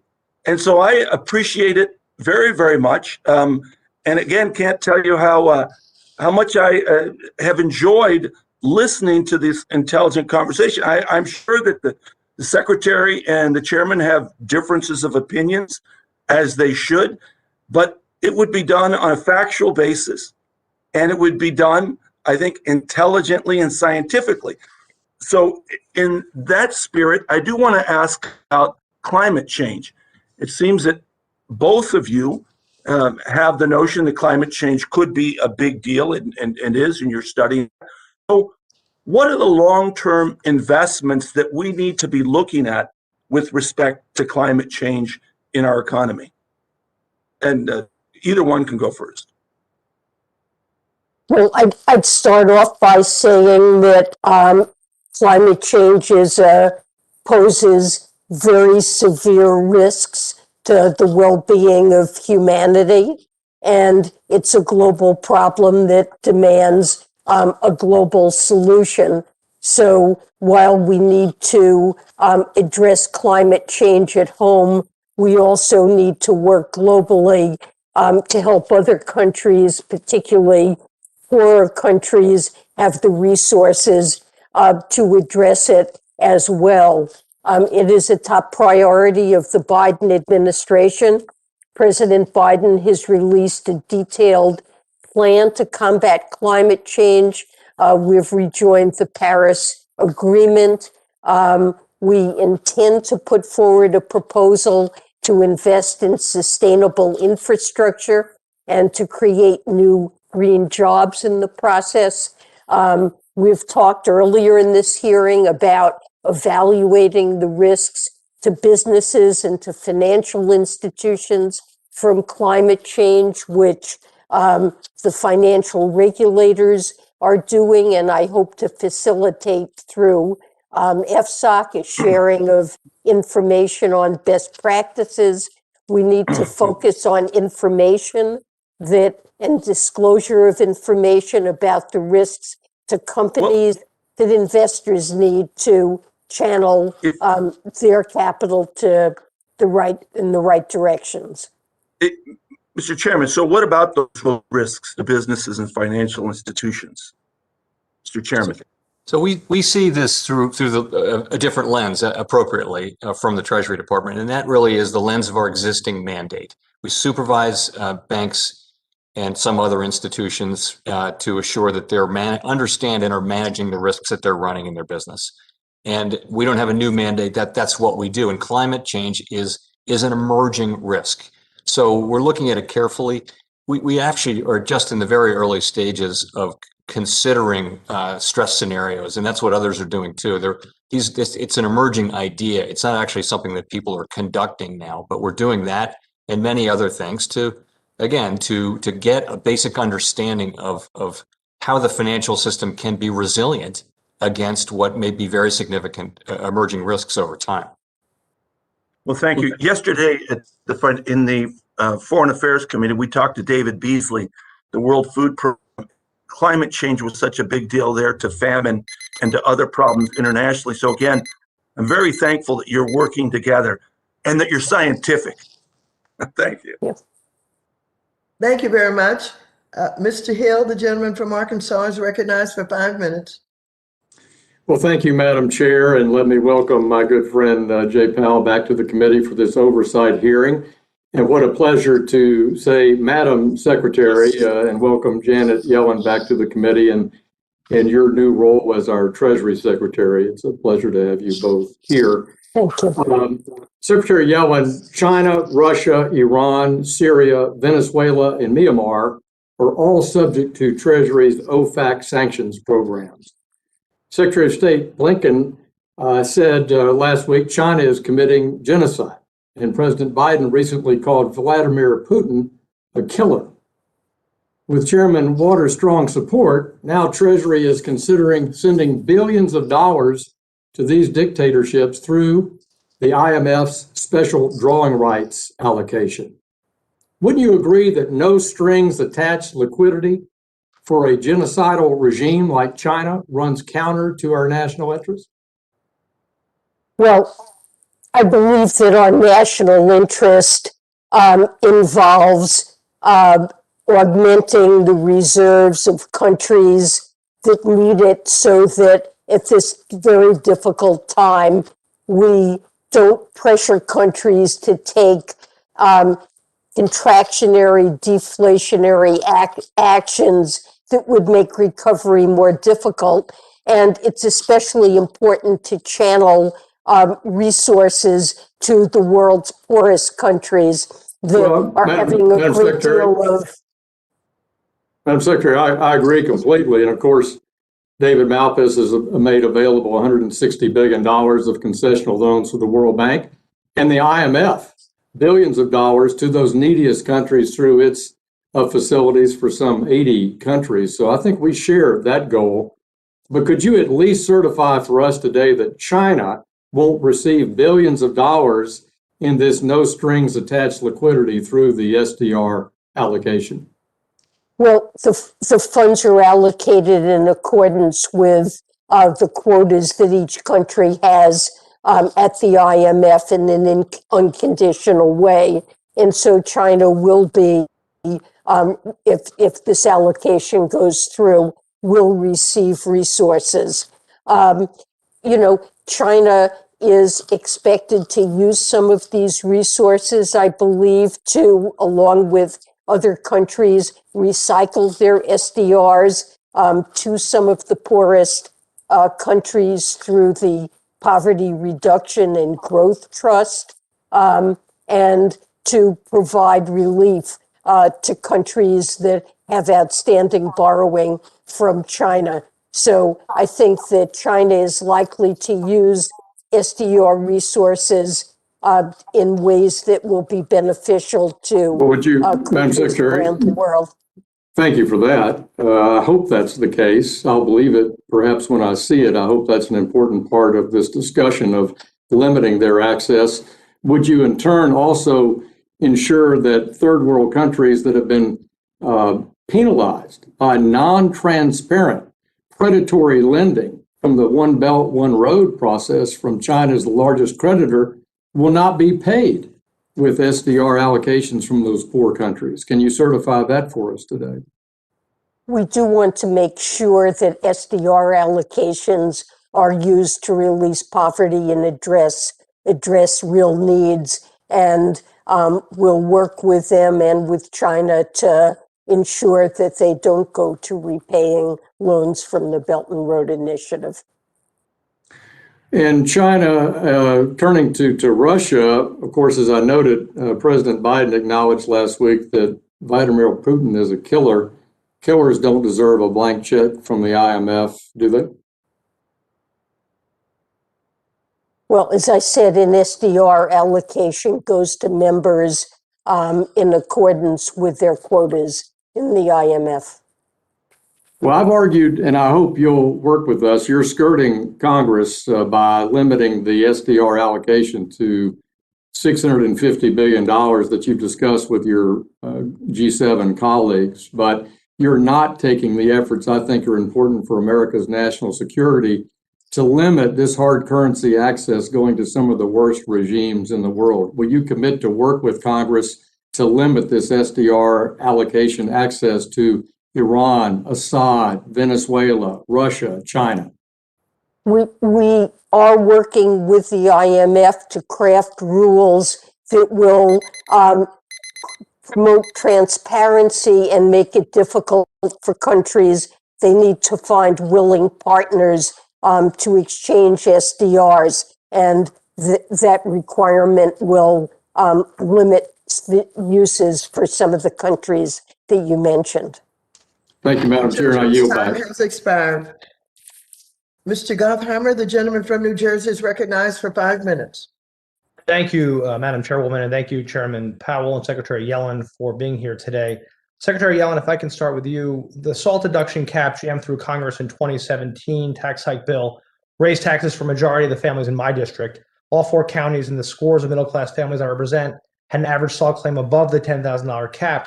For example, in Bergen County, the average taxpayer claimed $24,783 before the cap went into place, and the average property tax alone was $12,398 last year. These are my community's teachers and first responders and small business owners, young people trying to start a family. All groups were struggling, obviously, during the pandemic. It's high time we fought back against these moocher states that put this into place. My district has taken advantage of by these folks enough.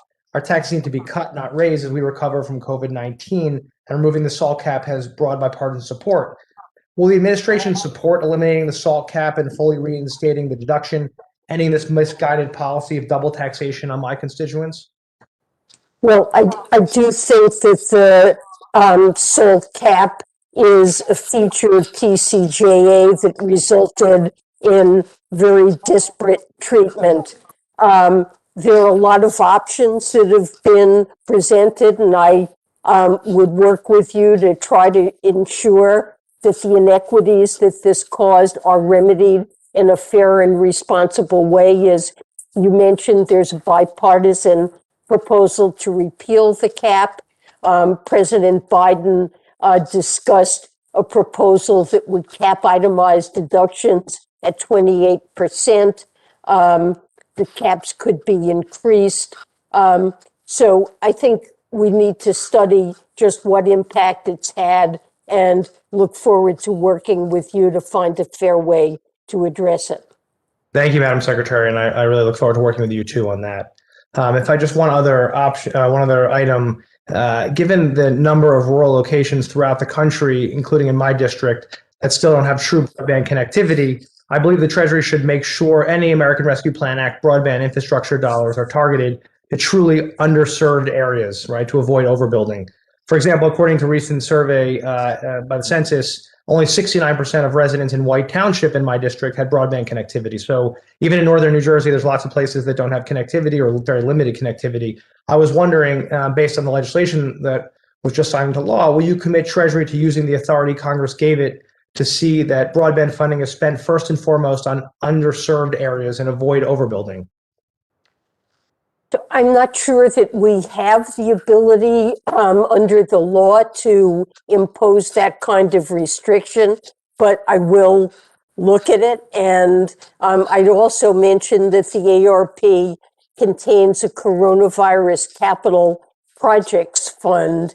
It's $10 billion that can also be used to fund broadband infrastructure. So there's quite a bit of money in the ARP for infrastructure, and I will look at what can be done.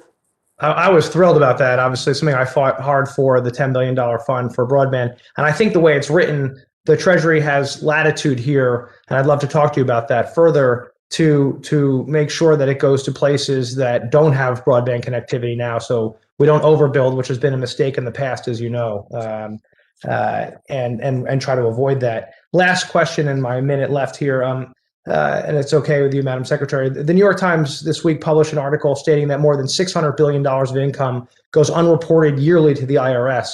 This gap in reporting will reduce federal revenue by $1.4 trillion over the next decade. It's a great opportunity to make sure we go after tax cheats or people who don't pay what they should to avoid raising taxes otherwise. Are you prioritizing and are you looking into the revenue raisers that don't require tax rates to increase, such as increasing the audit capabilities of the IRS to help close the tax gap? Absolutely. I think this is something that would be both fair and not involve any increase in tax rates or burdens. It would make sure that those who are supposed to pay do. It does require more resources for the IRS. I'd like to work with Congress to see if we can provide that funding, because I think this would be a very important initiative. I'm fully supportive of it. Excellent. And I think we get a 5 or 6 to 1 return on that. So I think absolutely. Thank you so much for your time, and I yield back. Thank you. Thanks. Thank you very much. The gentleman from Georgia, Mr. Laudermilk, is recognized for 5 minutes.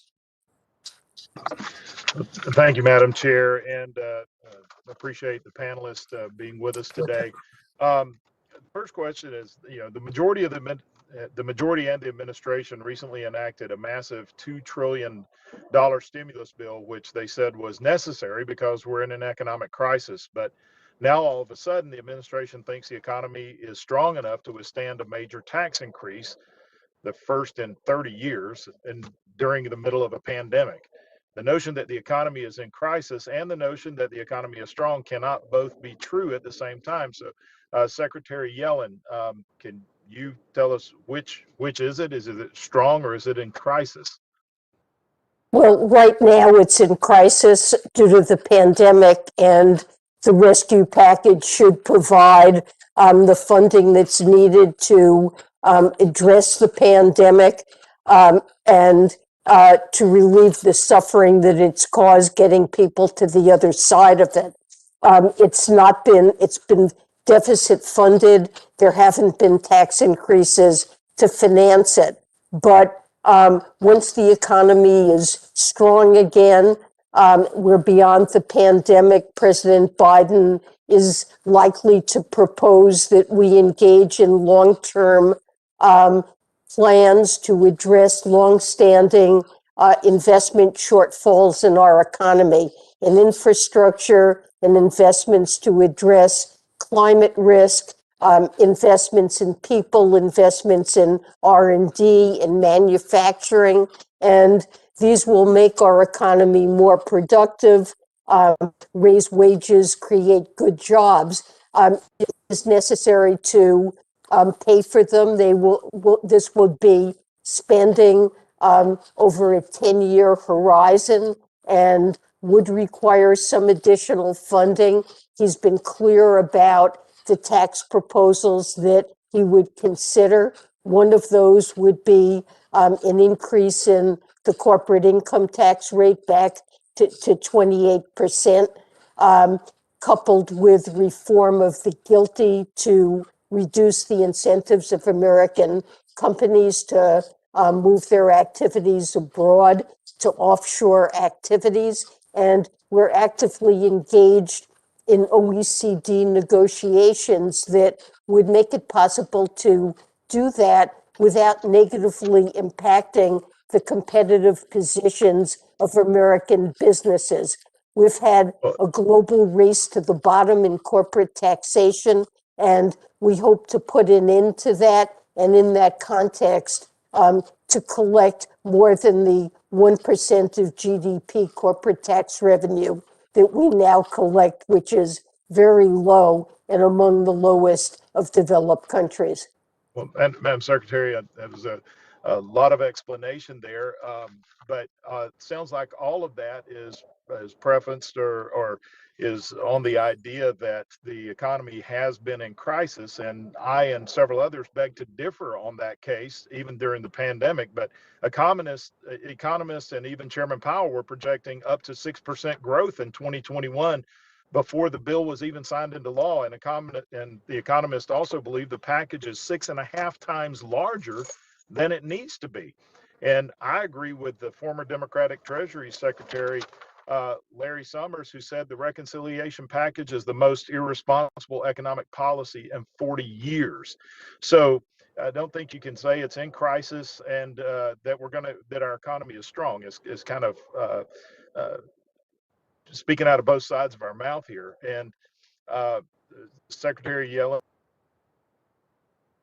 We've lost 9.5 million jobs.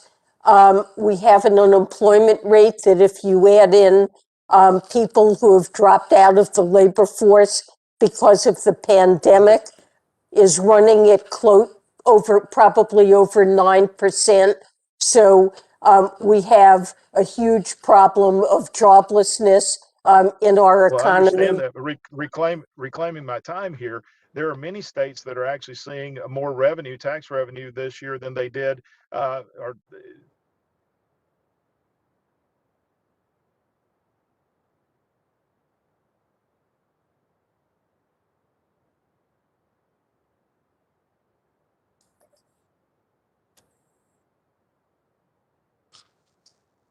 Hello, Mr. Loudermilk, are you still on?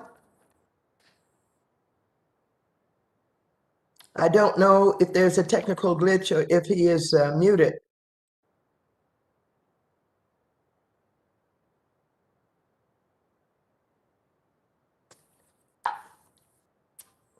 Mr. Loudermilk, can you hear me? I suppose not. To our technician, can you get Mr. Loudermilk back on?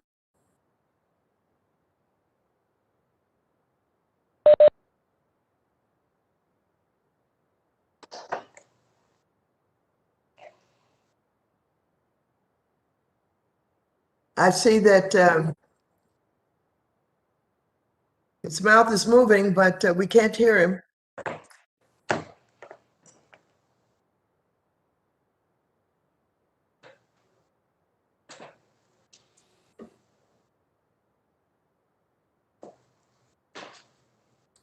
Is he unmuted?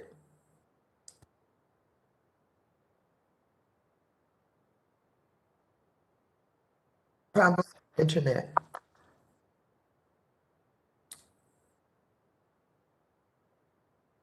Unfortunately, there appears to be a problem with the internet, and we have an agreement for a hard stop at this time. And so we will have Mr. Laudermilk, probably one of our first members, who will be at the next meeting of our distinguished guests when they come. With that, I'd like to thank our distinguished witnesses for their testimony today. Without objection, all members will have 5 legislative days within which to submit additional written questions to the chair, which will be forwarded to the witnesses for their response. So I ask our witnesses to please respond as promptly as you are able. Without objection, all members will have 5 legislative days within which to submit extraneous materials to the chair for inclusion in the record. And with that, this hearing is adjourned.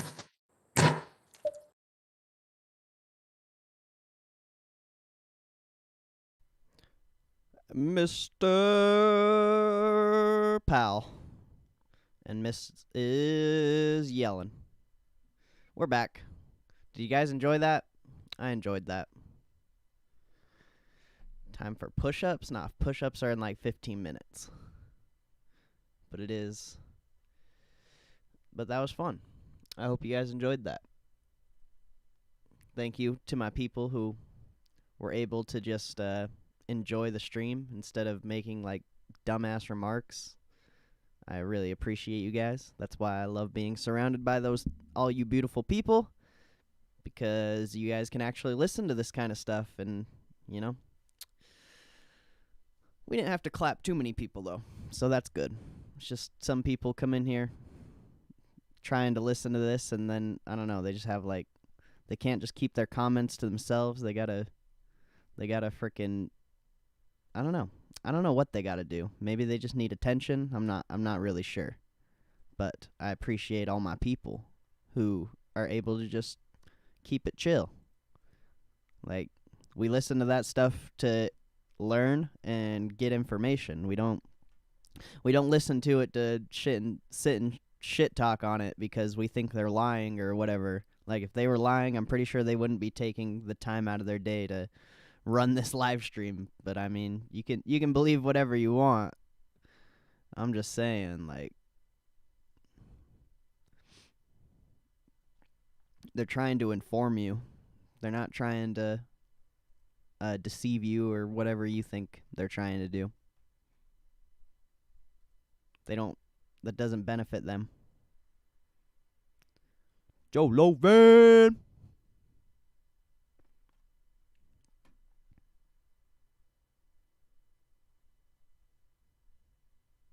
King of dumbass remarks. Not even, though. I don't think I saw you make one. You're keeping it pretty chill there. There were a few people that came in here spitting some nonsense, but it's good. It's good. That's why I just timed them out, because I don't want those people here. I don't even want them to stay after the stream's over. I want beautiful people in here. And that's it.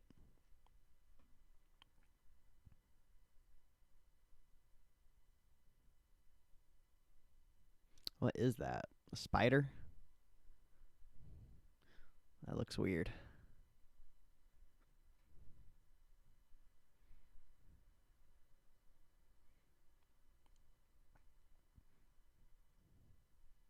I'm getting clapped on that Apple Play, bro.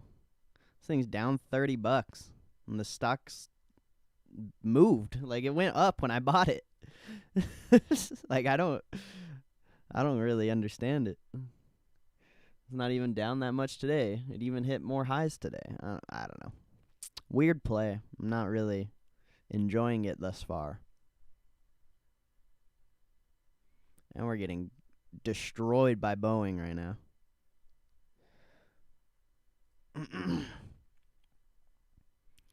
Kenny from South Park. Ah, that makes sense.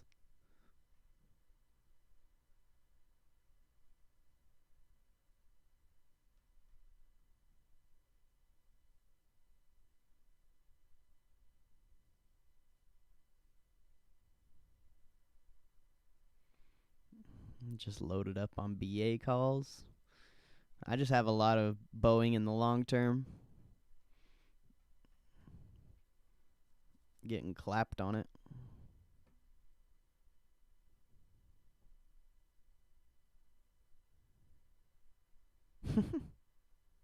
That's funny. I don't even know what MHC is. I don't know anything about any of those altcoins.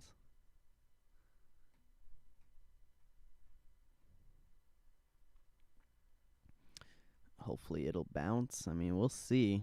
Pretty much your whole airline sector has been down since the starting of this week.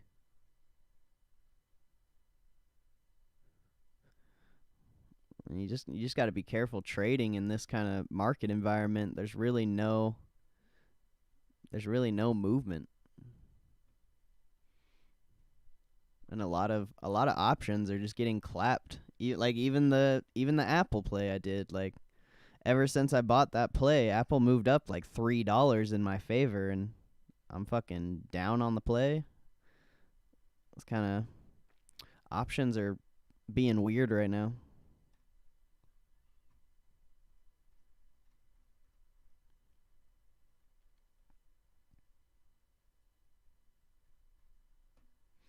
Like I should at least be like, I just don't feel like I should be down on this play as much as I am. Maybe like break even at the most, or a little bit down. But I'm down like 20%, or what is that? Yeah, almost 20%. That's crazy. It's only been a day. It's literally been a day. It's wild, bro. But I mean, it's whatever. Everyone's out though. We had like 50 people in here. As soon as that stream ended, it's like, I'm gonna head out. It was good. 80% on planter options. Yeah, it's okay. Options are risky.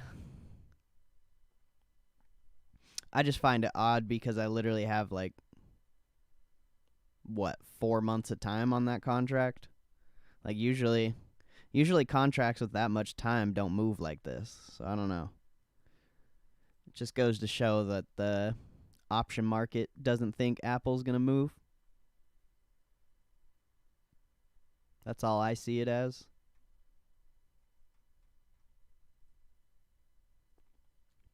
Even the Coca-Cola ones I bought last week are down, and Coca-Cola's killing it.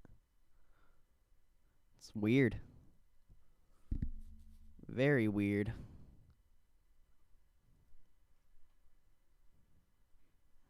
Like Coca-Cola is doing extremely well.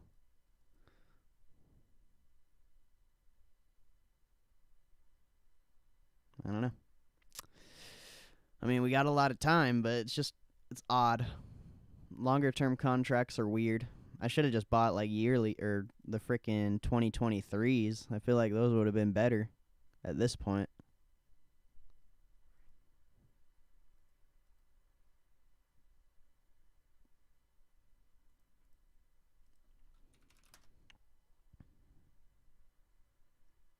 Even the 2023s are down on Apple. That's weird. Like, really weird.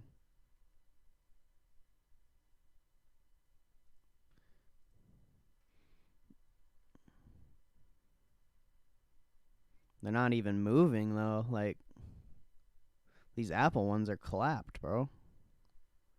Been nothing but going down. It's very interesting. To say the least. I don't know. I just, it's surprising me. All I'm saying. I don't really care about losing the money. It's not really a big deal. It's just very surprising to see.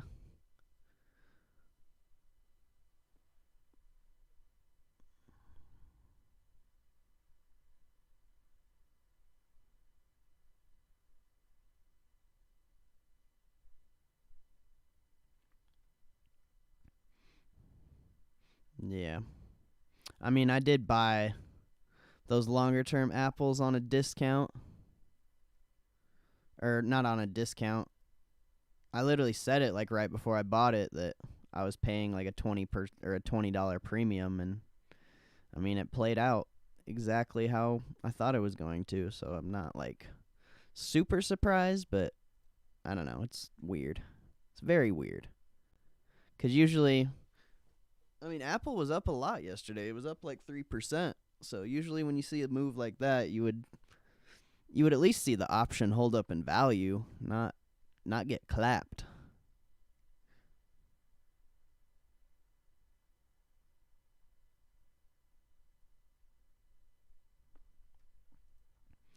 It's all good though. You just gotta.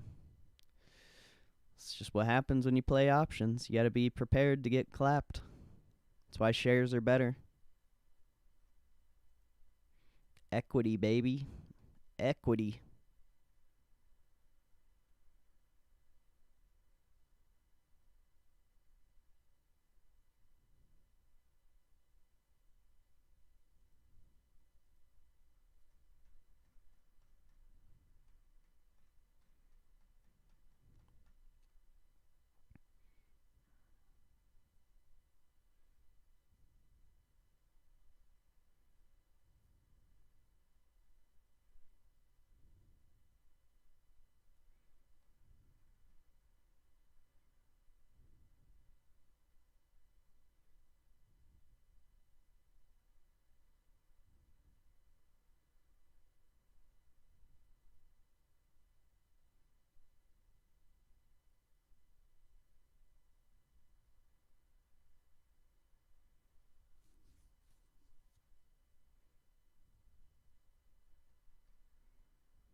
I mean, if you're buying garbage ass companies, then yeah, that's going to happen. But if you're buying good quality companies, that's not how it's going to play out.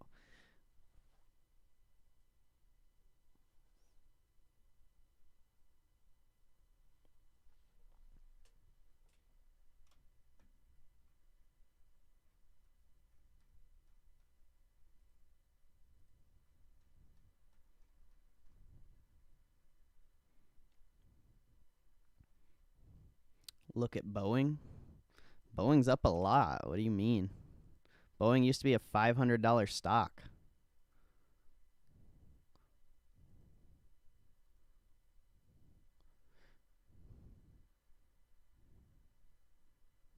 You're telling me 10 years ago Boeing was $70?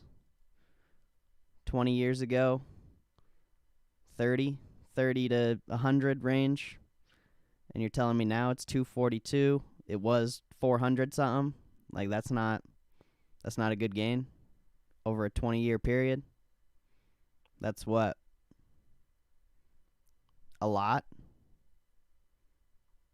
I think you just have been exposed to too much short-term option gains, and you don't value the long-term the way I do.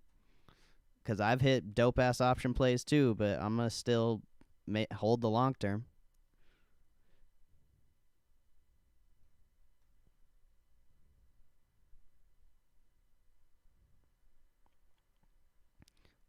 Yeah, it was 120 not too long ago because we had the worst crash in history. Every single fucking stock was down. What do you mean?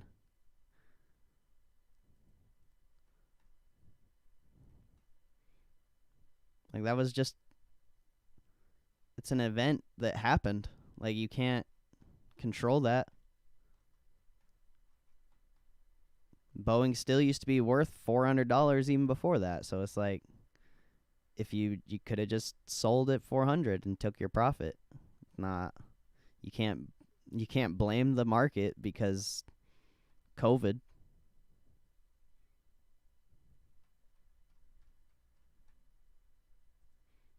And that's why you have exposure to other things.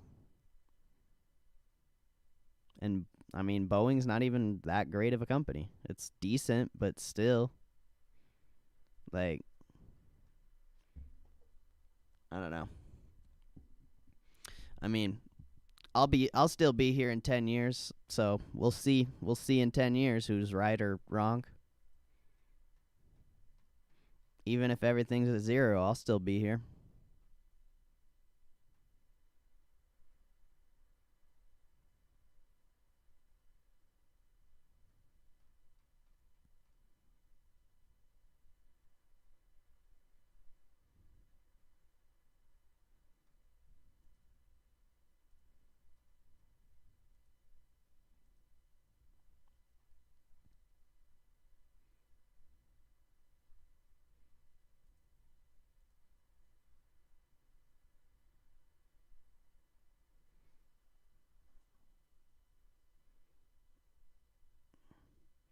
Boeing in 1975. Yeah, he probably got it for like $5.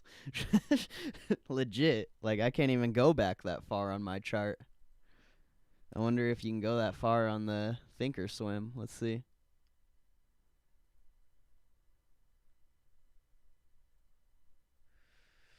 Nah, I can only go to 85, but I mean, in 1985, this shit was worth $10, bro. $10 in 1985? That's only what? How many years is that? It was 2018 when it was at 400. So I don't know how many years that is. 2018 minus 1975. That's 43 years. So $400 divided by 10. That's like 40,000% gain. Right? Or, yeah, I think. No, that'd be 4,000% gain. Which, I mean, that's what, like 100% a year almost? If you break it down. So that's good. That's really good. It's not the best, but I mean, price in 1975 was 55 cents. Jeez, well, there you go. I can't even look back that far. So there you go. That's insane.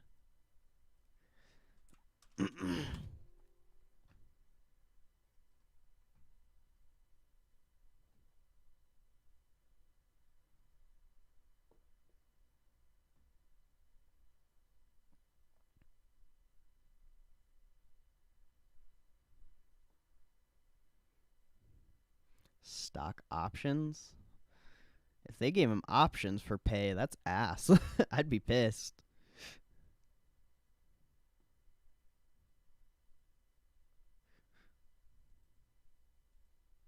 Like even the price, even at the price it dropped to, it dropped down to like 80 or whatever at the bottom of March, like 55 cents to 80. That's still insane. I don't know.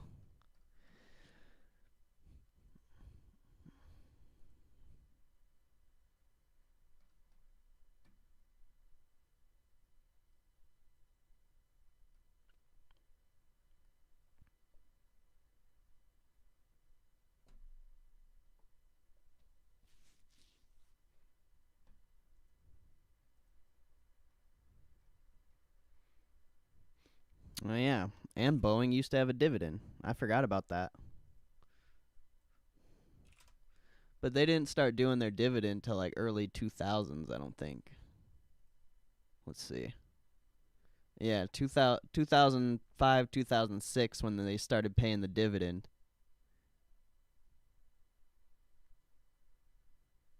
Pay into discounted share. Oh, okay. I thought you meant they like actually paid him into in options. I'm like, what?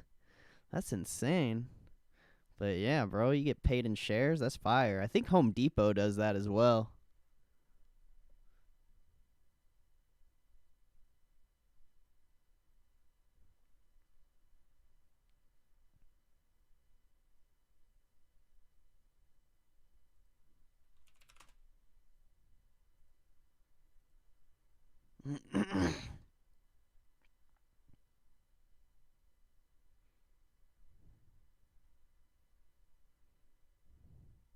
Yeah, I'm pretty sure you get them at a discount too.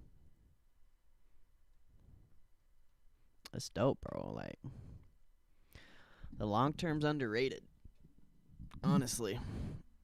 Like 40 years, that's a long ass time, obviously, but still. If he actually got them for 55 cents a share, you know, or even like $5 a share, that's still crazy.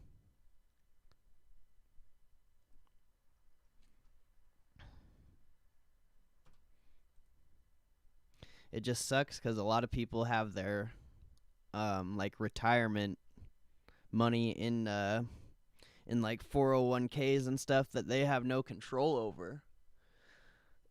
So it kind of sucks.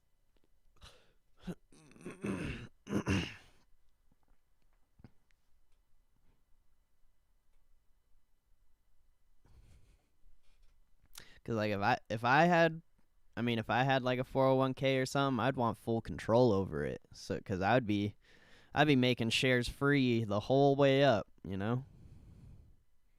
It's what I plan on doing with this portfolio in like a year or two. Reevaluate what I'm doing or what's in here. If I can, make some shares free. Get my cash back. It's good.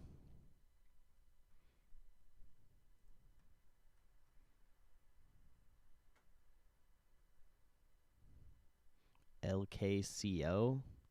I don't know what that is either.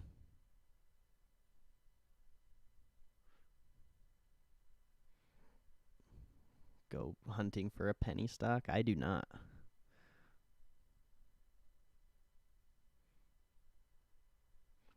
Yeah, find a NFT penny stock. That might be your best bet. What is LKCO though? Lukong.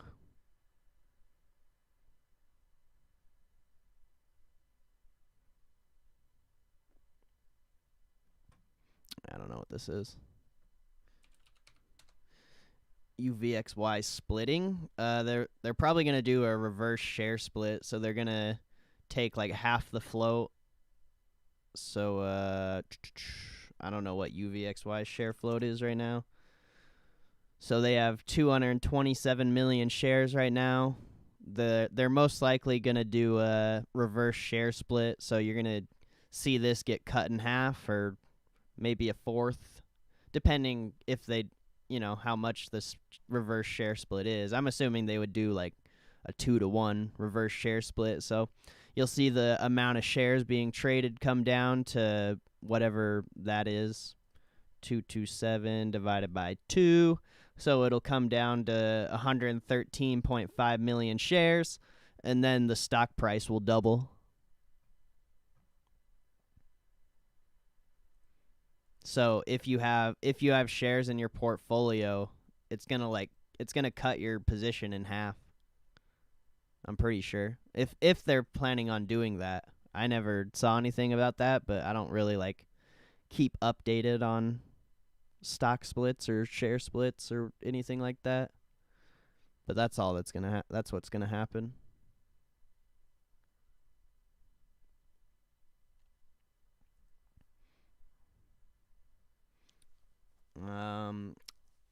I don't know.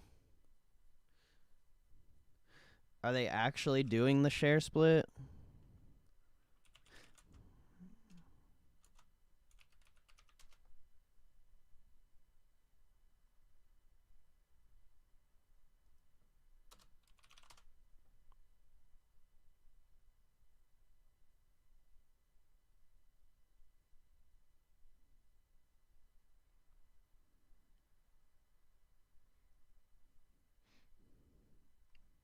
there's an estimate for July. But I mean, it's just all gonna depend. But that's what will happen. I just don't know, like, I don't know what I would do in that situation. That's why I haven't been buying UVXY at all, is because I don't know what's going to happen with the market, really. Like, there's no risk, and, I mean, we're not really seeing too much upside at this moment.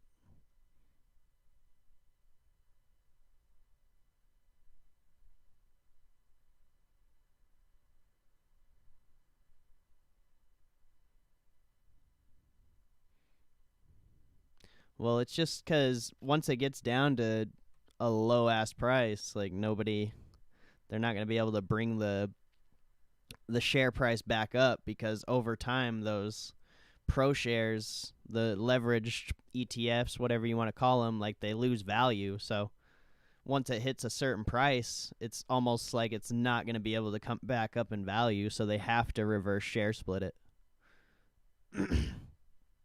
But the reverse share split will make it more volatile, because there will be less shares being traded or able to be traded, but it's going to be at a higher price. And then, like I said, if you're holding shares in your portfolio, depending how much they reverse split it, your position is going to get equally as clapped. So if they do like a 5-to-1 reverse share split on there,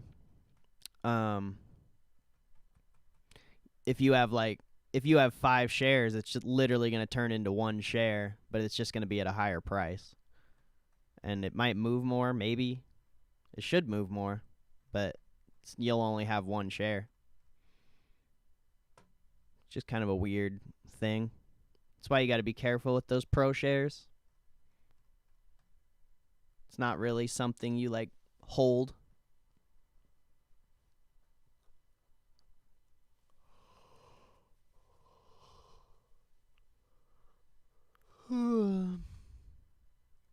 Just because, like, that's how they work. Over time, they lose value.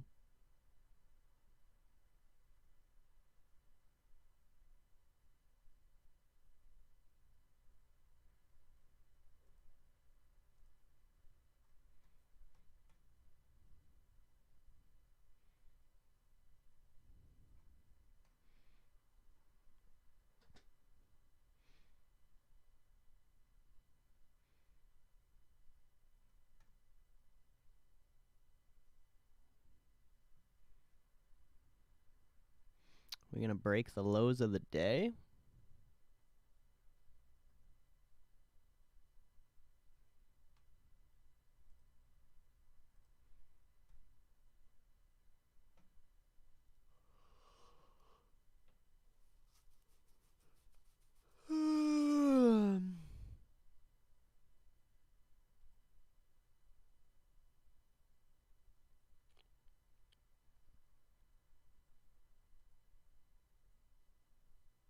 Yeah, oil's kind of getting clapped.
I'm just not playing options right now.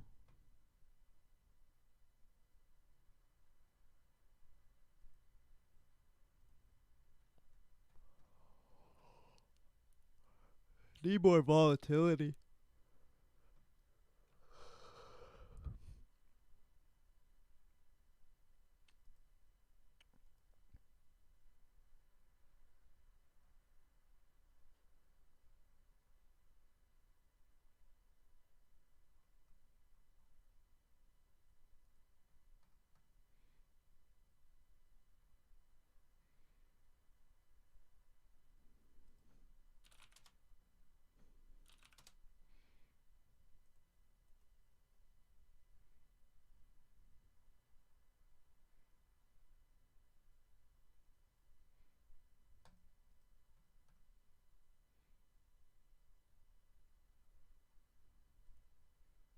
Get a whop.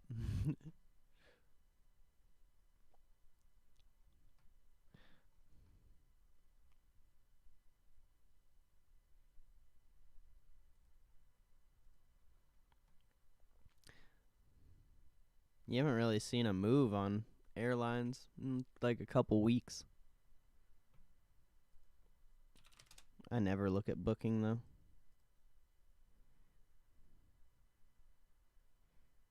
Yeah, that's a decent level for them, for sure.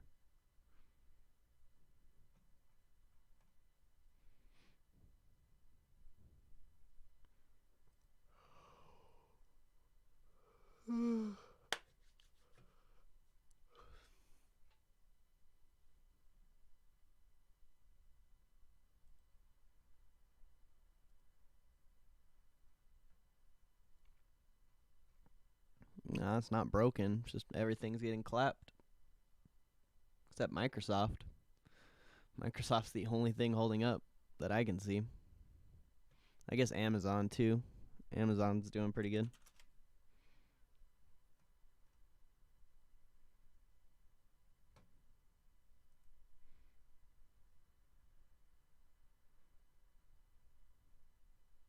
There's a couple other stocks that are holding up. Walmart, Baba. Adobe has earnings after hours.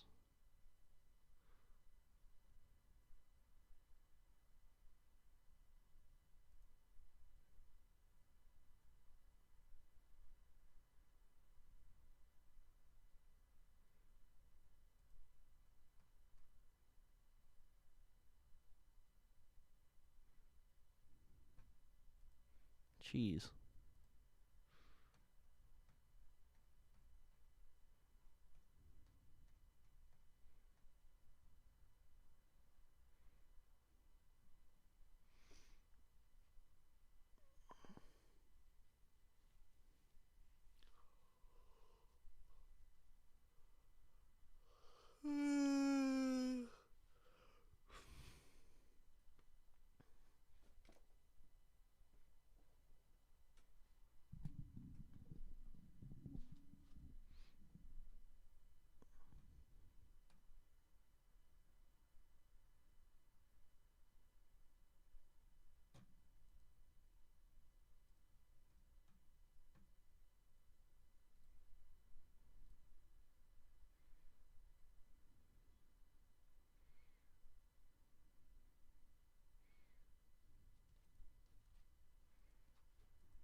Yeah, but you barely trade options, Matthew. He's down 5K on options, which is not ideal. Doesn't matter how much you're down if you got the long term.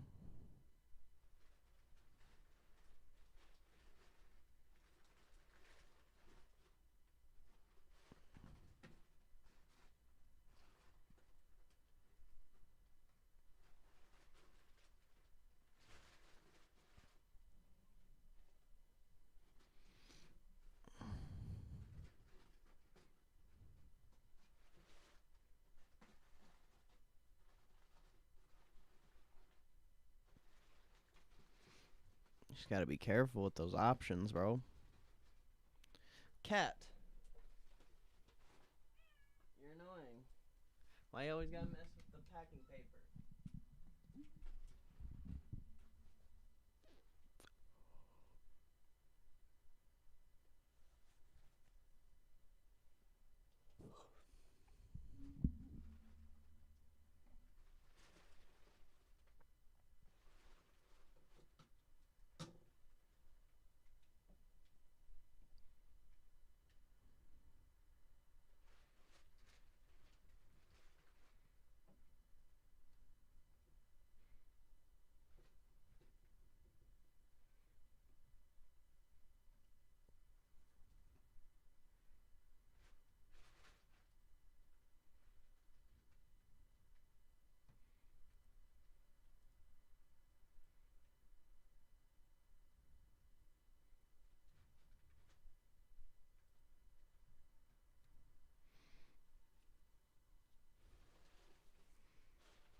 Oh my gosh, bro. Can you not go away from the packing paper, bro? You're annoying. No. Go. Fucker.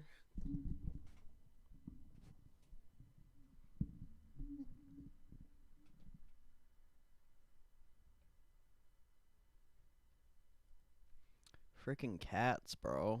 So annoying. I'm not trying to listen to fucking packing paper crumple.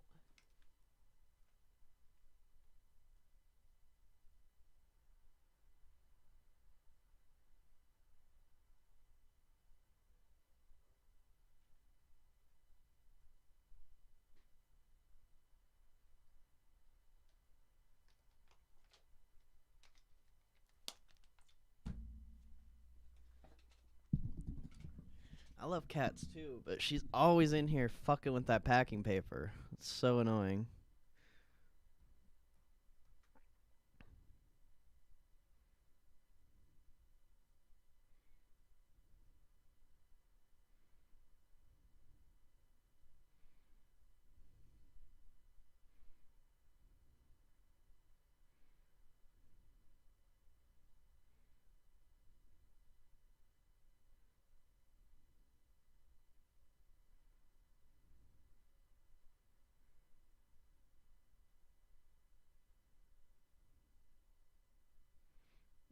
Fuck no, the cat's not the boss. I'm the boss. That's why she's not in here anymore.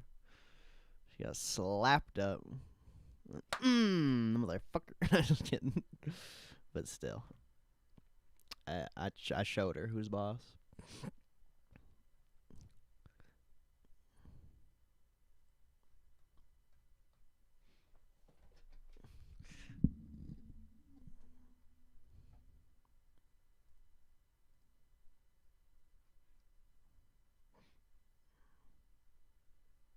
Dude, I'm getting so wrecked on that apple.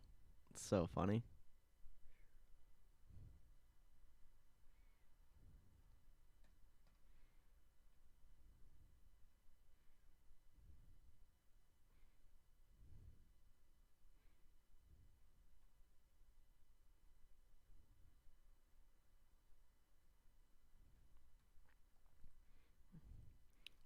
They make money up from the government buying it from them, but it is free.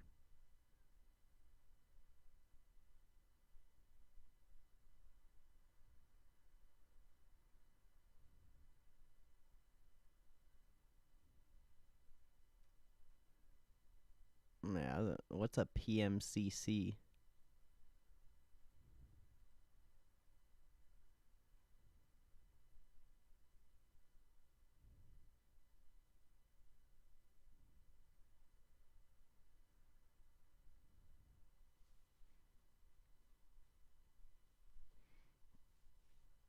Yeah, well, I don't got a weekly.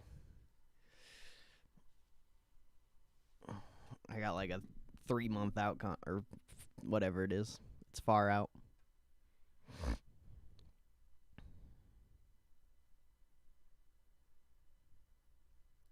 Poor man's covered call. I don't even think I've ever heard of that.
Sounds weird.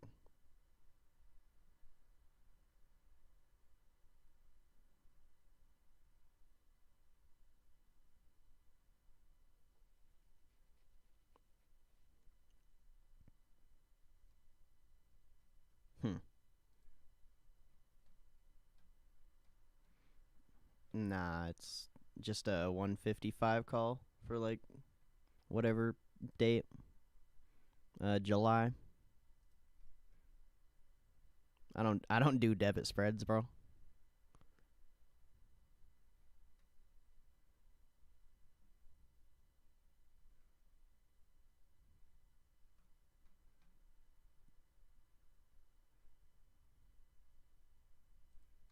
Only sometimes. Very rare. I don't really like debit spreads that much.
We're getting clapped.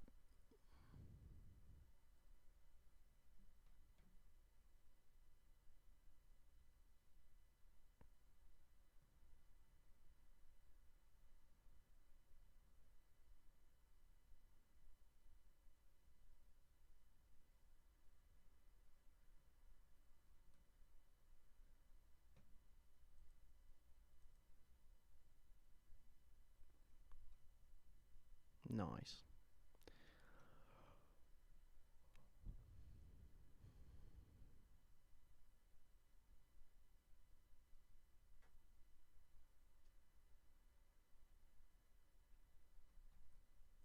What is this? Ugh.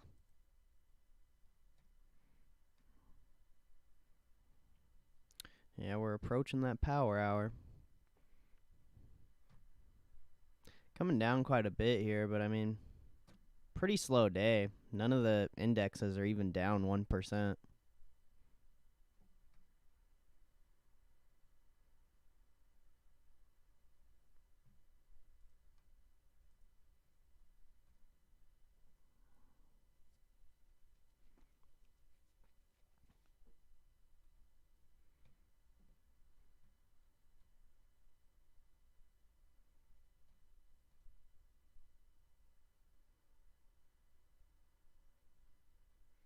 Jeez, Boeing is getting clapped, bro.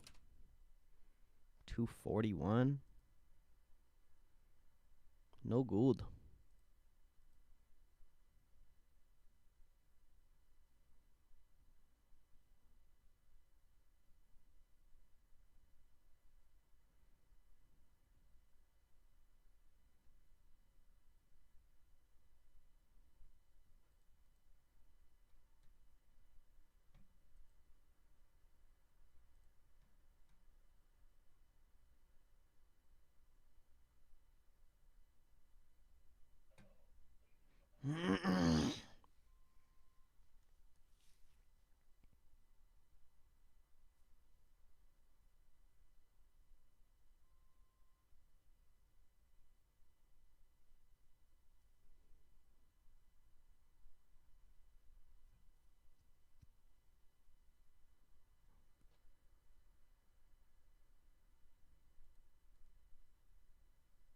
Dude.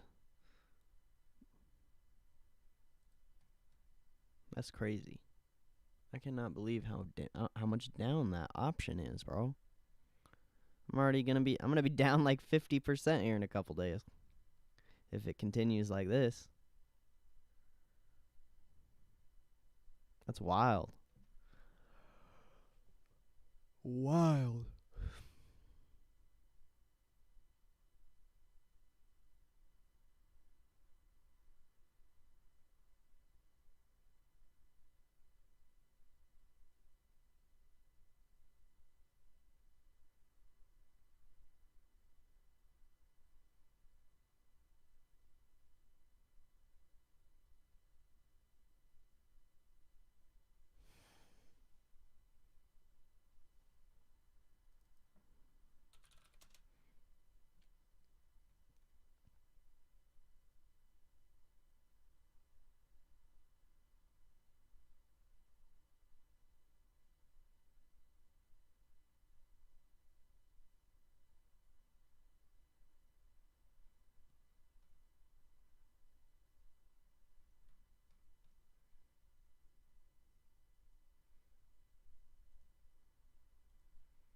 Nice.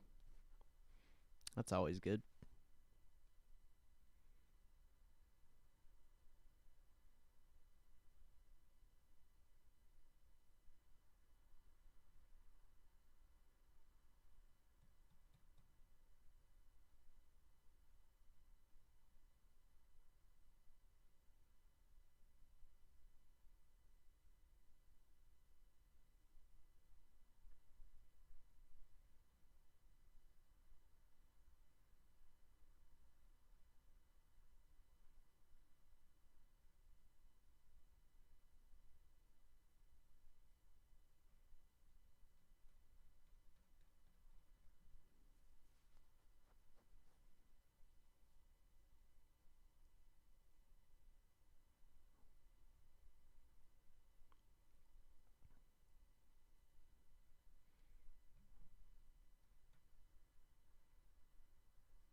I'd just be careful of the longer dated contracts right now.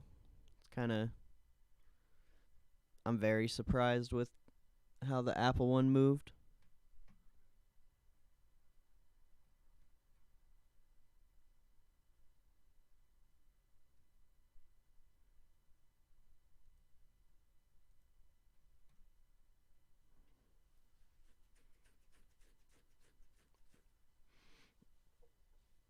It's only going to get worse too unless we start to move upwards. But I mean even then, like I said, we moved like 3% yesterday and those contracts still lost value.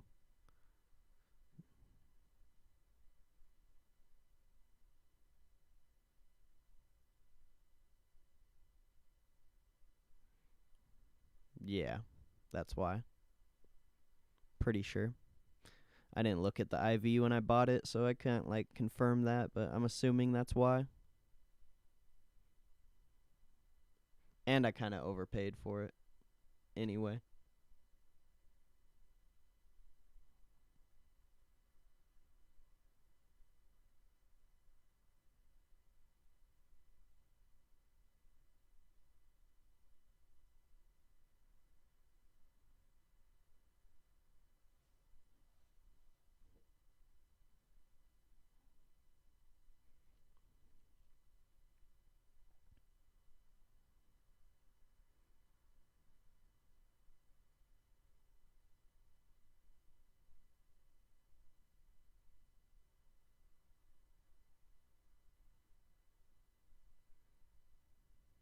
Yeah, I read what a poor man's covered call is. I've just never looked into it. It's kind of interesting.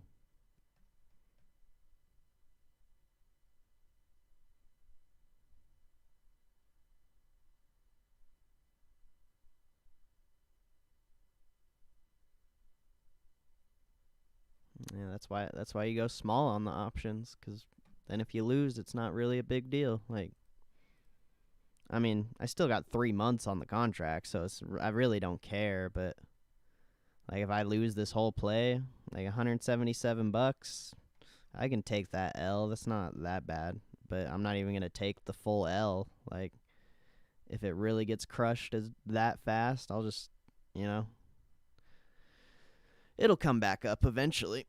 Maybe, at least to a price I could sell out of it and not lose that much. But at the same time, I still got a lot of time on there, so all we really need is just like a couple decent up days and it'll come back.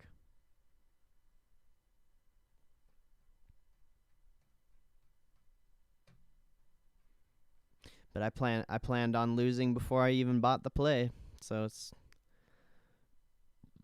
all good.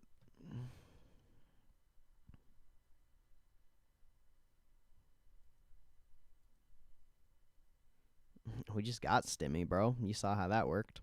It didn't move the market at all.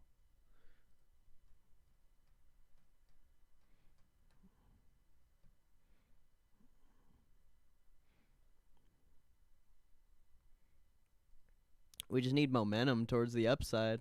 Really haven't had a solid, like, straight up week or two in a while. Market's been pretty crazy this past 2-3 months.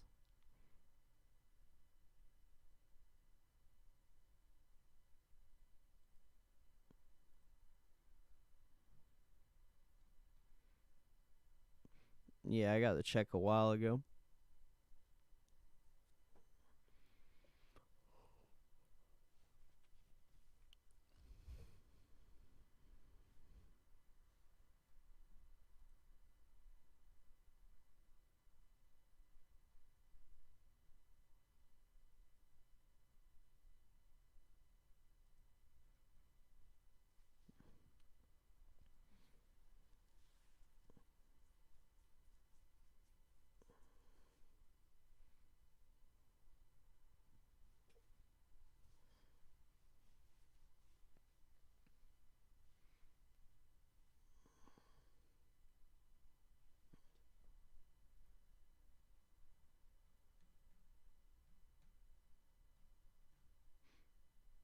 They said there's going to be like 2 rounds of it, though, so you should see it soon.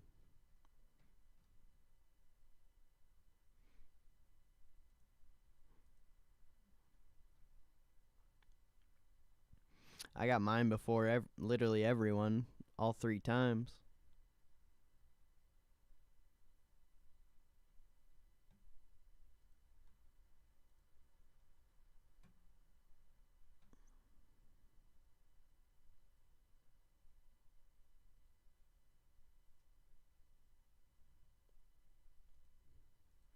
Why would your portfolio go to 0?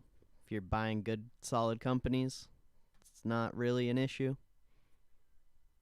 You just need to, doesn't matter what's happening in the market right now. Like, I probably say this every single day. Like, nothing that's happening in the market matters. You got to have a 10-20 year outlook if you're going to be investing and saving long term. Like, you should literally be okay with being down 50% in your long term. If it came down to that, you should be 100% okay with that if you have a longer term outlook. If you can't handle that, I don't know why you're here.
I just don't know why you would put 50,000 in one stock.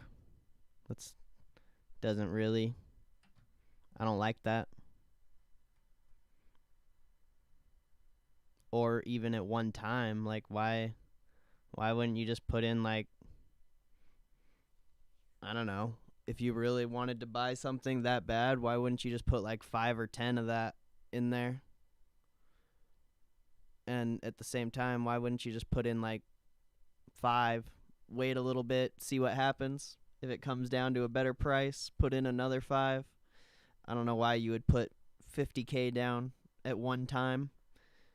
You could literally just sell puts if you really wanted and make consistent income until whatever happens. But no, I don't think that's the best strategy.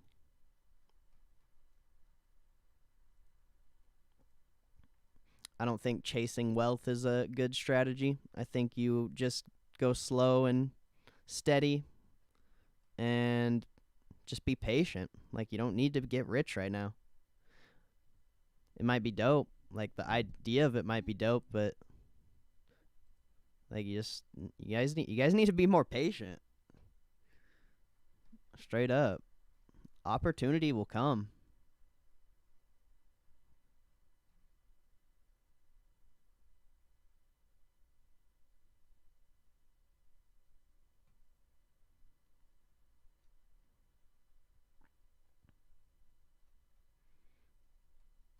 I mean, you can do whatever you want, bro. I don't plan on selling any of my stocks for a long time.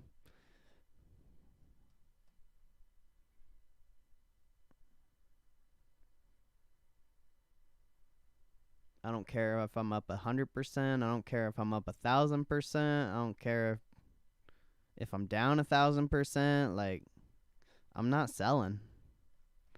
I bought all the stocks I bought for a reason. There's a couple positions like I would like to make a move on, but just want to be more patient. Nah, fuck that.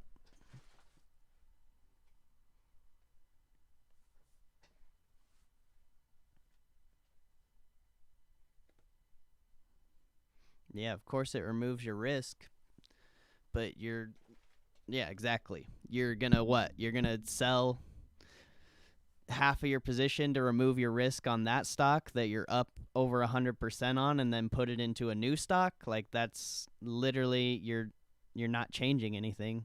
You're just putting your money into somewhere that's not, unless you can, put it somewhere that hasn't, a sector that hasn't moved as much. But assuming you're up 100% on a position, a majority of stocks are going to be up that high with you. So it's like you're literally just, you're moving your cash around to somewhere else. You're not removing your risk. If you're selling half of your position and you hold cash, then yeah, you're removing your risk. But if you sell half of your position and just go put it into something else, it's literally the same exact thing as just keeping it in there.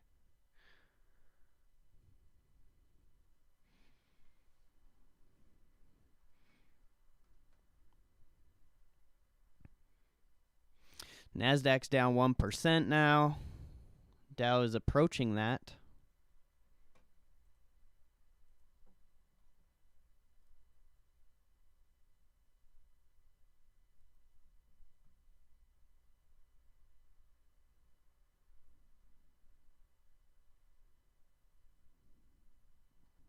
Exactly. But more than that, it's like, if you drink half a cup and then you go and fill up another cup, like, it's still water. You just literally put your water in a different cup.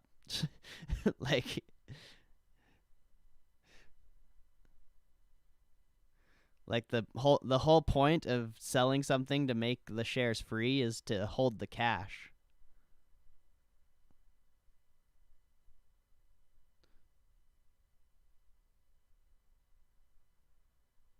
That's the only reason you would sell something, to make it free.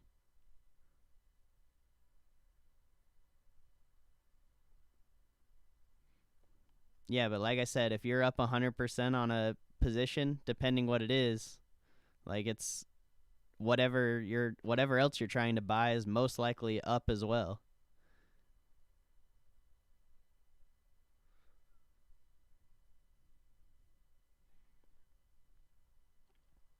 If the numbers work, then sure. I don't know. I'm not a fan of that strategy.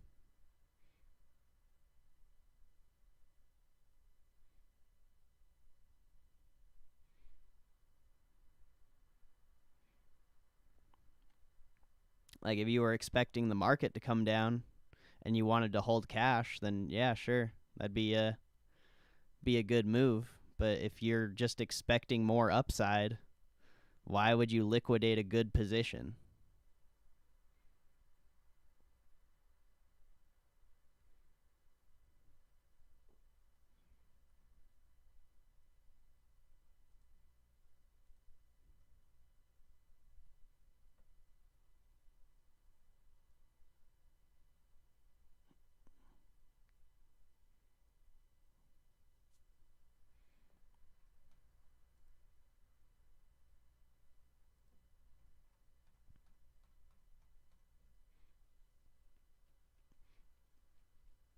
Yeah, but you're literally just ruining the point of the long term at that point. Like you might as well just hold. I don't know. You can do whatever you want. I don't think that's a good idea. Unless you just want to hold the cash.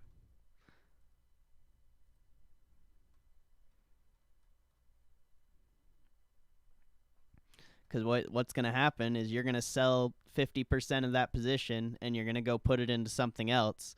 And then the position you just sold 50% of is going to go up in value. And you're going to be beating yourself up for selling out of it. And then, I mean, it's literally going to be the same thing. Even if the position you move into moves up in value. Like,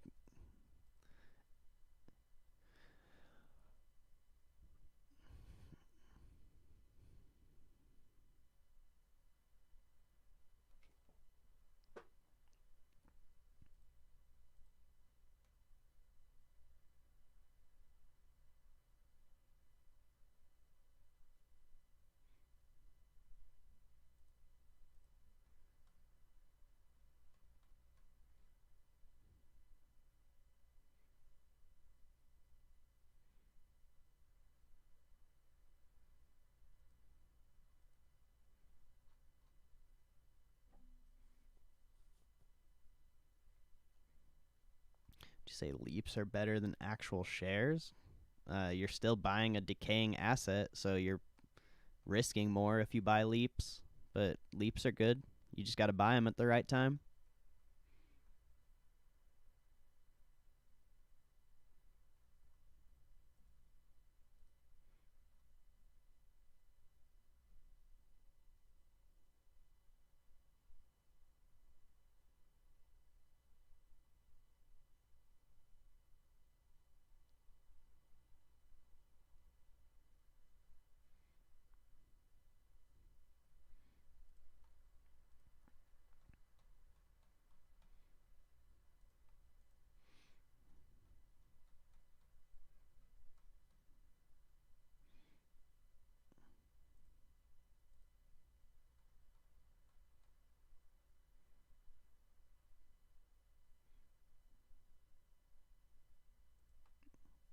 And the objections, because you're saying that selling something or trying to make shares free is removing risk from your position, but then you're literally going to take the cash you just moved out of another position into another position. So you're not removing risk. In my opinion, you're adding more risk because you're buying something at a higher price.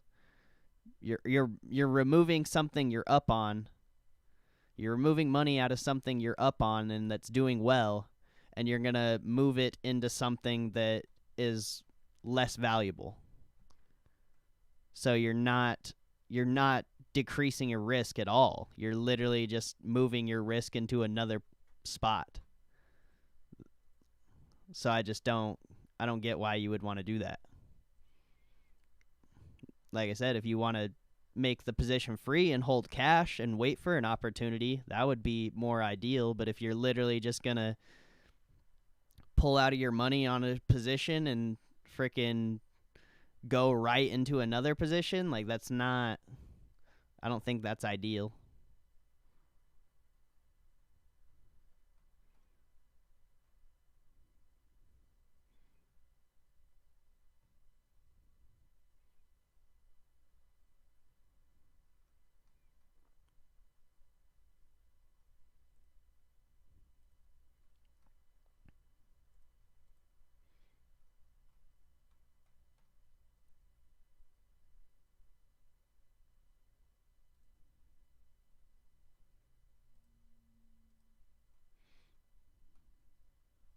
Like the only way I'm personally going to be selling out of most of my positions is if I feel like the market's going to crash or if I want to buy a house. Other than that, I'll just keep my money.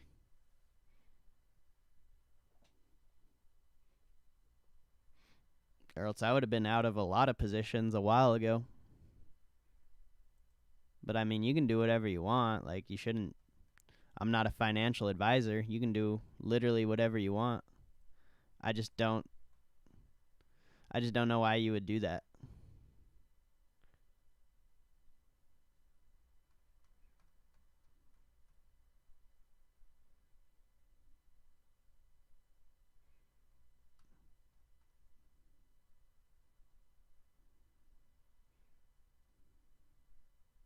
Like selling RDSB and buying Exxon. See, that would be pointless. You're selling something to buy into the same industry.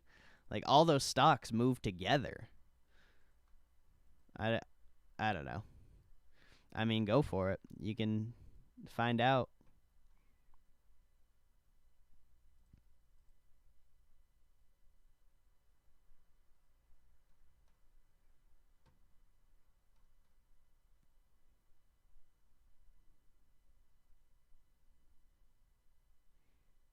Yeah, but you can't time the market. That's where I'm getting at. Like, you, for some reason, think that you're going to time the market so well, and you think it's going to work out in your favor the way you want it. Like, sorry, bro, it's not going to happen like that. It's about time in the market. It's not about timing the market.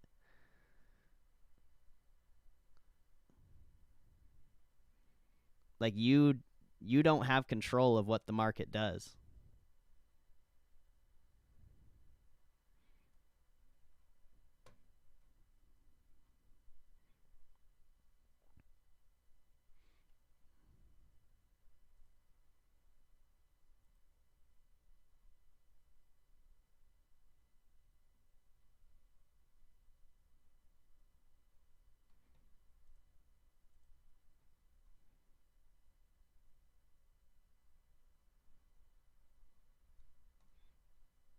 So you're gonna put even more risk on the table by buying options on top of it? I don't know about that.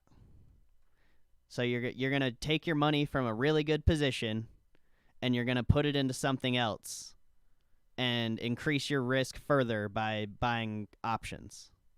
I don't see how that would be good.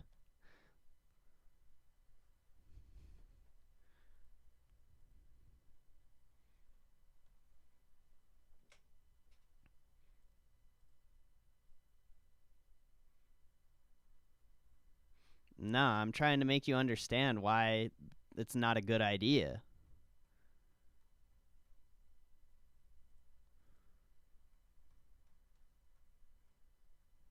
Like, if you literally knew what was going to happen with the market, you would have bought puts, what, an hour ago, 2 hours ago, 3 hours ago? But you don't. Nobody does. Nobody knows what's going to happen with the market.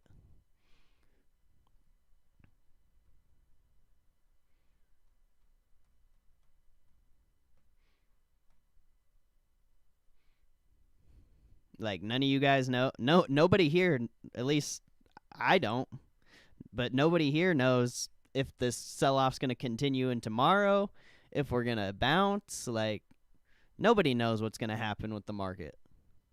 So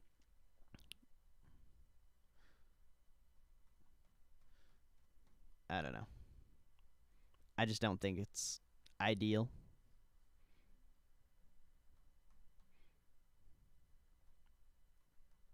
Like, if the numbers make sense, I guess it would work, but in reality, you're going to have to pay taxes on your gains as well, so you're going to get clapped on that.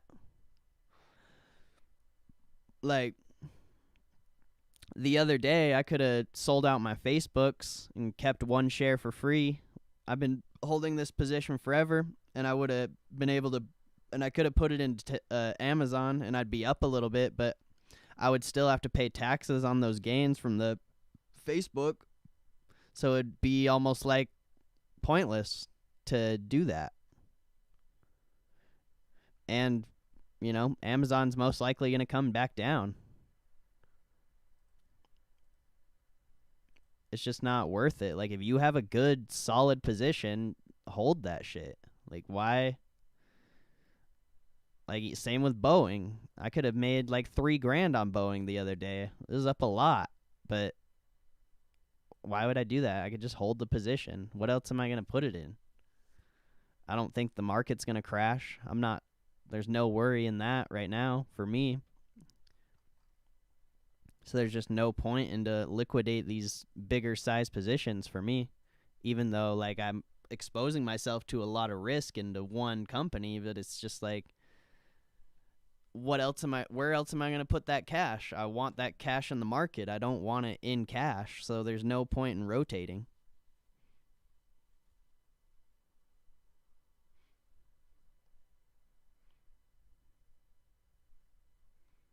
Banks go up in recovery? I don't know about that, because literally tech was the first thing to bounce in March. And a lot of your banks are still not even up at all-time highs. The only ones that are up at all-time highs is Goldman Sachs, JP Morgan, Morgan Stanley, Bank of America. But those literally just got back up to their all-time highs a couple months ago. There's still a lot of banks that are sitting at lows.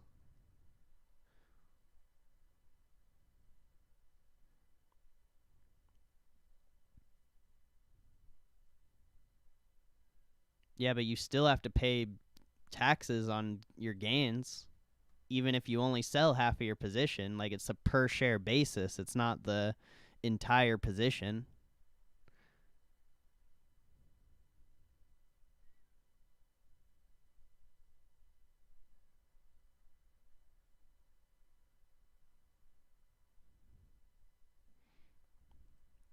They aren't raising the federal funds rate until 2023. They've already talked about that.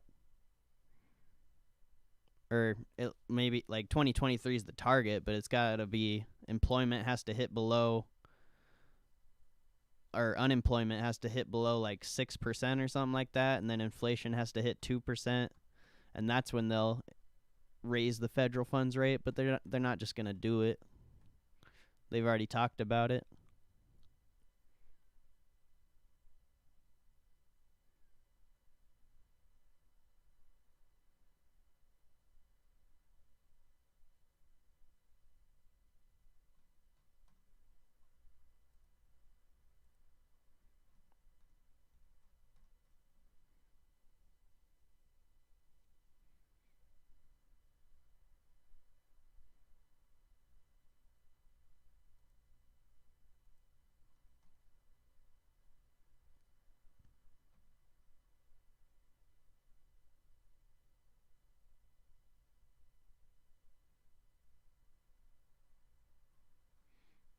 Yeah, market's getting clapped right now. Dow's down 1% now.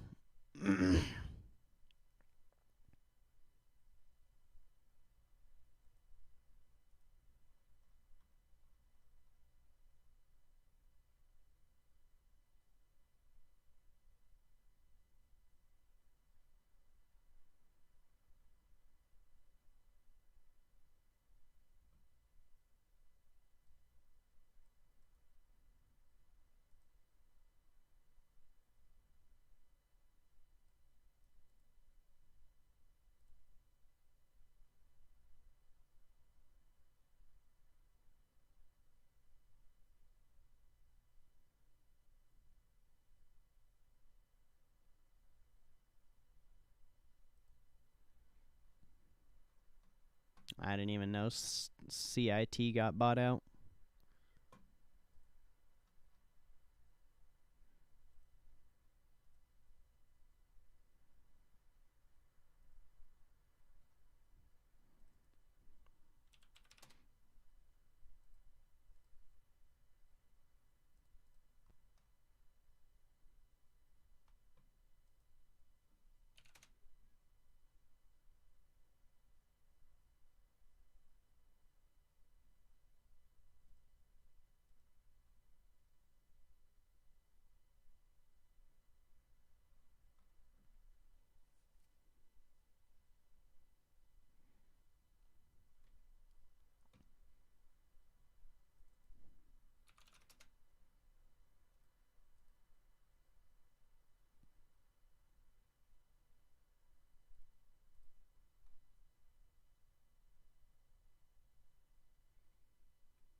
And banks are still doing good, though. They're just coming down because of the SLR not being extended.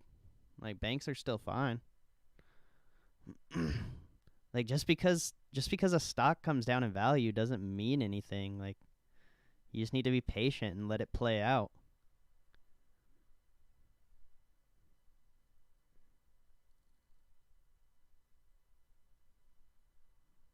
Like, if you like a company, just have faith in it. It doesn't, like, stocks don't just go straight up.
The dollar's going up a lot.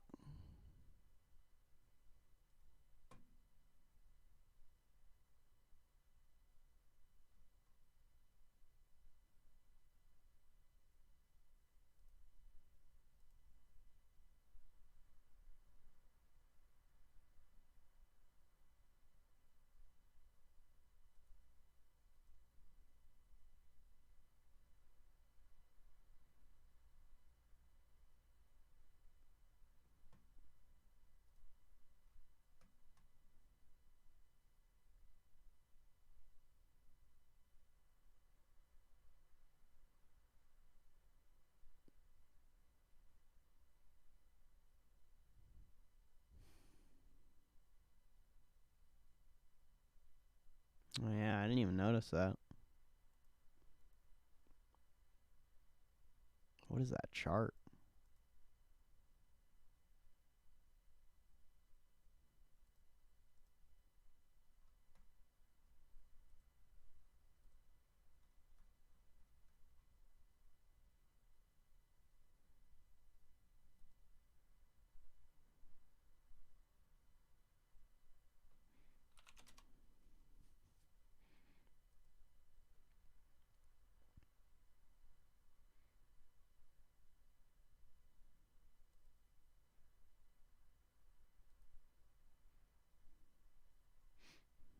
I literally didn't even notice the Russell was down that much. It's like right in front of my face. It's kind of funny.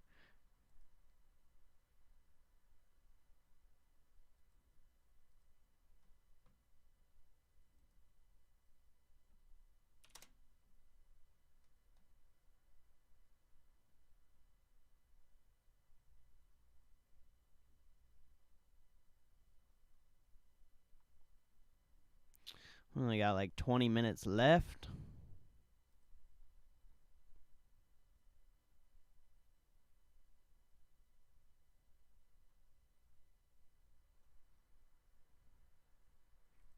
I bet the long term's getting clapped right now. Woo! Down 6 hundo. That's what I'm talking about. It's mostly Boeing. Like literally half of that is Boeing.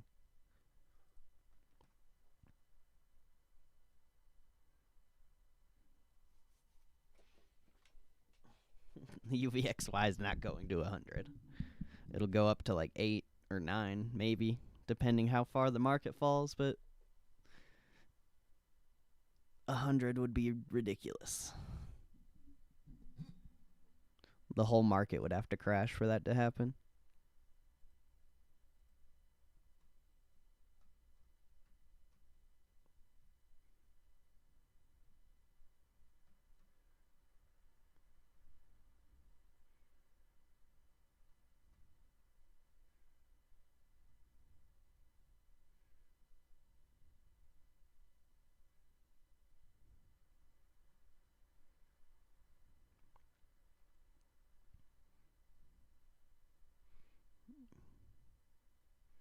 Euro or British VIX, maybe on their markets, but not ours, I don't think.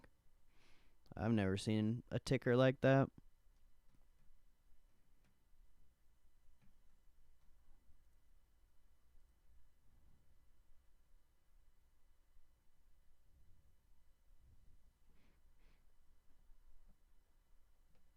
Even 14 would be crazy, bro. Like, UVXY hasn't even touched that price in a long ass time. It's been almost 2 months, a little under 2 months since it was even at above 10. That'd be insane. You'd literally see like a 30% correction if that happened, or like 20%.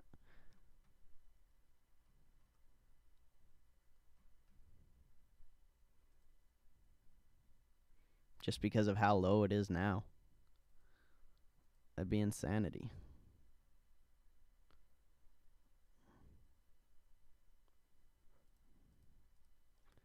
Like, I don't know if you'll ever see that happen. I don't even know if the UVXY hit 100 and... Oh, no, it hit 100 in March. But what price was it? Yeah, it was $10 back then. Like, these leveraged ETFs lose value over time. So even if something like March happened again, you probably wouldn't see 100 again. Because this thing's lost a lot of value.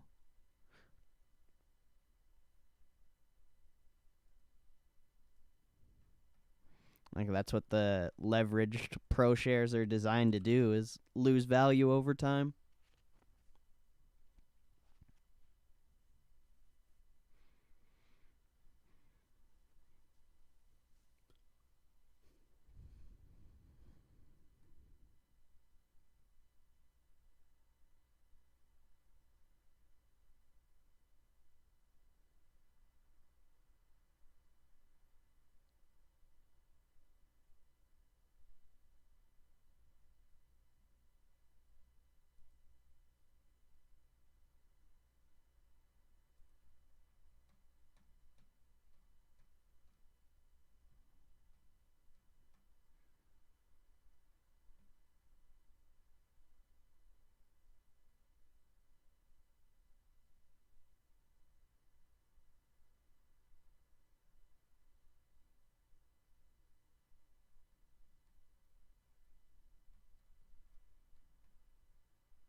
Hmm.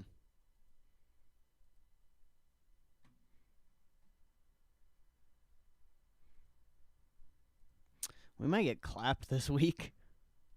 Low key.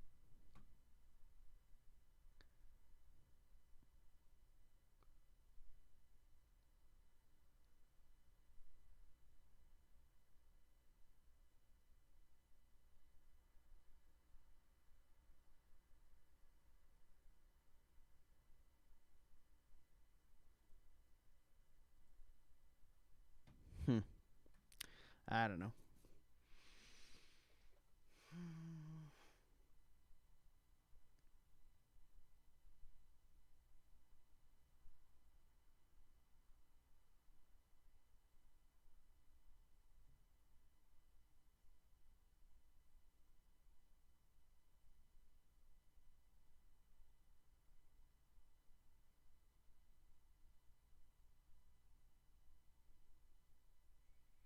Got about 15 minutes left.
Hmm.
10 minutes left.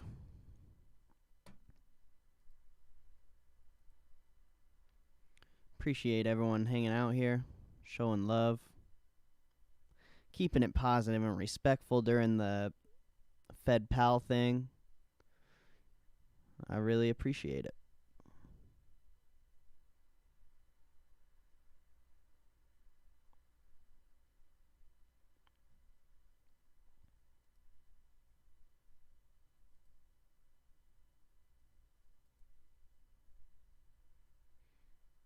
Yeah, pretty weird day.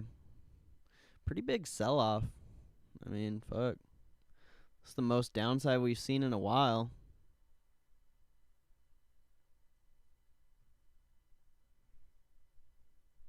I feel like it's mostly led by the dollar, because the dollar's up quite a bit. And maybe oil being down. Not really too sure, but definitely one of the bigger days we've had. I mean, almost all your indexes are down 1%.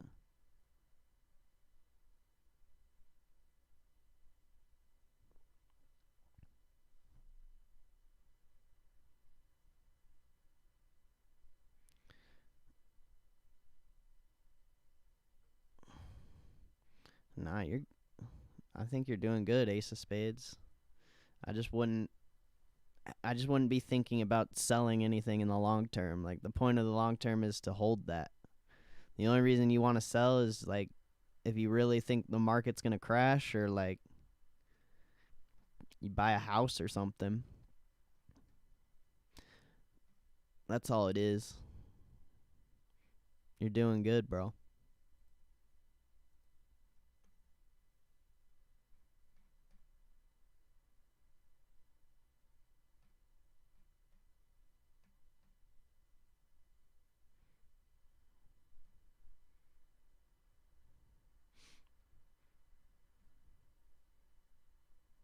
I'm just simple. I like keeping it basic and easy.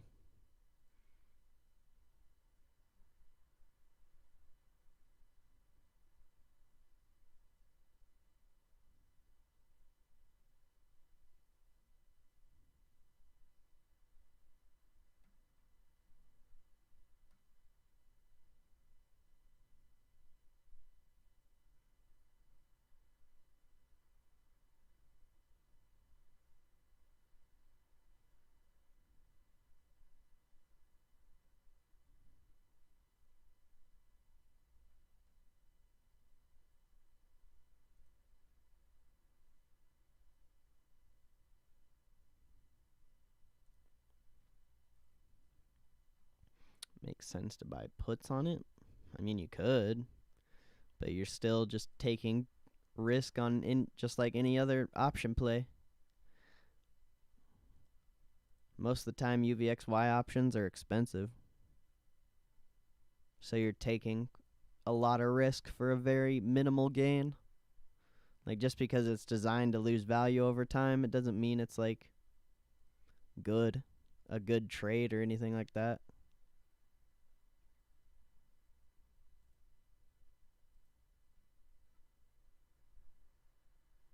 It's not like it loses a lot of value over time, but that's just how it works.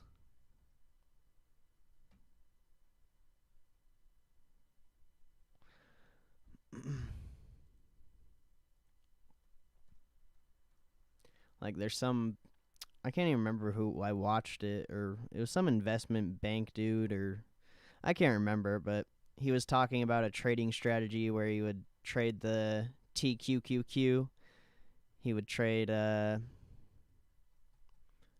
think he would trade calls and puts on it, or no, I think he would buy, I don't think he would even traded options on it. I'm pretty sure he just bought shares of it, and then he would sell shares of it as well. And then I really don't remember. I watched this a long time ago, but somehow with the options or with the TQQ losing its value, and you could still make money on the upside, you're able to make like 5 or 6% just by doing a trade like that. I don't even remember how he said this trade was set up. It was really weird to me.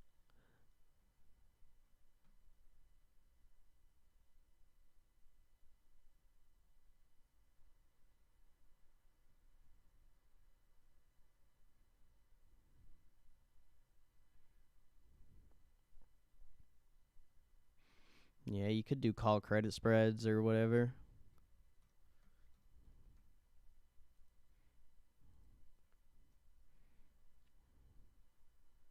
I don't know. I don't focus on the UVXY unless the market's really going crazy.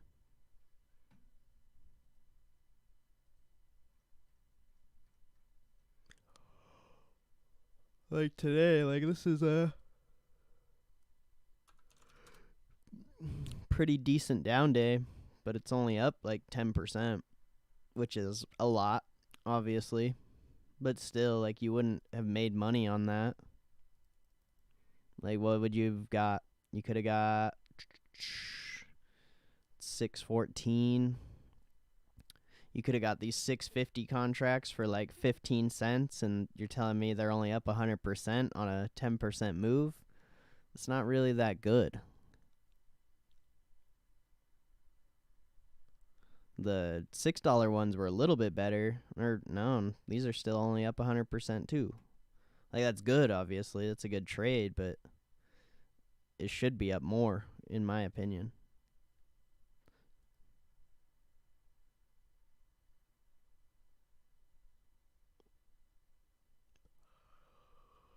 Like, what's like AMC? AMC's down 14% on the day. If you got these 11 calls in the morning, I mean, it's still the same scenario. Maybe just 10% isn't that much. But these are up a little bit more. But I mean, AMC's down 14%, so it's like it would make sense. Unless, I don't know, is there another stock that's down 10%? CCL.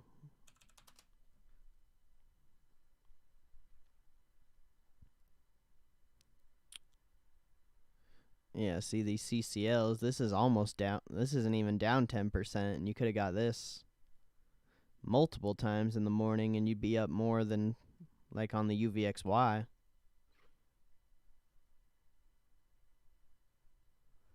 Missed the second round of, oh yeah. Damn it. I always miss the push-ups. There's only 3 more minutes left. I don't know. For the most part, UVXY's moves are like priced in. Especially now. It just moves way too slow. It's at such a low price.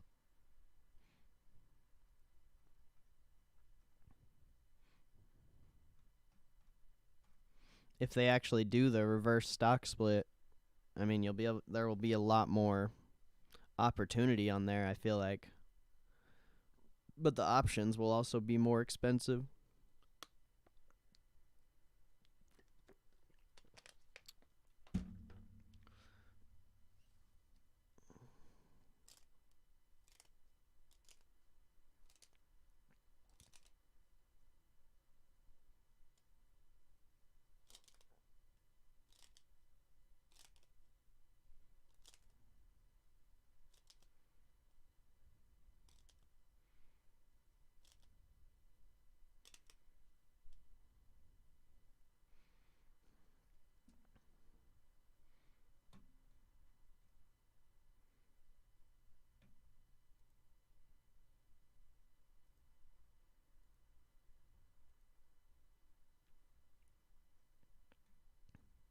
I don't know. I just feel like you don't really need to, like, go and chase plays. Opportunity comes. And then it goes. You just gotta be ready for it. But if you're, like, constantly chasing opportunity, then you're not taking advantage of what real opportunity is. You're just trying to chase something that may or may not be there.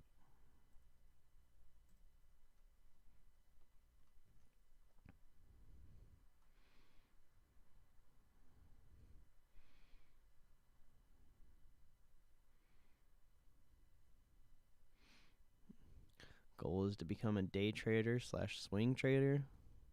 Well, to get a long term, bro. Start saving your money, building your wealth. Then you will be able to do that. But if you don't have any money saved, You don't even have a long term. Like, how are you? I don't know how you're gonna expect something like that to last. If you're, you know, I just don't.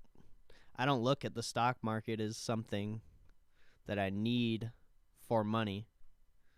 Like, I just look at it as a place to put my money. Ding, ding, ding, ding, ding, ding, ding, ding, ding. We do have GameStop earnings after hours. That could be interesting, I guess. We could watch that.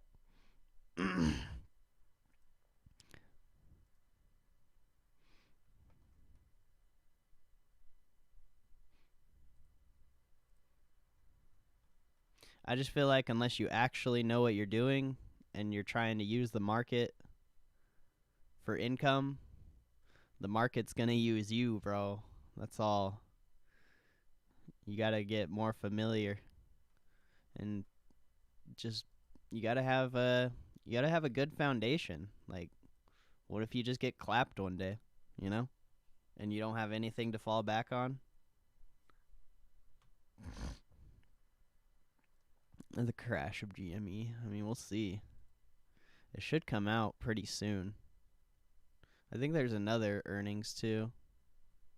I can't remember what it is.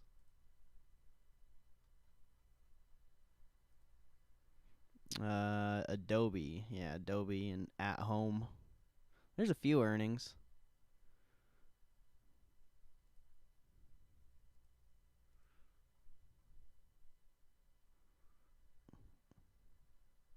Yeah, definitely don't give up. Like, there's nothing wrong with having that dream, but you just gotta, you can't, you gotta have you gotta have wealth, bro.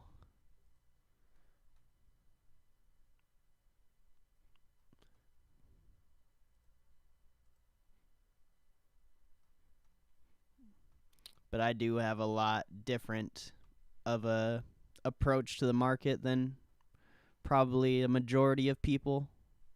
So, I mean, it might not sound like sexy or whatever. And there's ways you're going to make money trading.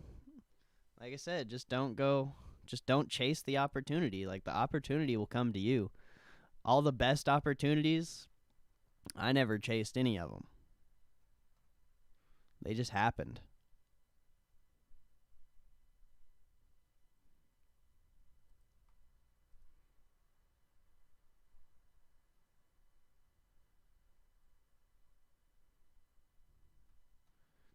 Trading psychology. I don't even use technical analysis, and the best traders I know don't use technical analysis. But then there are good traders that do use technical analysis, so it's all about what works for you.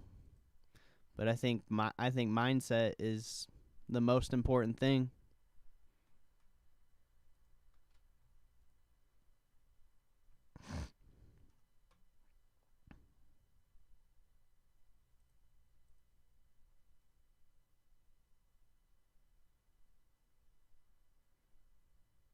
Hello, the GameStop earnings coming. Where's Adobe?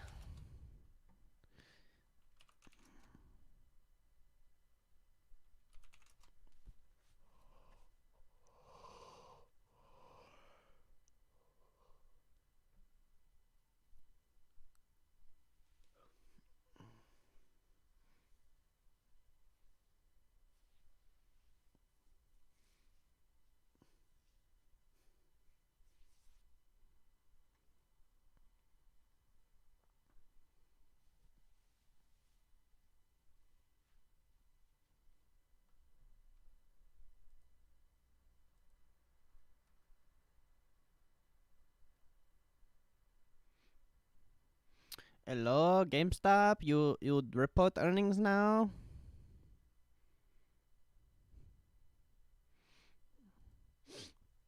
I've never seen the Stock Traders Almanac. I really like when I first started getting into stock trading, I used to read a lot more. But I don't really read too much stuff nowadays because it's all mindset, really.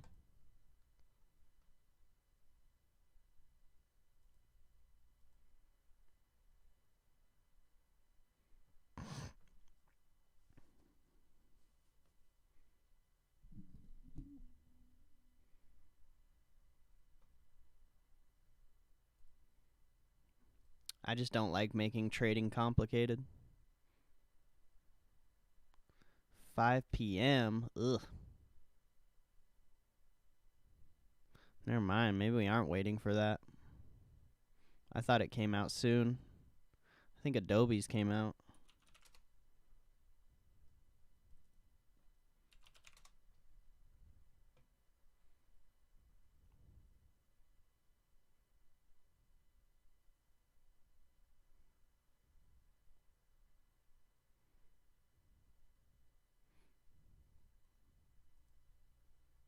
Yeah, you could probably find it on YouTube. I don't know, though.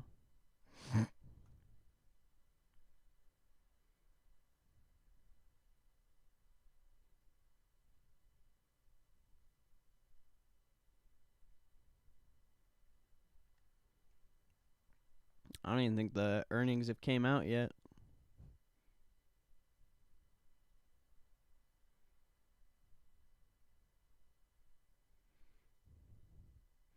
AutoZone.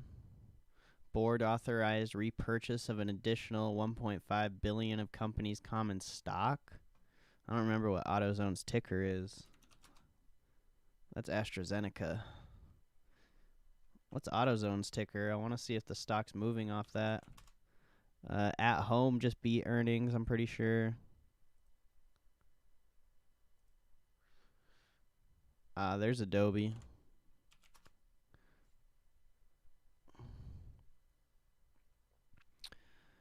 Yeah, Adobe EPS, earnings per share, 314, estimated 279, raises annual targets on strong Q1 results.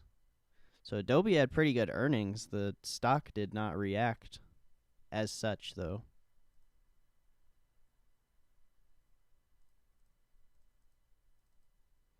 AZO. Oh, no, they're not reacting to that, don't look like.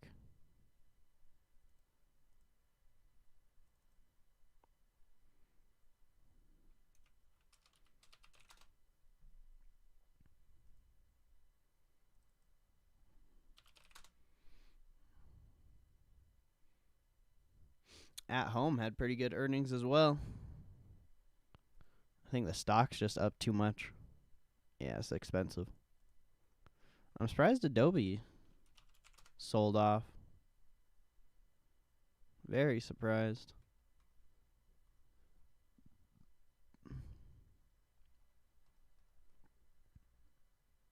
Why is our KT getting clapped?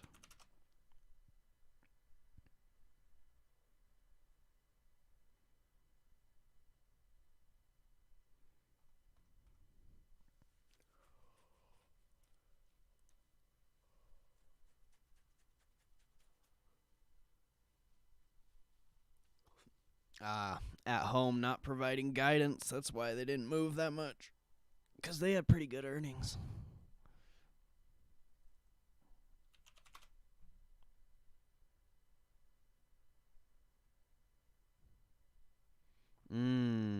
Adobe CFO is retiring, I think. That might be why the stock reacted negatively. But I mean, I guess it's not down that much. I don't think Adobe... They're pricing in $15, so it didn't even move market expectations.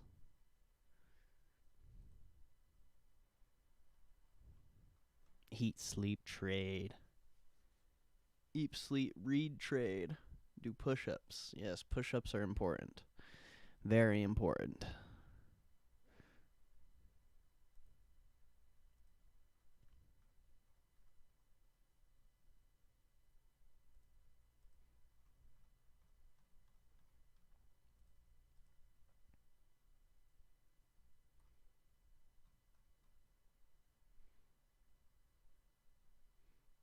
You guys need to check out the Candlestick Trading Bible. That's probably the best trading book you can read for the most part.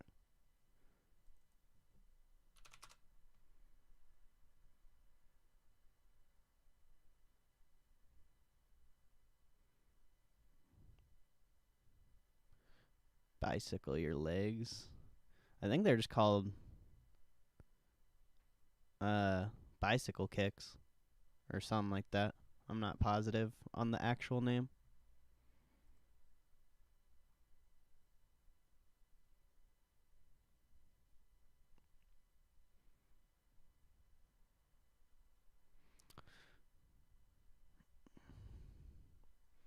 Yeah, I don't like sit-ups.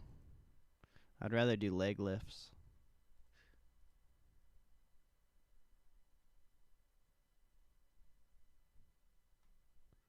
Yeah, my back's already fucked up. I don't know.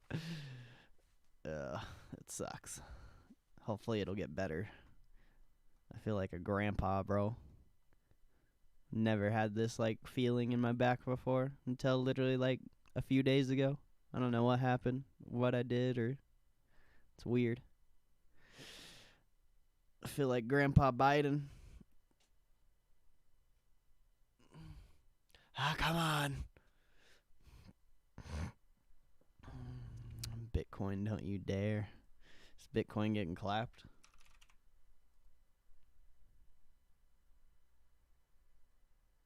Yeah, it's still holding that like range. We'll see though.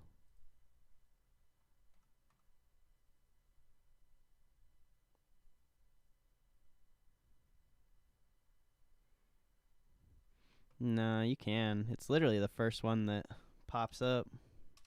Pretty sure there's only one.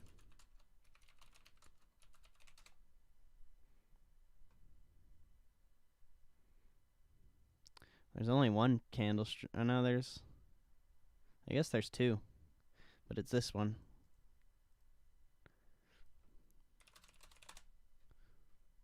By Munahisa Homa or something like that. I probably butchered that name. I don't know how to say it. It's probably all the same shit though, honestly. There's really not too much to candlesticks.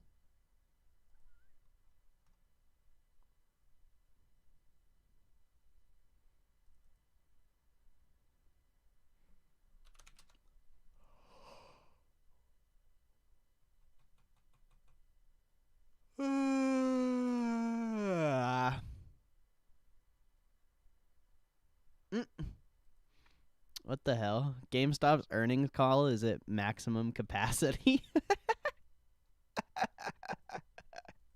That's funny, bro. That's the first time I've ever seen that. I've never seen a company's earnings call go to maximum capacity. What? That's so weird.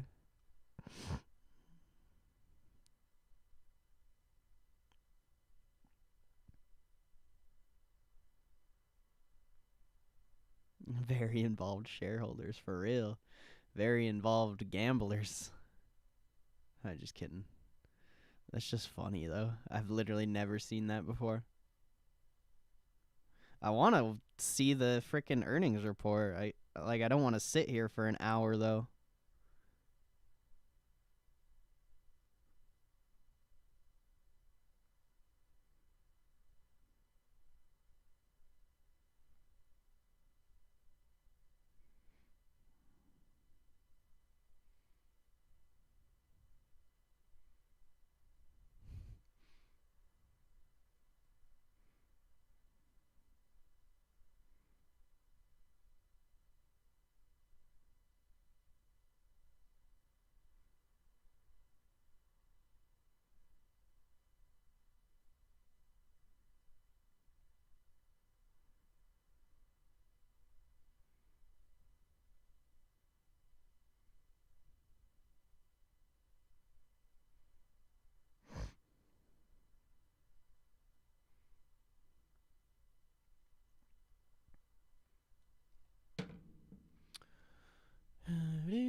New 45. Ugh. That's the earnings call, though.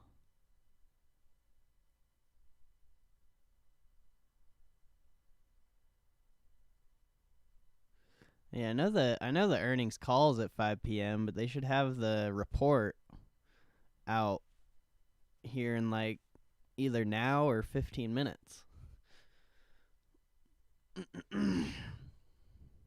The market bounced back up. I guess we can watch the SPY while we wait. I don't really want to wait for this, but I'm interested. I guess since every single other person and their dog is fucking waiting on the earnings report, we might as well wait on it too, I guess. I don't know. It's probably literally nothing's probably going to happen. Dude, T-Cat's getting clapped. Oh, it was getting clapped. See, I told you. I told you what was going to happen. There's a pump and dump and no good, no good. There's a no good pump and dump. We don't like that. No, no, no, no.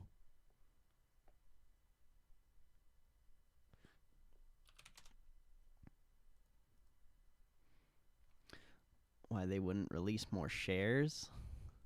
That would clap the stock price, but I don't know. They're probably not allowed to do anything like that.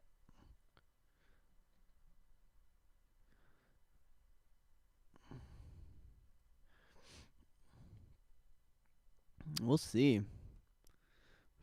We could tap 400 and get clapped again. Honestly, the way the market's been moving.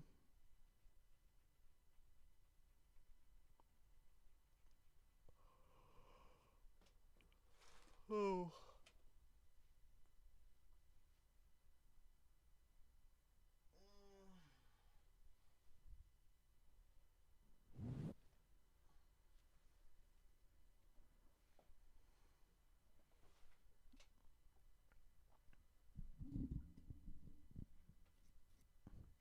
I have no clue. They're probably not even allowed to touch their shares. They'd probably get in trouble with the SEC if they did anything.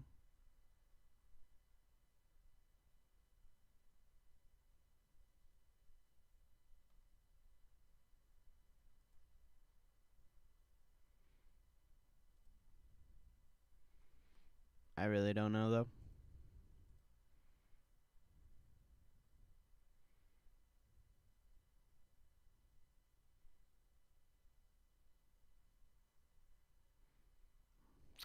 Well, this sucks. I was hoping it would come out at frickin' 15.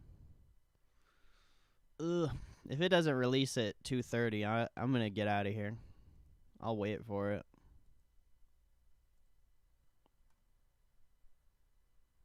I don't know why. It's not even gonna do anything, but I guess we'll wait.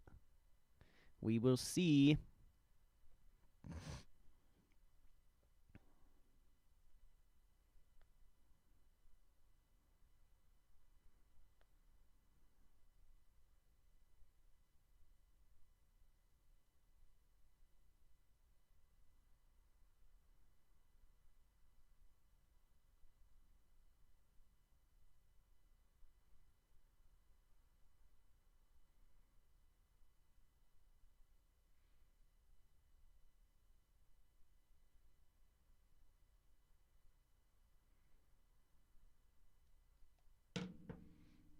Why are we waiting for this?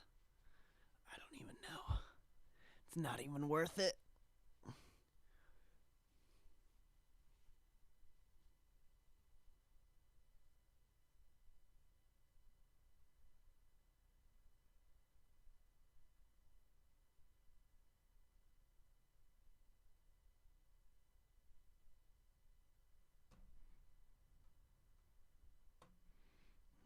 For the memes.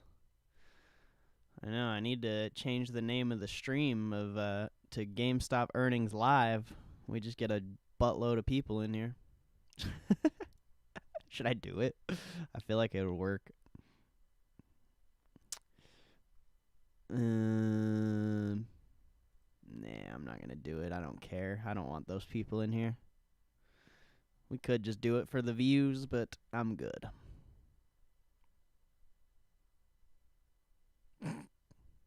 Some of these tweets are hilarious, though.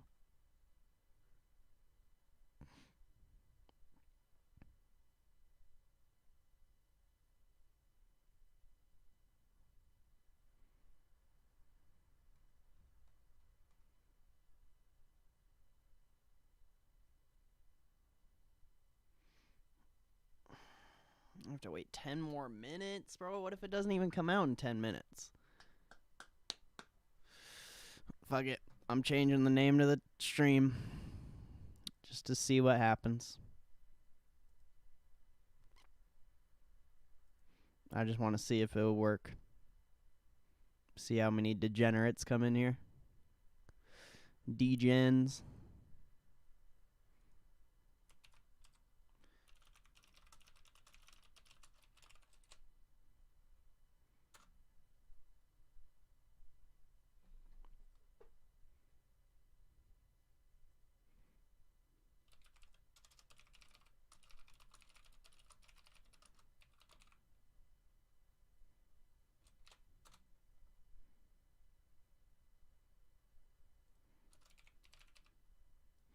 I don't even know what to name it.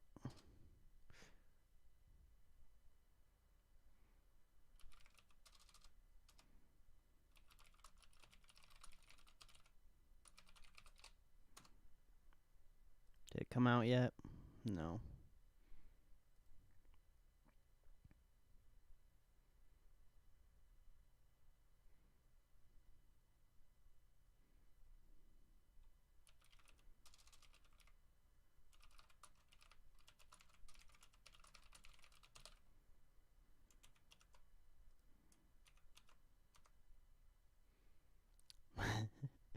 You're not a degenerate, bro.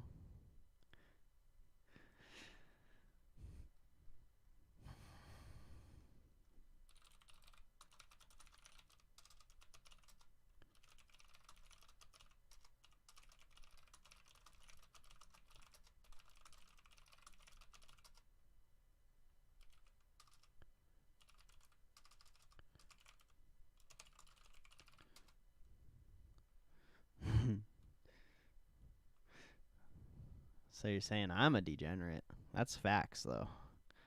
I am kind of a degenerate.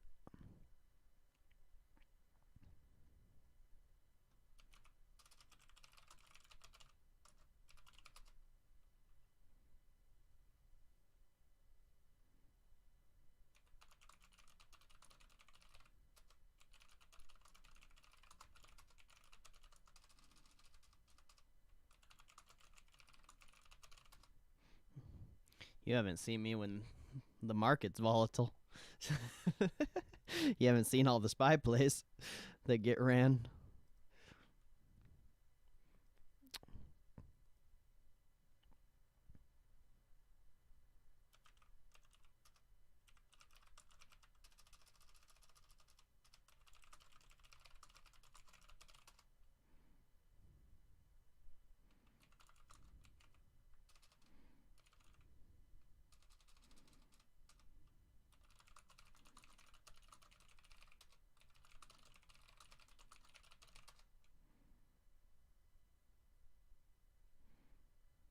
Do you call the VIX or short it after? No, I do spy plays.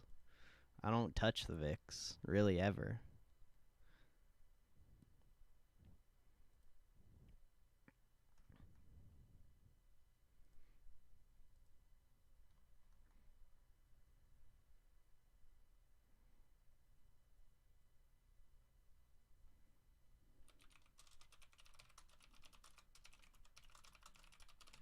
I mean, you could short it after.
There we go.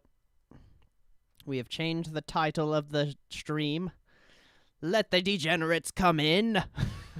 Let them flow. I wonder if it's actually going to work.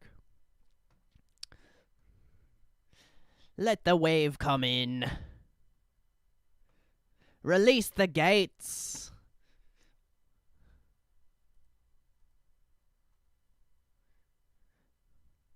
Release the Kraken. Oh, here, we'll get it on the big chart just for them. There we go. Oh, they'll like that. Ooh, nice big candles for them. There they go. They'll like that. I wonder if people are actually going to come in here, though. Apes stronger together.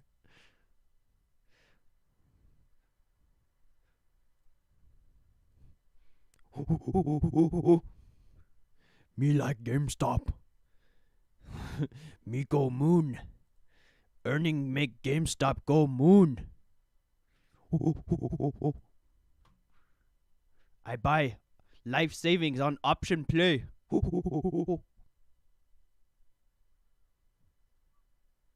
Oh, you see the candle? Oh, it clipped 190. I'm feeling it. I think they just released the earnings. Maybe. EPS 134, estimate 143, 2.12 billion in sales. Well, the stock's not reacting. Yeah, they had really shitty earnings. I'm surprised the stock's not getting clapped. The company is continuing to suspend guidance at this time, and the stock is still holding up, bro. What? They suspended guidance and this shit is still holding. Come on. Come on. What is this?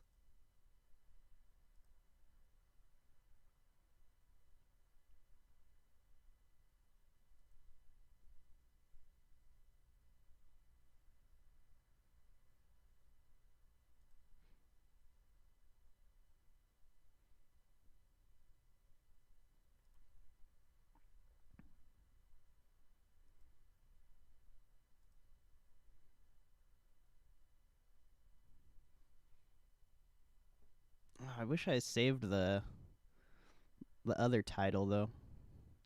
Whoops.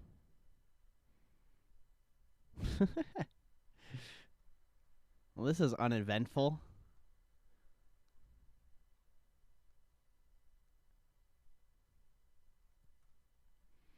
It didn't even move. Oh, there we go. Oh, we're going to the moon, boys. We're going. Oh, God, it's going. Oh, God. Oh, we're going. Mooning. It's the moon. This is the moon.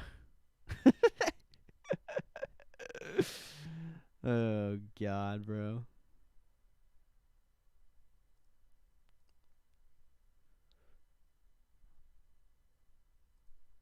Oh, here. There you go. You can watch it go straight to the moon.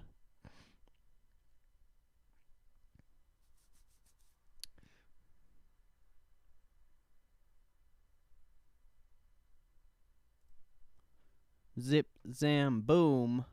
Straight to the moon.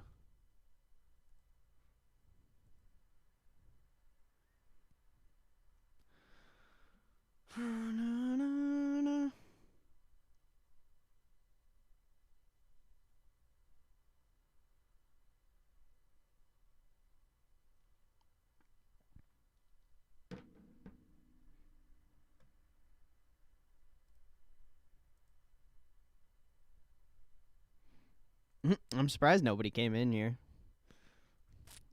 It must not be suggesting my stream anywhere.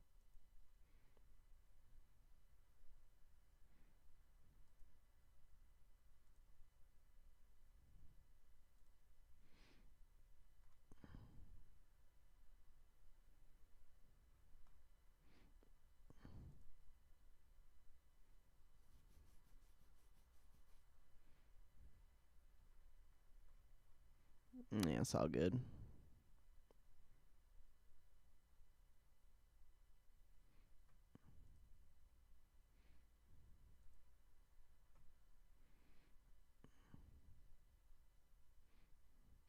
The stock didn't even react. I'll be right back. I need to go to the bathroom.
My mic's literally been muted this whole time. What? How long has my mic been muted? On God. Like what? I forgot I muted my mic. Oh yeah, when I went to the bathroom. I literally just been talking to myself. That's funny. But yeah, like I was saying, I appreciate you guys hanging out here, showing love. I really appreciate it. I appreciate your time. You guys could be hanging out in any other stream in the world, but you guys choose to hang out here. So I really appreciate you. That's all I was saying when my mic was muted. I just feel blessed to have you guys here. So thank you guys for your time. And yeah, I'm going to get out of here. Thank you guys again. For real, I really appreciate your time. It's very valuable. So thank you. And I will see you guys tomorrow for another exciting day with Mr. Powell and Mrs. Yellen. So God bless you guys. Hey, God bless you, Raha.